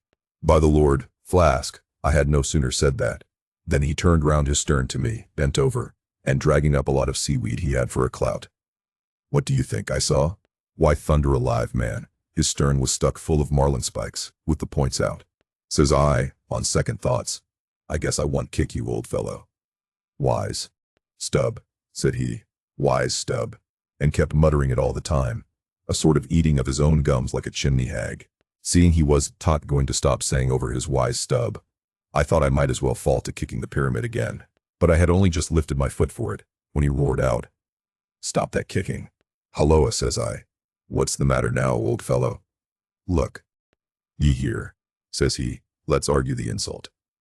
Captain Ahab kicked ye, did he?" "Yes, he did," says I.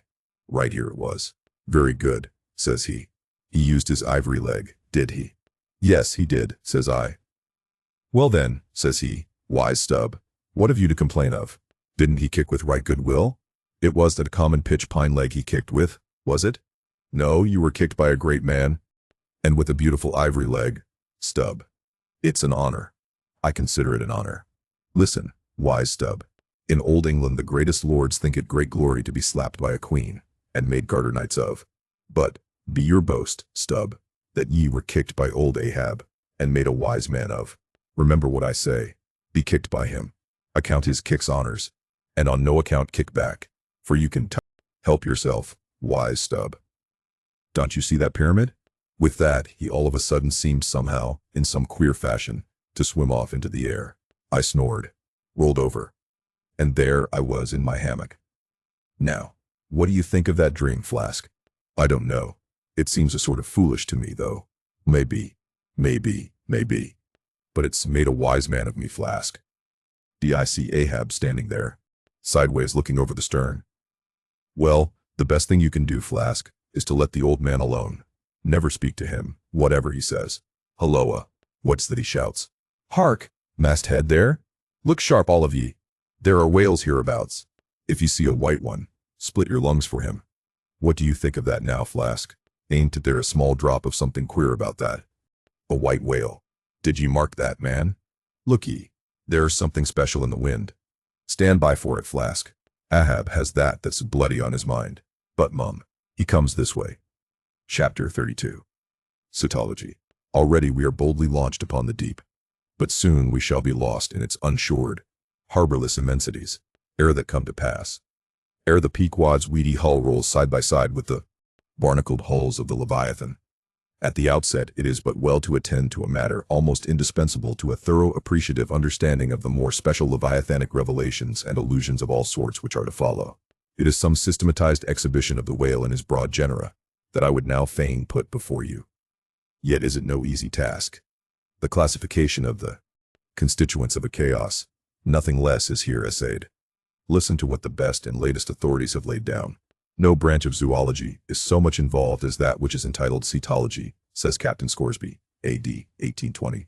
It is not my intention, were it in my power, to enter into the inquiry as to the true method of dividing the cetacea into groups and families. Utter confusion exists among the historians of this animal, sperm whale, says Surgeon Beale, A.D. 1839. Unfitness to pursue our research in the unfathomable waters, impenetrable veil covering our knowledge of the cetacea. A field strewn with thorns.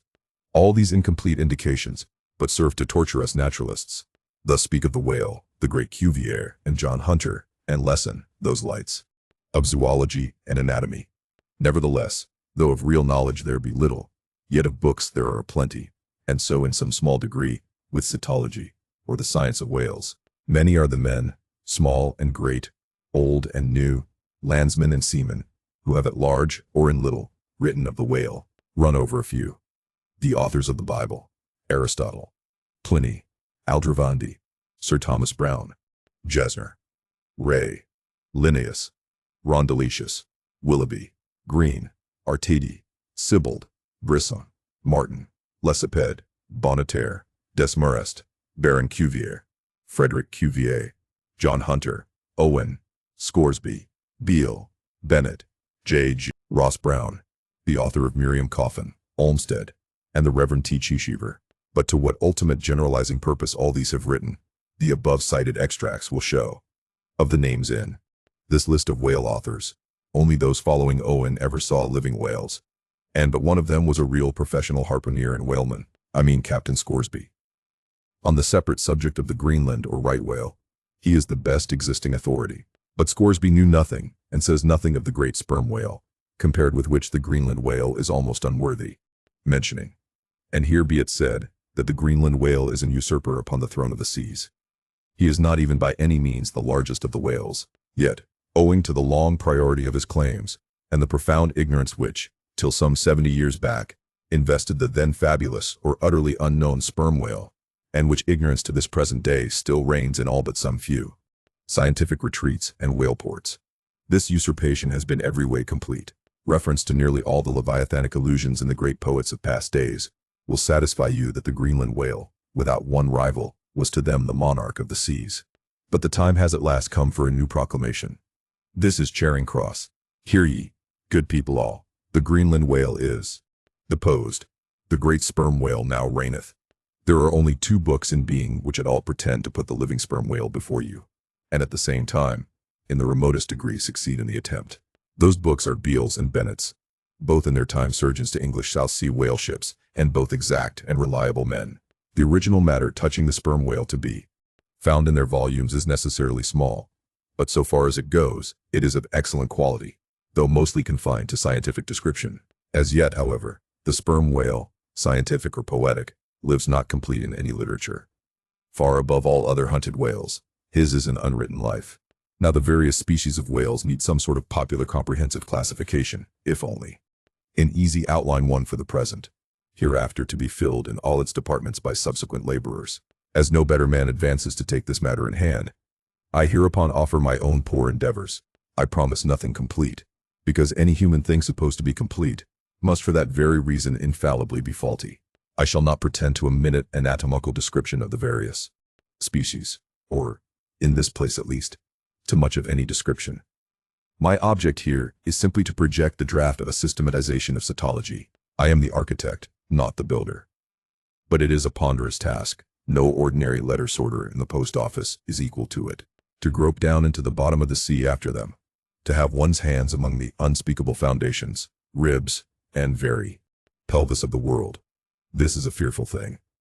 What am I that I should essay to hook the nose of this Leviathan? The awful tauntings in Job might well appall me. Will he, the Leviathan, make a covenant with thee? Behold, the hope of him is vain. But I have swam through libraries and sailed through oceans. I have had to do with whales with these visible hands. I am in earnest, and I will try. There are some preliminaries to settle. First, the uncertain, unsettled condition of this science of cetology is in the very vestibule attested by the fact that in some quarters it still remains a moot point whether a whale be a fish. In his System of Nature, A.D. 1776, Linnaeus declares, I hereby separate the whales from the fish. But of my own knowledge, I know that down to the year 1850 sharks and shad, alewives and herring, against Linnaeus's express edict, were still found dividing the possession of the same seas with the Leviathan. The grounds upon which Linnaeus would fain have banished the whales from the waters, he states as follows. On account of their warm bilocular heart, their lungs, their movable eyelids, their hollow ears, penem intrantum feminam mammis lactentem. Finally, ex leg nutre jura maritok. I submitted all this to my friends Simeon Macy and Charlie Coffin, of Nantucket, both messmates of mine in a certain voyage, and they united in the opinion that the reasons set forth were altogether insufficient. Charlie profanely hinted they were humbug. Be it known that, waiving all argument, I take the good old-fashioned ground that the whale is a fish, and call upon holy Jonah to back me. This fundamental thing settled, the next point is, in what internal respect does the whale differ from other fish? Above, Linnaeus has given you those items. But in brief, they are these: lungs and warm blood, whereas all other fish are lungless and cold-blooded. Next, how shall we define the whale by his obvious externals so as conspicuously to label him for all time to come? To be short then, a whale is a spouting fish with a horizontal tail. There you have him.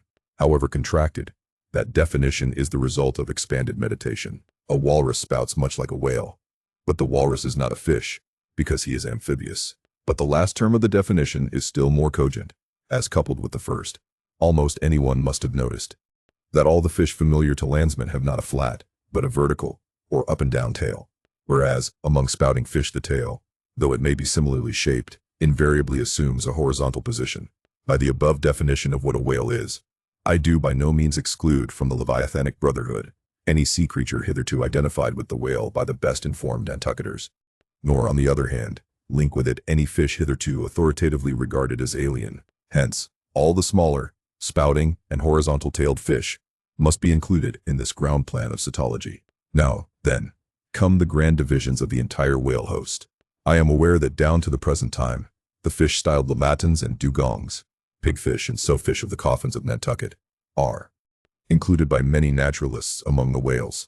But as these pigfish are a noisy, contemptible set, mostly lurking in the mouths of rivers, and feeding on wet hay, and especially as they do not spout, I deny their credentials as whales, and have presented them with their passports to quit the kingdom of cetology. First, according to magnitude, I divide the whales into 3 primary books, subdivisible into chapters, and these shall comprehend them all, both small and large. I. The folio whale. 2. The octavo whale. The duodecimo whale. As the type of the folio, I present the sperm whale. Of the octavo, the grampus. Of the duodecimo, the porpoise. Folios. Among these I here include the following chapters. 1. The sperm whale. 2. The right whale. The finback whale. 4. The humpback whale. 5. The razorback whale. 6. The sulphur bottom whale. Book 1. Folio. Chapter 1. Sperm whale.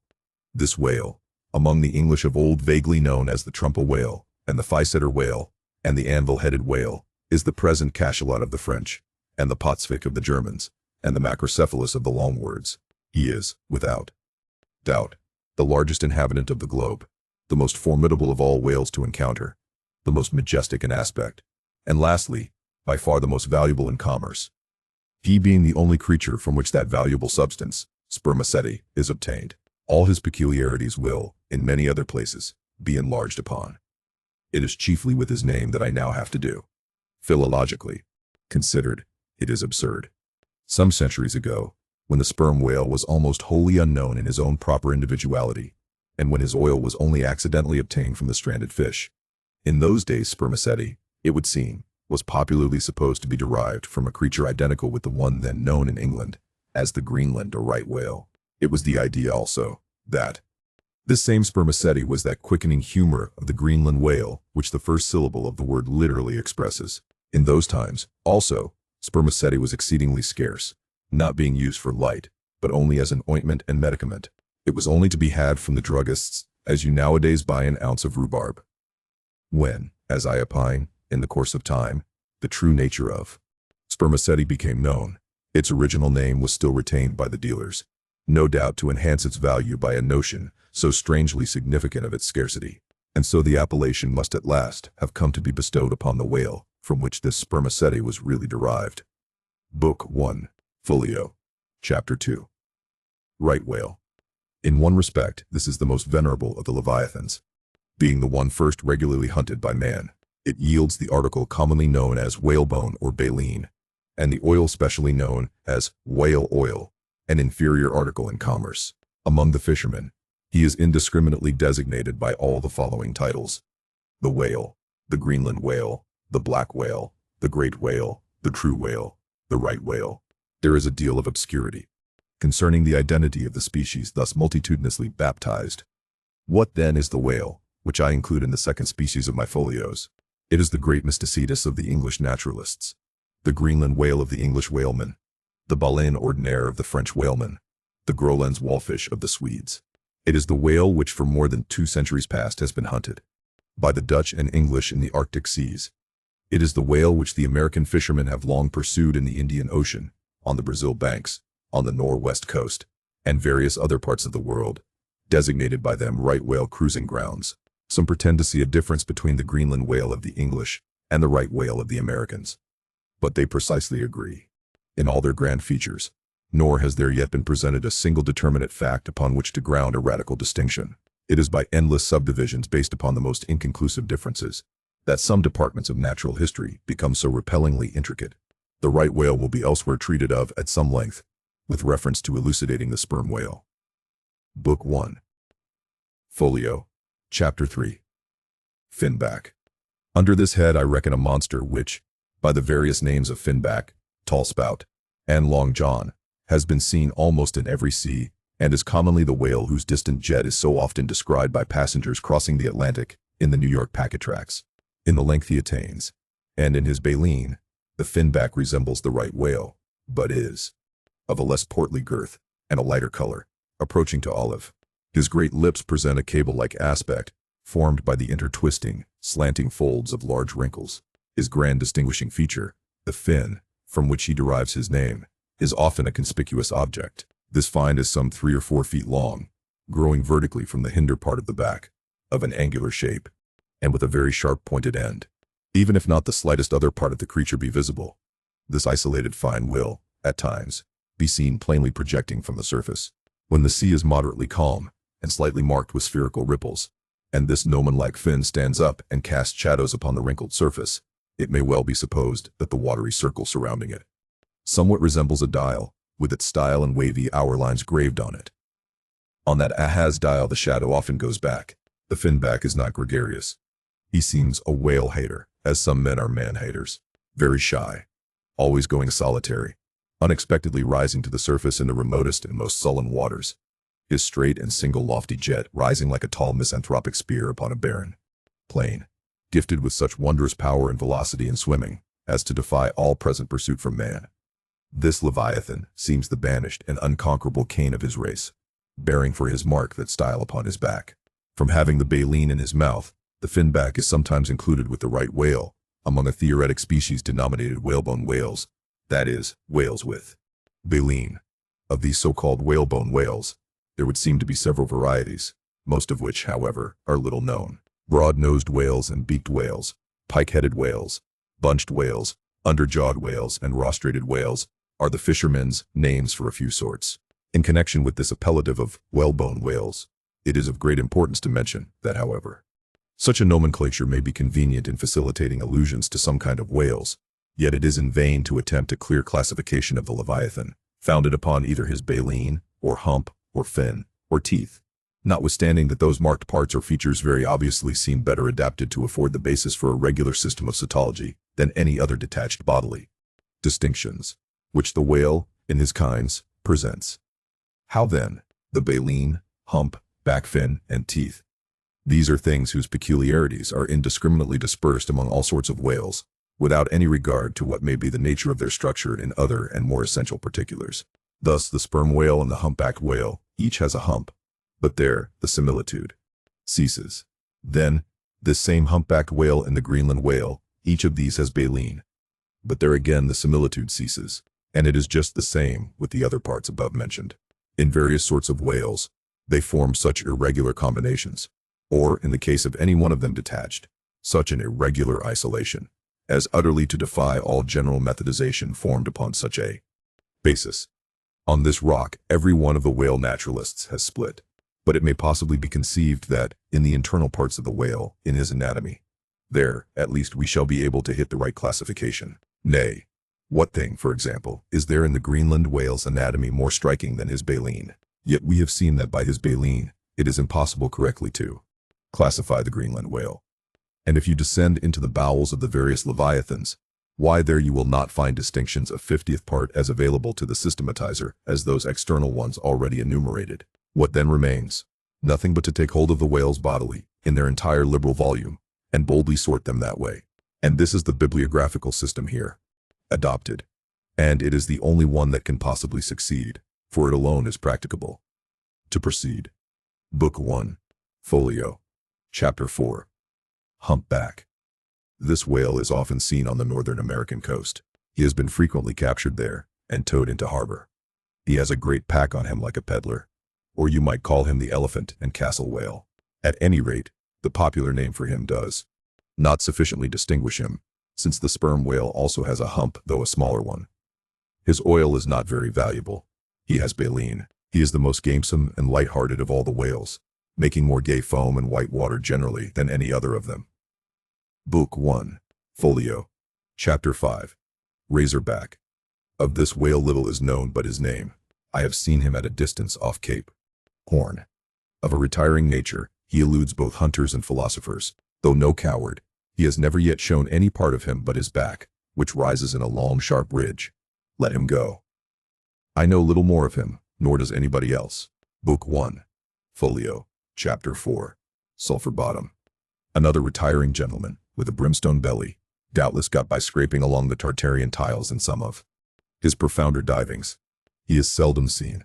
At least I have never seen him except in the remoter southern seas, and then always at too great a distance to study his countenance. He is never chased. He would run away with rope walks of line. Prodigies are told of him. Adieu, Sulphur Bottom. I can say nothing more that is true of ye, nor can the oldest Nantucketer. Thus ends Book 1. Folio. And now begins Book 2. Octavo. Octavo. Octavo. Octavos. These embrace the whales of middling magnitude, among which present may be numbered. 1. The grampus. 2. The blackfish. 3. The narwhale. 4. The thrasher. 5. The killer. Why this book of whales is not denominated the quarto is very plain. Because, while the whales of this order, though smaller than those of the former order, nevertheless retain a proportionate likeness to them in figure, yet the bookbinder's quarto volume, in its dimension form, does not preserve the shape of the folio volume, but the octavo volume does. Book 2. Book 2. Octavo. Chapter 1. Grampus.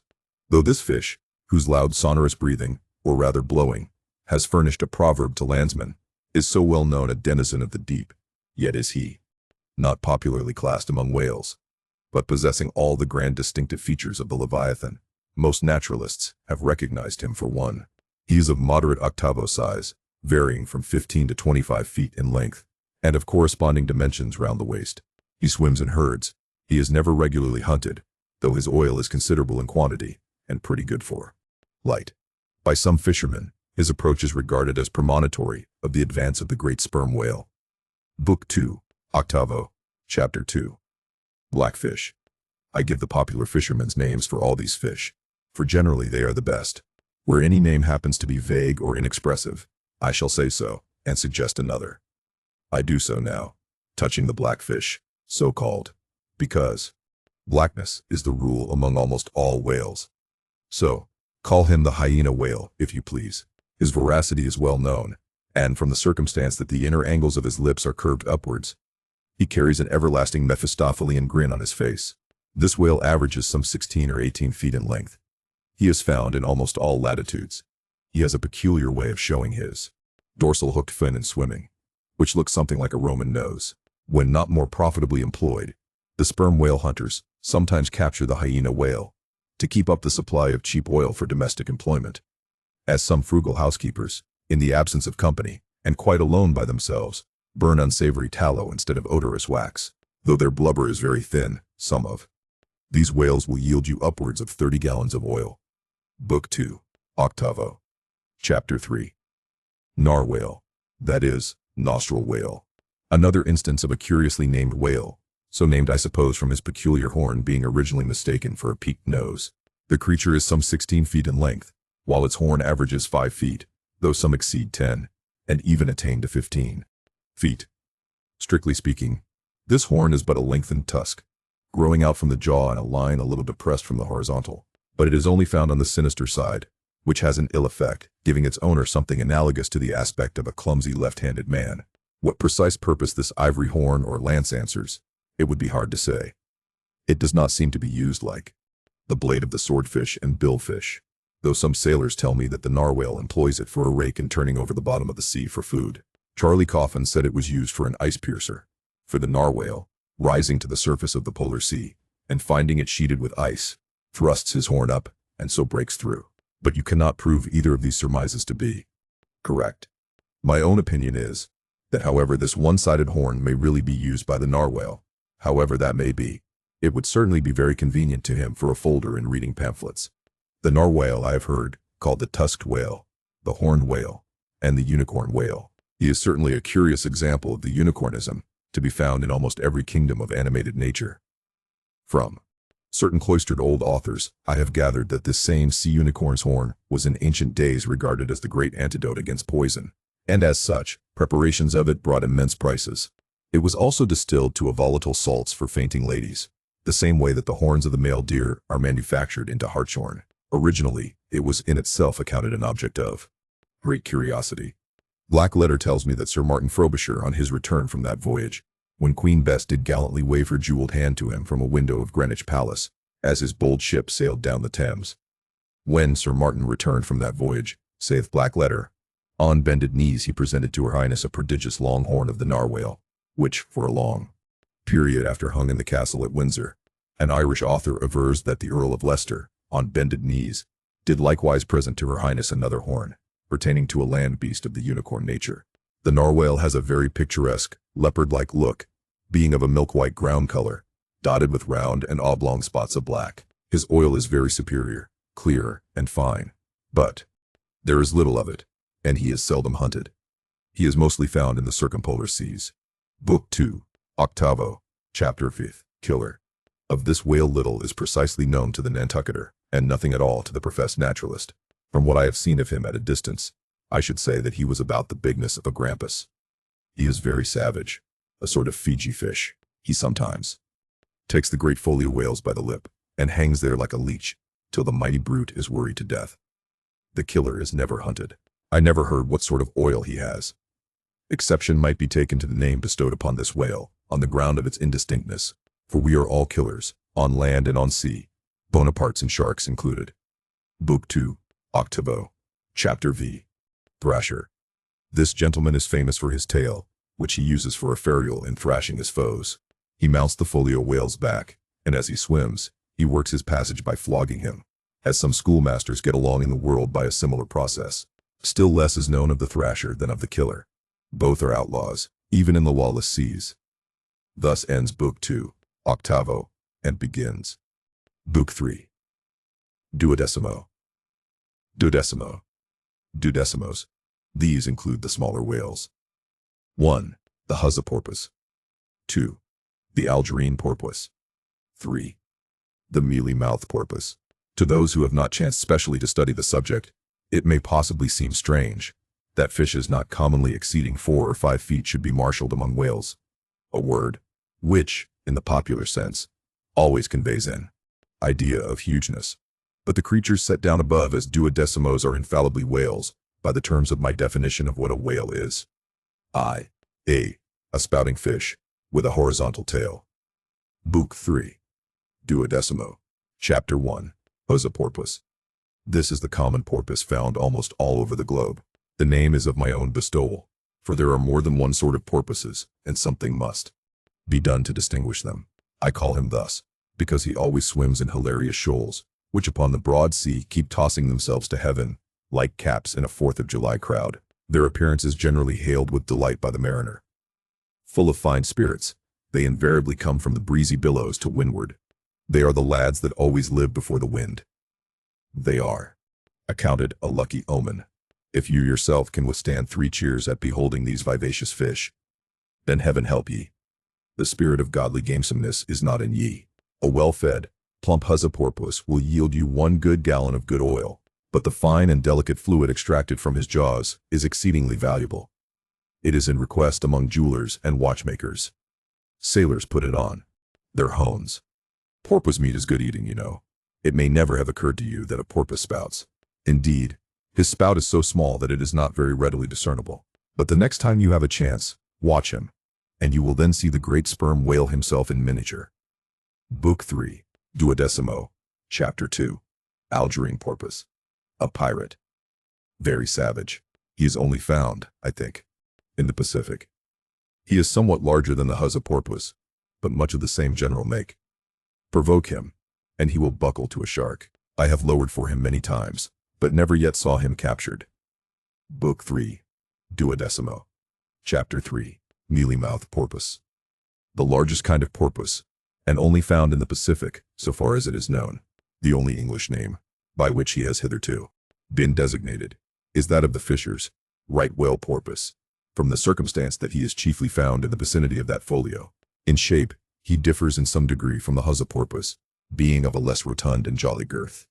Indeed, he is of quite a neat and gentlemanlike figure. He has no fins on his back.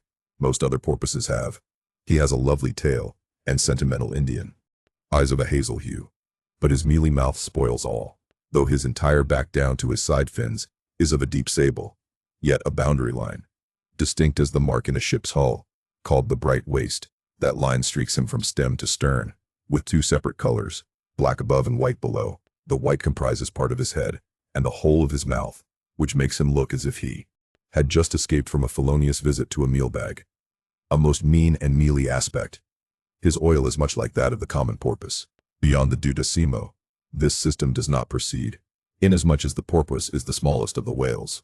Above, you have all the leviathans of note, but there are a rabble of uncertain, fugitive, half-fabulous whales, which, as an American whaleman, I know by reputation, but not personally. I shall enumerate them by their forecastle appellations, for possibly such a list may be valuable to future investigators, who may complete what I have here but begun. If any of the following whales shall hereafter be caught and marked, then he can readily be incorporated into the system, according to his folio, octavo, or duodecimo magnitude. The bottlenose whale, the junk whale, the pudding-headed whale, the Cape whale, the leading whale, the cannon whale, the scrag whale, the coppered whale, the elephant whale, the iceberg whale, the quag whale, the blue whale, etc. From Icelandic, Dutch, and Old English authorities, there might be quoted other lists of uncertain whales, blessed with all manner of uncouth names, but I omit them as altogether obsolete, and can hardly help suspecting them for mere sounds, full of leviathanism, but signifying nothing. Finally, it was stated at the outset that this system would not be here, and at once perfected. You cannot but plainly see that I have kept my word. But I now leave my cetological system standing thus unfinished, even as the great cathedral of Cologne was left, with the crane still standing upon the top of the uncompleted tower. For small erections may be finished by their first architects. Grand ones, true ones, ever leave the copstone to posterity. God keep me from ever completing anything. This whole book one's but a draft, nay, but the draft of a draft. Oh, time, strength, cash, and patience. Chapter 33. The Spouter-Inn. Concerning the officers of the whalecraft. This seems as good a place as any to set down a little domestic peculiarity on shipboard, arising from the existence of the harpooner class of officers, a class unknown, of course, in any other marine than the whale fleet. The large importance attached to the harpooner's vocation is evinced by the fact that originally in the old Dutch fishery, 2 centuries and more ago, the command of a whale ship was not wholly lodged in the person now called the captain, but was divided between him and an officer called the Spouter-Inn. Literally, this word means fat cutter. Usage, however, in time made it equivalent to chief harpooner. In those days, the captain's authority was restricted to the navigation and general management of the vessel, while over the whale hunting department and all its concerns, the Spouter-Inn or chief harpooner reigned supreme. In the British Greenland fishery, under the corrupted title of Spouter, this old Dutch official is still retained, but his former dignity is sadly abridged. At present he ranks simply as senior harpooner, and as such, is but one of the captain's more inferior subalterns. Nevertheless, as upon the good conduct of the harpooneers the success of a whaling voyage largely depends. And since in the American fishery, he is not only an important officer in the boat, but under certain circumstances, night watches on a whaling ground, the command of the ship's deck is also his. Therefore the grand political maxim of the sea demands that he should nominally live apart from the men before the mast, and be in some way distinguished as their professional superior, though always, by them, familiarly regarded as their social equal. Now, the grand distinction drawn between officer and man at sea is this: the first lives aft, the last forward. Hence, in whale ships and merchantmen alike, the mates have their quarters with the captain.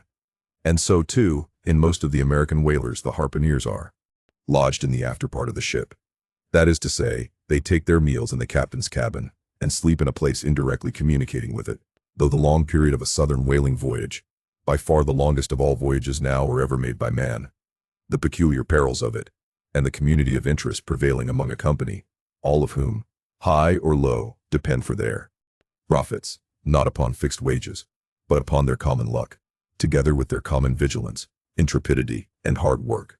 Though all these things do in some cases tend to beget a less rigorous discipline than in merchantmen generally, yet, never mind how much like an old Mesopotamian family these whalemen may, in some primitive instances, live together. For all that, the punctilious externals, at least of the quarterdeck, are seldom materially relaxed, and in no instance done away.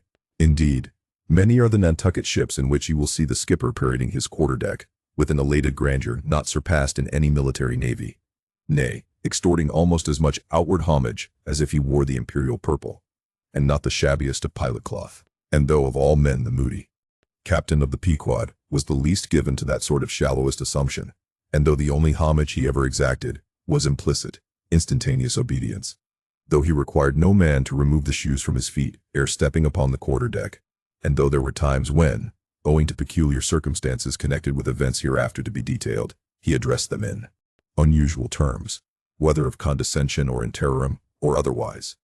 Yet even Captain Ahab was by no means unobservant of the paramount forms and usages of the sea, nor perhaps will it fail to be eventually perceived that behind those forms and usages, as it were, he sometimes masked himself, incidentally making use of them for other and more private ends than they were legitimately intended to subserve that certain sultanism of his brain, which had otherwise in a good degree remained unmanifested.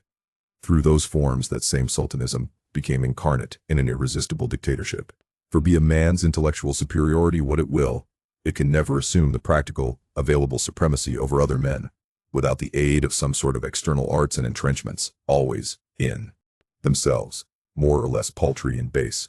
This it is that forever keeps God's true princes of the empire from the world's hustings, and leaves the highest honors that this air can give to those men who become famous more through their infinite inferiority to the choice hidden handful of the divine inert, than through their undoubted superiority over the dead level of the mass. Such large virtue lurks in these small things when extreme political superstitions invest them, that in some royal instances, even to idiot imbecility they have imparted potency. But when, as in the case of Nicholas the Tsar, the ringed crown of geographical empire encircles an imperial brain, then the plebeian herds crouch abased before the tremendous centralization, nor will the tragic dramatist who would depict mortal indomitableness in its fullest sweep and direct swing ever forget a hint, incidentally so important in his art, as the one now alluded to.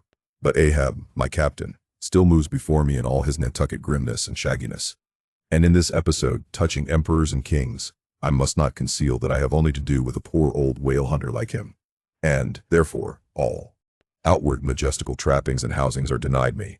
Oh, Ahab! What shall be grand in thee, it must needs be plucked at from the skies, and dived for in the deep, and featured in the unbodied air. Chapter 34. The Cabin Table. It is noon, and Doughboy, the steward, thrusting his pale loaf of bread face from the cabin scuttle, announces dinner to his lord and master, who, sitting in the lee quarter-boat, has just been taking an observation of the sun, and is now mutely reckoning the latitude on the smooth medallion-shaped tablet, reserved for that daily purpose on the upper part of his ivory leg. From his complete inattention to the tidings, you would think that moody Ahab had not heard his menial. But presently, catching hold of the mizzen shrouds, he swings himself to the deck, and in an even, unexhilarated voice, saying, "Dinner, Mr. Starbuck," disappears into the cabin. When the last echo of his sultan's step has died away, and Starbuck, the first emir, has every reason to suppose that he is seated, then Starbuck rouses from his quietude, takes a few turns along the planks, and, after a grave peep into the binnacle, says, with some touch of pleasantness, "Dinner, Mr.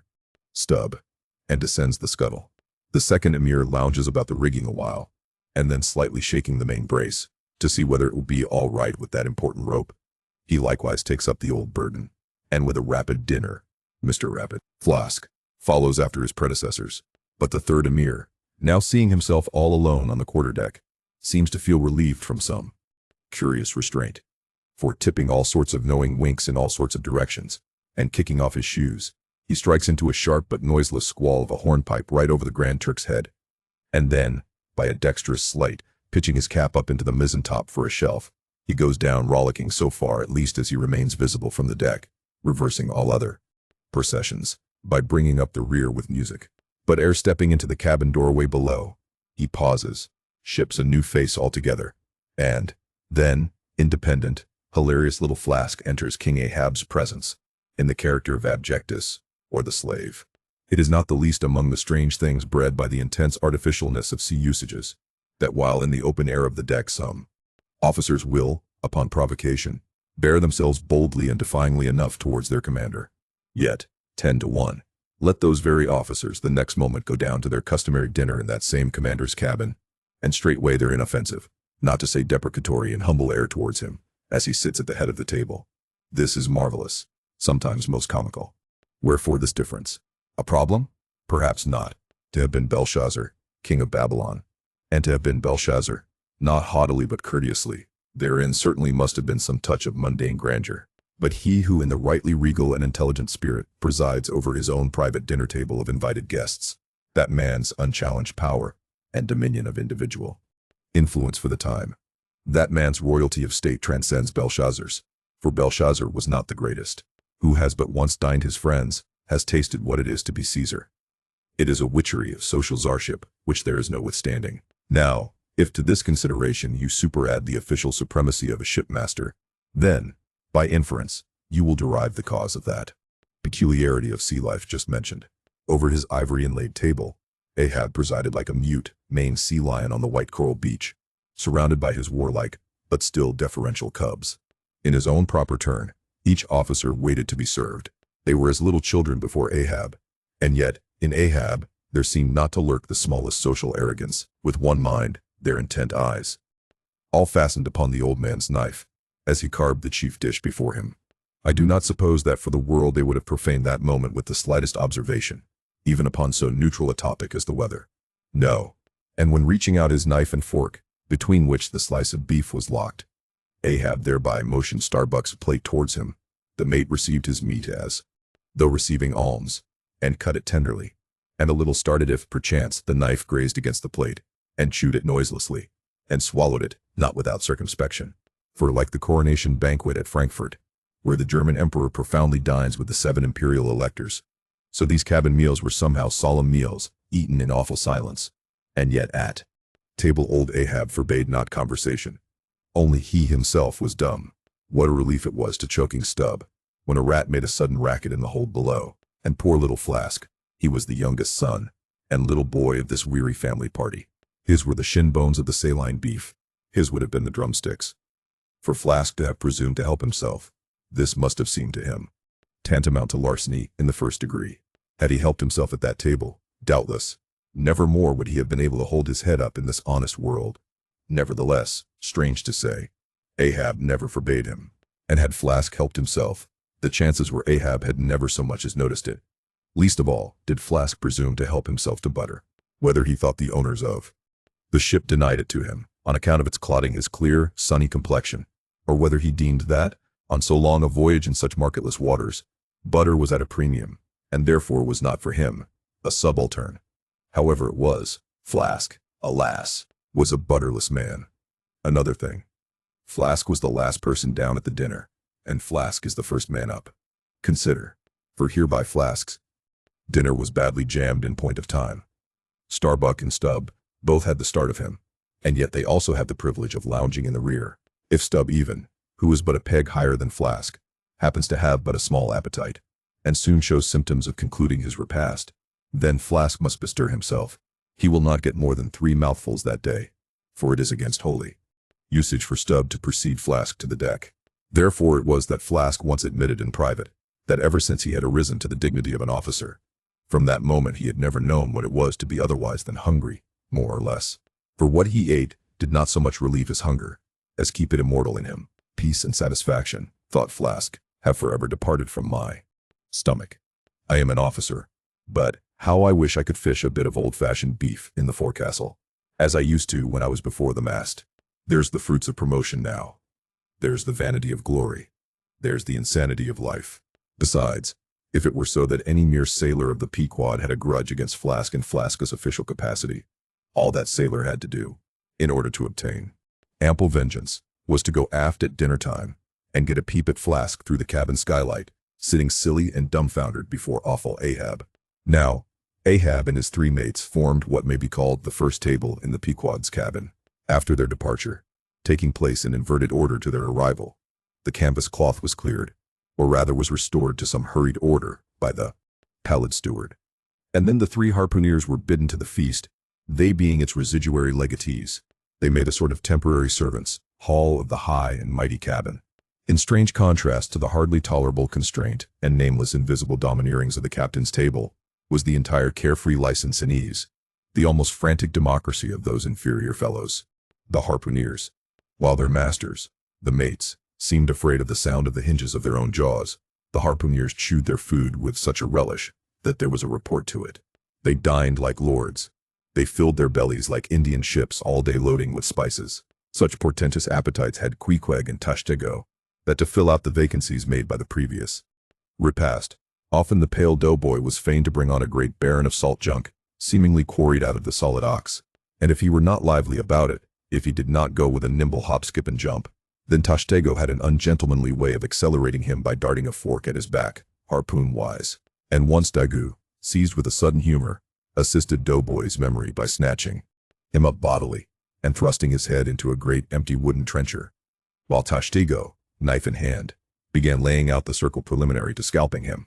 He was naturally a very nervous, shuddering sort of little fellow, this bread-faced steward, the progeny of a bankrupt baker and a hospital nurse, and what with the standing spectacle of the black terrific Ahab and the periodical tumultuous visitations of these three savages, Doughboy's whole life was one continual lip quiver. Commonly, after seeing the harpooneers furnished with all things they demanded, he would escape from their clutches into his little pantry adjoining, and fearfully peep out at them through the blinds of its door, till all was over. It was a sight to see Queequeg seated over against Tashtego, opposing his filed teeth to the Indians, crosswise to them, Dagu seated on the floor, for a bench would have brought his hearse-plumed head to the low carlines, at every motion of his colossal limbs, making the low cabin framework to shake, as when an African elephant goes passenger in a ship. But for all this, the great Negro was wonderfully abstemious, not to say dainty. It seemed hardly possible that by such comparatively small mouthfuls, he could keep up the vitality diffused through so broad, baronial, and superb a person. But, doubtless, this noble savage fed strong and drank deep of the abounding element of air, and through his dilated nostrils snuffed in the sublime life of the worlds. Not by beef or by bread are giants made or nourished. But Queequeg, he had a mortal, barbaric smack of the lip in eating, an ugly sound enough, so much so, that the trembling doughboy almost looked to see whether any marks of teeth lurked in his own lean arms, and when he would hear Tashtego singing out for him to produce himself, that his bones might be picked, the simple-witted steward all but shattered the crockery hanging round him in the pantry, by his sudden fits of the palsy. Nor did the whetstone which the harpooneers carried in their pockets, for their lances and other weapons, and with which whetstones, at dinner, they would ostentatiously sharpen their knives, that grating sound did not at all tend to tranquilize poor doughboy. How could he forget that in his island days, Queequeg, for one, must certainly have been guilty of some murderous, convivial indiscretions? Alas, doughboy, hard fares the white waiter who waits upon cannibals. Not a napkin should he carry on his arm, but a buckler. In good time, though, to his great delight, the three salt sea warriors would rise and depart, to his credulous, fable-mongering ears, all their martial bones jingling in them at every step, like Moorish scimitars and scabbards. But, though these barbarians dined in the cabin, and nominally lived there, still, being anything but sedentary in their habits, they were scarcely ever in it except at mealtimes, and just before sleeping time, when they passed through it to their own peculiar quarters. In this one matter, Ahab seemed no exception to most American whale captains, who, as a set, rather inclined to the opinion that by rights the ship's cabin belongs to them, and that it is by courtesy alone that anybody else is, at any time, permitted there. So that, in real truth, the mates and harpooneers of the Pequod might more properly be said to have lived out of the cabin than in it. For when they did enter it, it was something as a street door enters a house, turning inwards for a moment, only to be turned out the next, and, as a permanent thing, residing in the open air. Nor did they lose much hereby. In the cabin was no companionship. Socially, Ahab was inaccessible. Though nominally included in the census of Christendom, he was still an alien to it. He lived in the world, as the last of the grizzly bears lived in settled Missouri, and as when spring and summer had departed, that wild Logan of the woods, burying himself in the hollow of a tree, lived out the winter there, sucking his own paws. So, in his inclement, howling old age, Ahab's soul, shut up in the cave trunk of his body, there fed upon the sullen pause of its gloom. Chapter 35. The Masthead. It was during the more pleasant weather, that in due rotation with the other seamen my first masthead came round. In most American whalemen the mastheads are manned almost simultaneously with the vessels leaving her port, even though she may have 15,000 miles, and more, to sail ere reaching her proper cruising ground. And if after a 3, 4, 5 years' voyage, she is drawing nigh home with anything empty in her, say, an empty vial even, then, Her mastheads are kept manned to the last, and not till her skysail poles sail in among the spires of the port does she altogether relinquish the hope of capturing one whale more. Now, as the business of standing mastheads, ashore or afloat, is a very ancient and interesting one, let us in some measure expatiate here. I take it that the earliest standers of mastheads were the old Egyptians, because, in all my researches, I find none prior to them. For though their progenitors, the builders of Babel, must doubtless, by their tower, have intended to rear the loftiest masthead in all Asia, or Africa either, yet, ere the final truck was put to it, as that great stone mast of theirs may be said to have gone by the board, in the dread gale of God's wrath. Therefore, we cannot give these Babel builders priority over the Egyptians, and that the Egyptians were a nation of masthead standers is an assertion based upon the general belief among archaeologists that the first pyramids were founded for astronomical purposes, a theory singularly supported by the peculiar stair-like formation of all four sides of those edifices, whereby, with prodigious long upliftings of their legs, those old astronomers were wont to mount to the apex and sing out for new stars, even as the lookouts of a modern ship sing out for a sail, or a whale just bearing in sight. In St. Stylites, the famous Christian hermit of old times, who built him a lofty stone pillar in the desert, and spent the whole latter portion of his life on its summit, hoisting his food from the ground with a tackle. In him we have a remarkable instance of a dauntless stander of mastheads, who was not to be driven from his place by fogs or frosts, rain, hail, or sleet, but valiantly facing everything out to the last, literally died at his post. Of modern standers of mastheads we have but a lifeless set, mere stone, iron, and bronze men, who, though well capable of facing out a stiff gale, are still entirely incompetent to the business of singing out upon discovering any strange sight. There is Napoleon, who, upon the top of the column of Vendôme, stands with arms folded, some 150 feet in the air. Careless now, who rules the decks below, whether Louis Philippe, Louis Blanc, or Louis the Devil.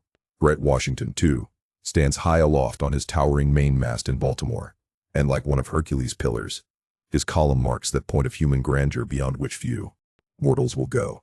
Admiral Nelson, also, on a capstan of gunmetal, stands his masthead in Trafalgar Square, and ever when most obscured by that London smoke, token is yet given that a hidden hero is there. For where there is smoke, must be fire. But neither great Washington, nor Napoleon, nor Nelson will answer a single hail from below, however madly invoked to befriend by their counsels the distracted decks upon which they gaze. However it may be surmised that their spirits penetrate through the thick haze of the future, and descry what shoals and what rocks must be shunned, it may seem unwarrantable to couple, in any respect, the masthead standers of the land with those of the sea. But that in truth it is not so, is plainly evinced by an item for which Obed Macy, the sole historian of Nantucket, stands accountable. The worthy Obed tells us that in the early times of the whale fishery, airships were regularly launched in pursuit of the game. The people of that island erected lofty spars along the seacoast, to which the lookouts ascended by means of nailed cleats, something as fowls go upstairs in a henhouse. A few years ago, this same plan was adopted by the bay whalemen of New Zealand, who, upon descrying the game, gave notice to the ready-manned boats nigh the beach. But this custom has now become obsolete. Turn we then to the one proper masthead, that of a whale ship at sea. The three mastheads are kept manned from sunrise to sunset, the seamen taking their regular turns, as at the helm, and relieving each other every 2 hours. In the serene weather of the tropics it is exceedingly pleasant, the masthead. Nay, to a dreamy meditative man it is delightful. There you stand, 100 feet above the silent decks, striding along the deep, as if the masts were gigantic stilts, while beneath you and between your legs, as it were, swim the hugest monsters of the sea, even as ships once sailed between the boots of the famous Colossus at Old Rhodes. There you stand, lost in the infinite series of the sea, with nothing ruffled but the waves. The tranced ship indolently rolls. The drowsy trade winds blow. Everything resolves you into languor. For the most part, in this tropic whaling life, a sublime uneventfulness invests you. You hear no news, read no gazettes. Extras with startling accounts of commonplaces never delude you into unnecessary excitements. You hear of no domestic afflictions, bankrupt securities, fall of stocks, are never troubled with the thought of what you shall have for dinner, for all your meals for 3 years and more are snugly stowed in casks, and your bill of fare is immutable.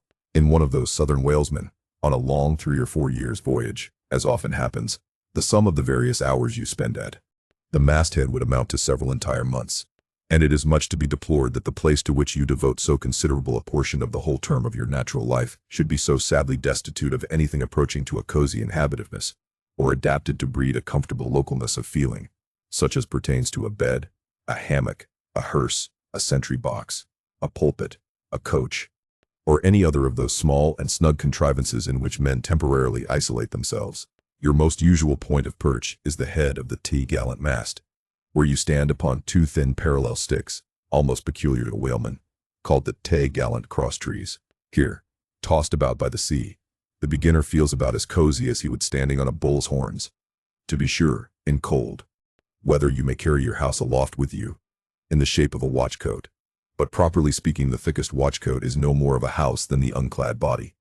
For as the soul is glued inside of its fleshy tabernacle, and cannot freely move about in it, nor even move out of it, without running great risk of perishing, like an ignorant pilgrim crossing the snowy Alps in winter, so a watchcoat is not so much of a house as it is a mere envelope, or additional skin encasing you.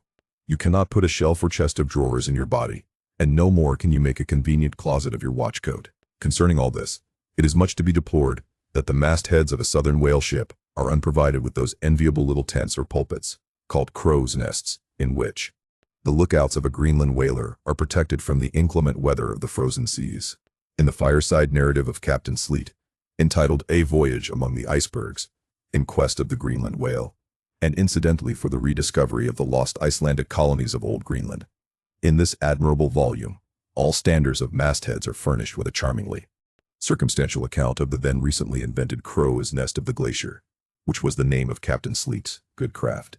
He called it the Sleet's crow's nest, in honor of himself, he being the original inventor and patentee, and free from all ridiculous false delicacy, and holding that if we call our own children after our own names, we fathers being the original inventors and patentees, so likewise should we denominate after ourselves any other apparatus we may beget. In shape, the Sleet's crow's nest is something like a large tierce or pipe. It is open above, however, where it is furnished with a movable side screen to keep to windward of your head in a hard gale.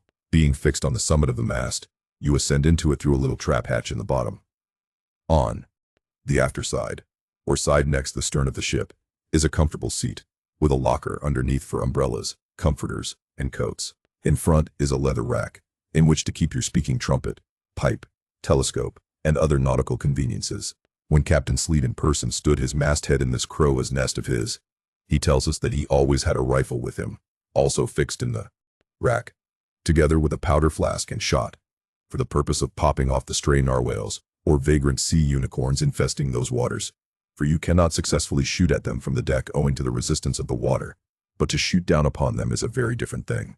Now, it was plainly a labor of love for Captain Sleet to describe, as he does, all the little detailed conveniences of his crow's nest.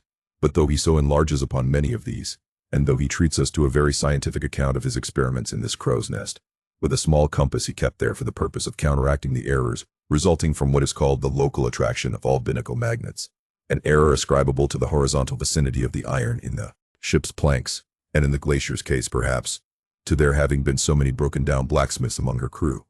I say, that though the captain is very discreet and scientific here, yet, for all his learned binnacle deviations, azimuth compass observations, and approximate errors, he knows very well, Captain Sleet, that he was not so much immersed in those profound magnetic meditations, as to fail being attracted occasionally towards that well-replenished little case bottle, so nicely tucked in on one side of his crow's nest, within easy reach of his hand. Though, upon the whole, I greatly admire and even love the brave, the honest, and learned captain, yet I take it very ill of him that he should so utterly ignore that case bottle, seeing what a faithful friend and comforter it must have been, while with mittened fingers and hooded head, he was studying the mathematics aloft there in that bird's nest within 3 or 4 perches of the pole. But if we southern whale fishers are not so snugly housed aloft as Captain Sleet and his Greenland men were, yet that disadvantage is greatly counterbalanced by the widely contrasting serenity of those seductive seas in which we south fishers mostly float.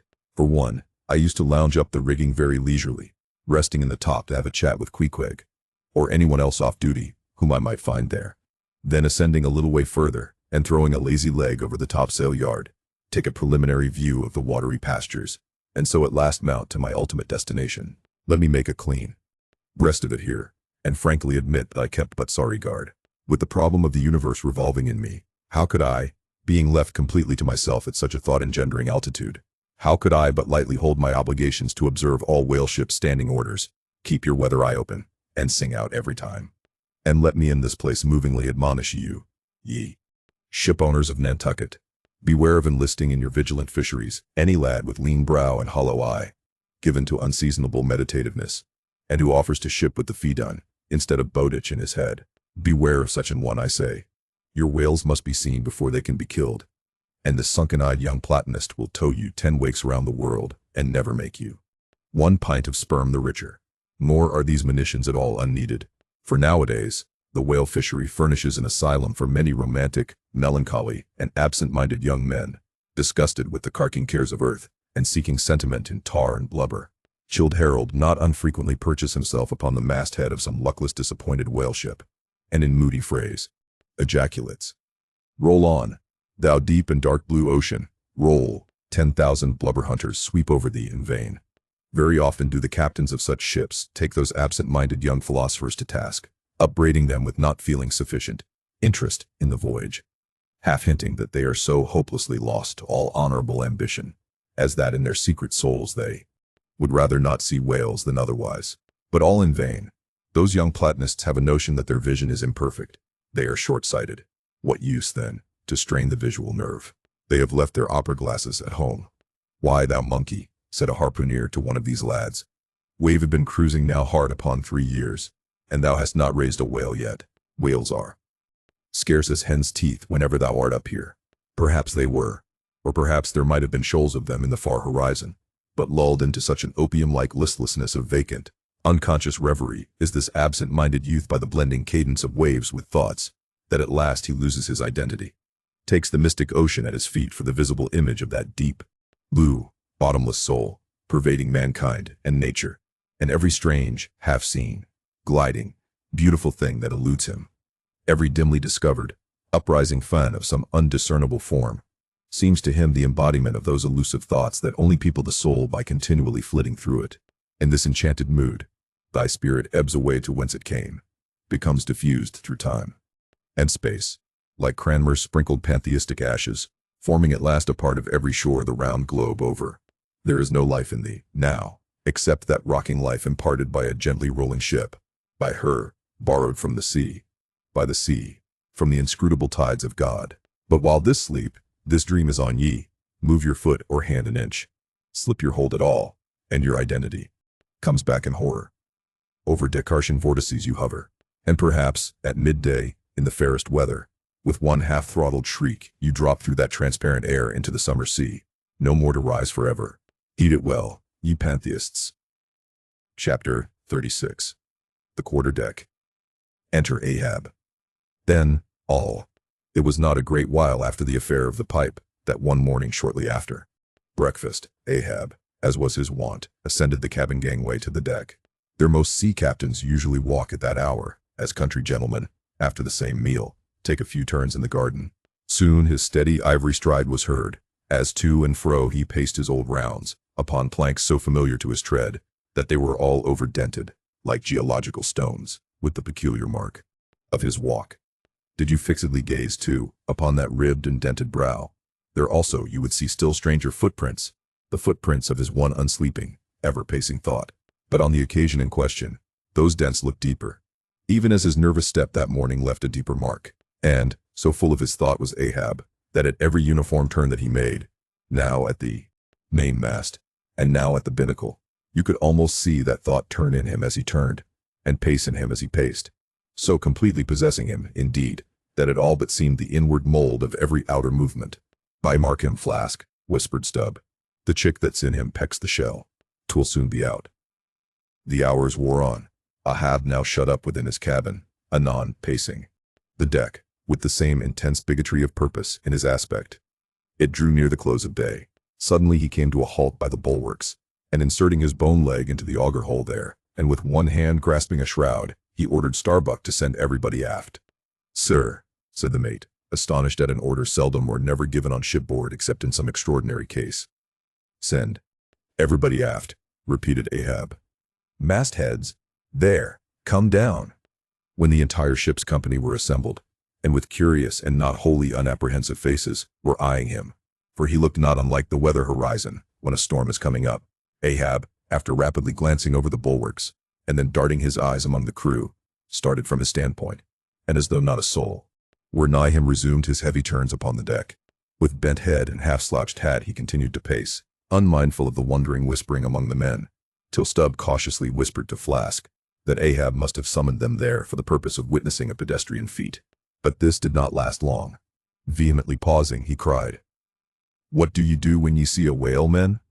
"Sing out for him," was the impulsive rejoinder from a score of clubbed voices. "Good," cried Ahab, with a wild approval in his tones, observing the hearty animation into which his unexpected question had so magnetically thrown them. "And what do ye next, men?" "Lower away, and after him." "And what tune is it ye pull to, men?" "A dead whale or a stove boat." More and more strangely, and fiercely glad and approving, grew the countenance of the old man at every shout, while the mariners began to gaze curiously at each other, as if marveling how it was that they themselves became so excited at such seemingly purposeless questions. But they were all eagerness again, as Ahab, now half revolving in his pivot hole, with one hand reaching high up a shroud, and tightly, almost convulsively grasping it, addressed them thus: "All ye mastheaders have before now heard me give orders about a white whale. Look ye, do I see this Spanish ounce of gold?" Holding up a broad bright coin to the sun.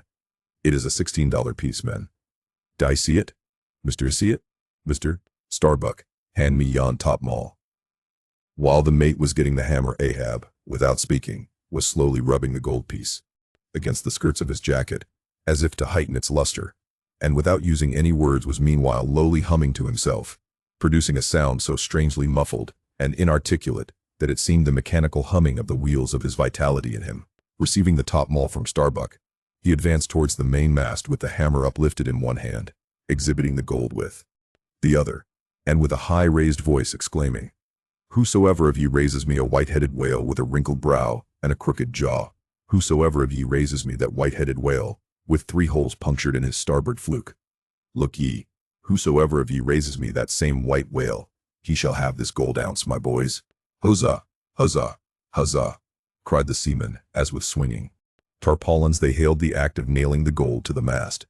"It's a white whale, I say," resumed Ahab, as he threw down the topmaul. "A white whale. Skin your eyes for him, men. Look sharp for white water. If ye see but a bubble, sing out."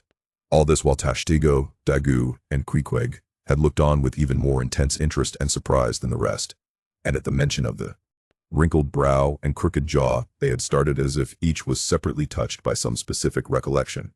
"Captain Ahab," said Tashtego, "that white whale must be the same that some call Moby Dick." "Moby Dick," shouted Ahab. "Do ye know the white whale then, Tash?"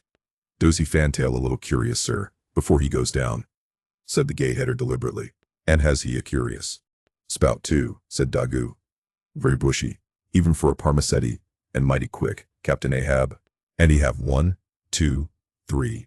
Oh, good many iron in him hide too, Captain," cried Queequeg disjointedly. "All twisk TB twisk, like him." Him, faltering hard for a word, and screwing his hand round and round as though uncorking a bottle. "Like him. Him. Corkscrew," cried Ahab. "Aye, Queequeg. The harpoons lie all twisted and wrenched in him."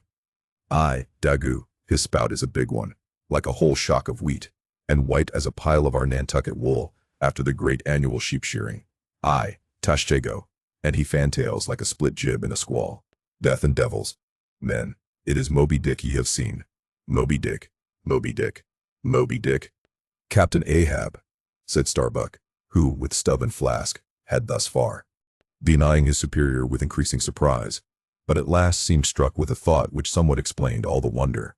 "Captain Ahab, I have heard of Moby Dick, but it was not Moby Dick that took off thy leg." "Who told thee that?" cried Ahab. Then pausing, "I, Starbuck, I, my hearties all round, it was Moby Dick that dismasted me. Moby Dick that brought me to this dead stump. I stand on now. I, he shouted with a terrific, loud, animal sob, like that of a heart-stricken moose. I, it was that accursed white whale that raised me. made a poor pegging lubber of me forever and a day. Then tossing both arms, with measureless imprecations he shouted out, I, and I'll chase him round Good Hope, and round the Horn, and round the Norway Maelstrom, and round perdition's flames before I give him up. And this is what ye have shipped for, men, to chase that white whale on both sides of land, and over all sides of earth, till he spouts black blood, and rolls fun out. What say ye, men? Will ye splice hands on it now? I think ye do look brave. Aye, shouted the harpooneers and seamen, running closer to the excited old man. A sharp eye for the white whale. A sharp lance for Moby Dick. God bless ye. He seemed to half sob and half shout. God bless you, men. Steward, go draw the great measure of grog. But what's this long face about, Mr. Vat, Starbuck? Wilt thou not chase the white whale? Art not game for Moby Dick? I am game for his crooked jaw, and for the jaws of death too, Captain Ahab, if it fairly comes in the way of the business. We follow. But I came here to hunt whales, not my commander's vengeance. How many barrels will thy vengeance yield thee even if thou gettest it, Captain Ahab? It will not fetch thee much in our Nantucket market. Nantucket market. Hoot! But come closer, Starbuck. Thou requirest a little lower layer. If money's to be the measurer, man, and the accountants have computed their great counting house, the globe, by girdling it with guineas, 1 to every 3 parts of an inch. Then, let me tell thee, that my vengeance will fetch a great premium here. He smites his chest, whispered Stubb. What's that for? Methinks it rings most vast, but hollow. Vengeance on a dumb brute, cried Starbuck. That simply smote thee from blindest instinct. Madness, to be enraged with a dumb thing, Captain Ahab, seems blasphemous. Hark ye yet again, the little lower layer. All visible objects, man, are but as pasteboard masks. But in each event, in the living act, the undoubted deed, there, some unknown, but still reasoning thing, puts forth the moldings of its features from behind the unreasoning mask. If man will strike through the mask. How can the prisoner reach outside except by thrusting through the wall? To me, the white whale is that wall, shoved near to me. Sometimes I think there's naught beyond, but 'tis enough. He tasks me, he heaps me. I see in him outrageous strength, with an inscrutable malice sinewing it. That inscrutable thing is chiefly what I hate, and be the white whale agent, or be the white whale principal, I will wreak that hate upon him. Talk not to me of blasphemy, man. I did strike the sun if it insulted me. For could the sun do that, then could I do the other. Since there is ever a sort of fair play herein, jealousy presiding over all creations. But not my master, man, is even that fair play. Who's over me?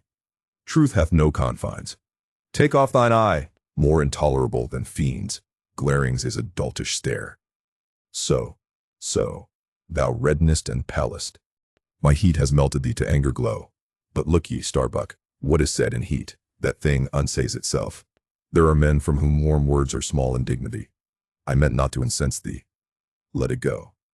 Look, see yonder Turkish cheeks of spotted tawn, living, breathing pictures painted by the sun, the pagan leopards, the unrecking and unworshipping things that live, and seek, and give no reasons for the torrid life they feel.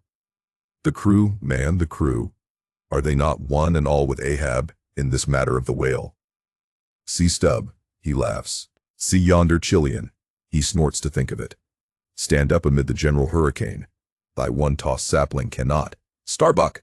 And what is it? Reckon it. 'Tis but to help strike a fine. No wondrous feat for Starbuck. What is it more? From this one poor hunt. Then, the best lance out of all Nantucket, surely he will not hang back, when every foremast hand has clutched a whetstone. Constraining seize thee. I see, the billow lifts thee. Speak, but speak. Aye. Thy silence. Then, that voices thee. Aside. Something shot from my dilated nostrils. He has inhaled it in his lungs. Starbuck now is mine.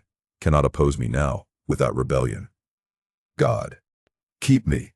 Keep us all, murmured Starbuck lowly.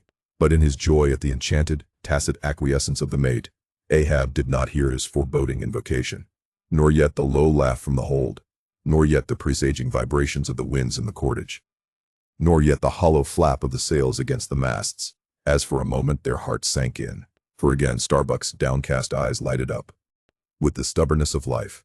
The subterranean laugh died away. The winds blew on. The sails filled out. The ship heaved and rolled as before. Ah, ye admonitions and warnings, why stay ye not when ye come? But rather are ye predictions than warnings, ye shadows, yet not so much predictions from without, as verifications of the foregoing things within. For with little external to constrain us, the innermost necessities in our being, these still drive us on. The measure, cried Ahab, receiving the brimming pewter, and turning to the harpooneers, he ordered them to produce their weapons. Then ranging them before him near the capstan, with their harpoons in their hands, while his 3 mates stood at his side with their lances, and the rest of the ship's company formed a circle round the group.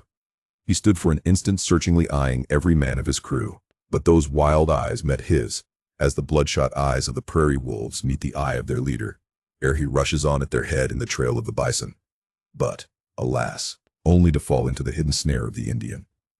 Drink and pass, he cried, handing the heavy charged flagon to the nearest seaman. The crew alone now drink. Round with it, round. Short draughts, long swallows, men. 'Tis hot as Satan's hoof. So, it goes round excellently. It spiralizes in ye.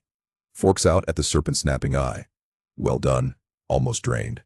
That way it went, this way it comes. Hand it me. Here's a hollow. Men, ye seem the years. So brimming life is gulped and gone. Steward, refill. Attend now, my braves. I have mustered ye all round this capstan. And ye mates, flank me with your lances. And ye harpooneers, stand there with your irons. And ye, stout mariners, ring me in, that I may in some sort revive a noble custom of my fishermen fathers before me. O men, you will yet see that. Ha, boy, come back. Bad pennies come not sooner. Hand it me. Why, now, this pewter had run brimming again, worked he not thou. Saint Vitus imp, away, thou ague. Advance, ye mates, cross your lances full before me. Well done, let me touch the axis. So saying, with extended arm, he grasped the 3 level, radiating lances at their cross center. While so doing, suddenly and nervously twitched them. Meanwhile, glancing intently from Starbuck to Stub, from Stub to Flask, it seemed as though, by some nameless, interior volition, he would fain have shocked into them the same fiery emotion accumulated within the laden jar of his own magnetic life. The 3 mates quailed before his strong, sustained, and mystic aspect. Stub and Flask looked sideways from him. The honest eye of Starbuck fell downright. In vain, cried Ahab. But maybe 'tis well. For did you 3 but once take the full force shock, then mine own electric thing, that had perhaps expired from out me. Perchance, too, it would have dropped ye dead. Perchance ye need it not. Down lances. And now, ye mates, I do appoint ye 3 cupbearers to my 3 pagan kinsmen there. Yon 3 most honorable gentlemen and noblemen, my valiant harpooneers, disdain the task. What, when the great Pope washes the feet of beggars, using his tiara for ewer? Oh, my sweet cardinals, your own condescension, that shall bend ye to it. I do not order ye, ye will it. Cut your seizings and draw the poles, ye harpooneers. Silently obeying the order, the 3 harpooneers now stood with the detached iron part of their harpoons, some 3 feet long, held, barbs up, before him. Stab me not with that keen steel. Cant them over. Know ye not the goblet end? Turn up the socket. So. Now, ye cupbearers, advance. The irons, take them, hold them while I fill. Forthwith, slowly going from one officer to the other, he brimmed the harpoon sockets with the fiery waters from the pewter. Now, 3 to 3, ye stand. Commend the murderous chalices. Bestow them, ye who are now made parties to this indissoluble league. Ha! Starbuck! But the deed is done. Yon ratifying sun now waits to sit upon it. Drink, ye harpooneers, drink and swear, ye men that man the deathful whaleboat's bow. Death to Moby Dick. God hunt us all, if we do not hunt Moby Dick to his death.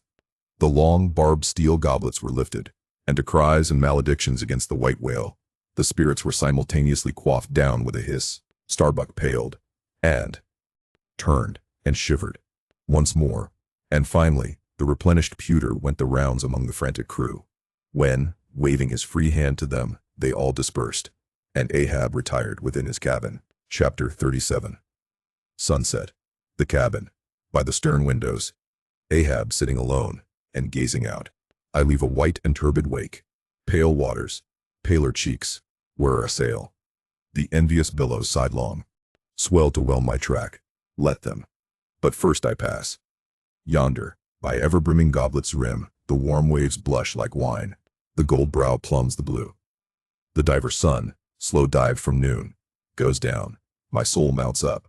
She wearies with her endless hill. Is, then, the crown too heavy that I wear? This iron crown of Lombardy, yet is it bright with many a gem. I the wearer, see not its far flashings, but darkly feel that I wear that dazzlingly confounds. 'Tis iron, that I know, not gold. 'Tis split too, that I feel. The jagged edge galls me so, my brain seems to beat against the solid metal. I, steel skull, mine, the sort that needs no helmet in the most brain-battering fight. Dry heat upon my brow. Oh, time was, when as the sunrise nobly spurred me, so the sunset soothed. No more. This lovely light, it lights not me. All loveliness is anguish to me, since I can never enjoy. Gifted with the high perception, I lack the low, enjoying power. Damned, most subtly and most malignantly. Damned in the midst of paradise. Good night, good night. Waving his hand, he moves from the window. 'Twas not so hard a task. I thought to find one stubborn, at the least. But my one cogged circle fits into all their various wheels, and they revolve. Or if you will, like so many anthills of powder, they all stand before me, and I their match. Oh, hard, that to fire others, the match itself must needs be wasting. What I've dared, I've willed, and what I've willed, I'll do. They think me mad. Starbuck does. But I'm demoniac, I am madness maddened. That wild madness that's only calm to comprehend itself. The prophecy was that I should be dismembered. And I lost this leg. I now prophesy that I will dismember my dismemberer. Now, then, be the prophet and the fulfiller one. That's more than ye great gods, ever were. I laugh and hoot at ye cricket players, ye pugilists, ye deaf Burkes and blinded Bendigos. I will not say as schoolboys do to bullies. Take someone of your own size. Don't pommel me. No, you've knocked me down, and I am up again. But ye have run and hidden. Come forth from behind your cotton bags. I have no long gun to reach ye. Come, Ahab's compliments to ye. Come and see if ye can swerve me. Swerve me? Ye cannot swerve me, else you swerve yourselves. Man has you there. Swerve me. The path to my fixed purpose is laid with iron rails, whereon my soul is grooved to run, over unsounded gorges, through the rifled hearts of mountains, under torrents' beds. Unnerringly, I rush. Naught's an obstacle, naught's an angle to the iron way. Chapter 38. Dusk. By the mainmast. Starbuck leaning against it. My soul is more than matched, she's overmanned, and by a madman. Insufferable sting, that sanity should ground arms on such a field. But he drilled deep down, and blasted all my reason out of me. I think I see his impious end, but feel that I must help him to it. Will I? Nil I, the ineffable thing has tied me to him. Tows me with a cable I have no knife to cut. Horrible old man, who's over him, he cries. Aye, he would be a Democrat to all above. Look, how he lords it over all below. Oh, I plainly see my miserable office. To obey, rebelling, and worse yet, to hate with touch of pity. For in his eyes I read some lurid woe would shrivel me up, had I it. Yet is there hope. Time and tide flow wide. The hated whale has the round watery world to swim in, as the small goldfish has its glassy globe. His heaven-insulting purpose, God may wedge aside. I would up heart, were it not like lead. But my whole clock's run down. My heart.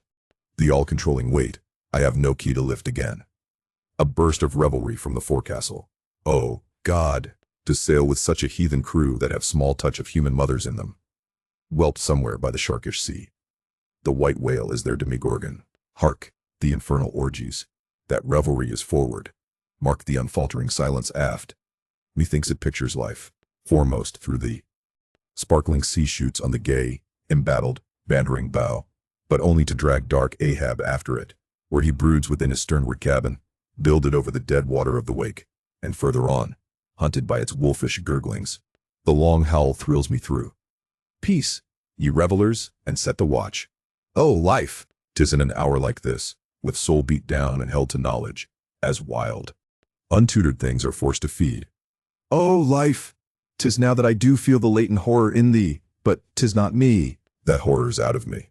And with the soft feeling of the human in me, yet will I try to fight ye, ye grim, phantom futures. Stand by me, hold me, bind me, O ye blessed influences. Chapter 39. First Night Watch. Foretop, stub solace, and mending a brace. Ha ha ha ha ha ha hem. Clear my throat. I've been thinking over it ever since, and that ha has the final consequence. Why so? Because a laugh's the wisest, easiest answer to all that's queer. And come what will, one comfort's always left. That unfailing comfort is, it's all predestinated. I heard not all his talk with Starbuck, but to my poor eye Starbuck then looked something as I the other evening felt. Be sure the old mogul has fixed him too. I twigged it, knew it, had had the gift, might readily have prophesied it. For when I clapped my eye upon his skull, I saw it. Well, Stub, wise Stub, that's my title. Well, Stub, what of it, Stub? Here's a carcass. I know not all that may be coming, but be it what it will, I'll go to it laughing. Such a waggish leering as lurks in all your horribles, I feel funny. Fa, la, lira, skura. What's my juicy little pair at home doing now? Crying its eyes out? Giving a party to the last arrived harpooneers, I dare say. Gay as a frigate's pennant, and so am I. Fa, la, lira, skura. Oh, we'll drink tonight with hearts as light, to love, as gay and fleeting, as bubbles that swim on the beaker's brim, on the beaker's brim. Hey, brave stave that. Who calls?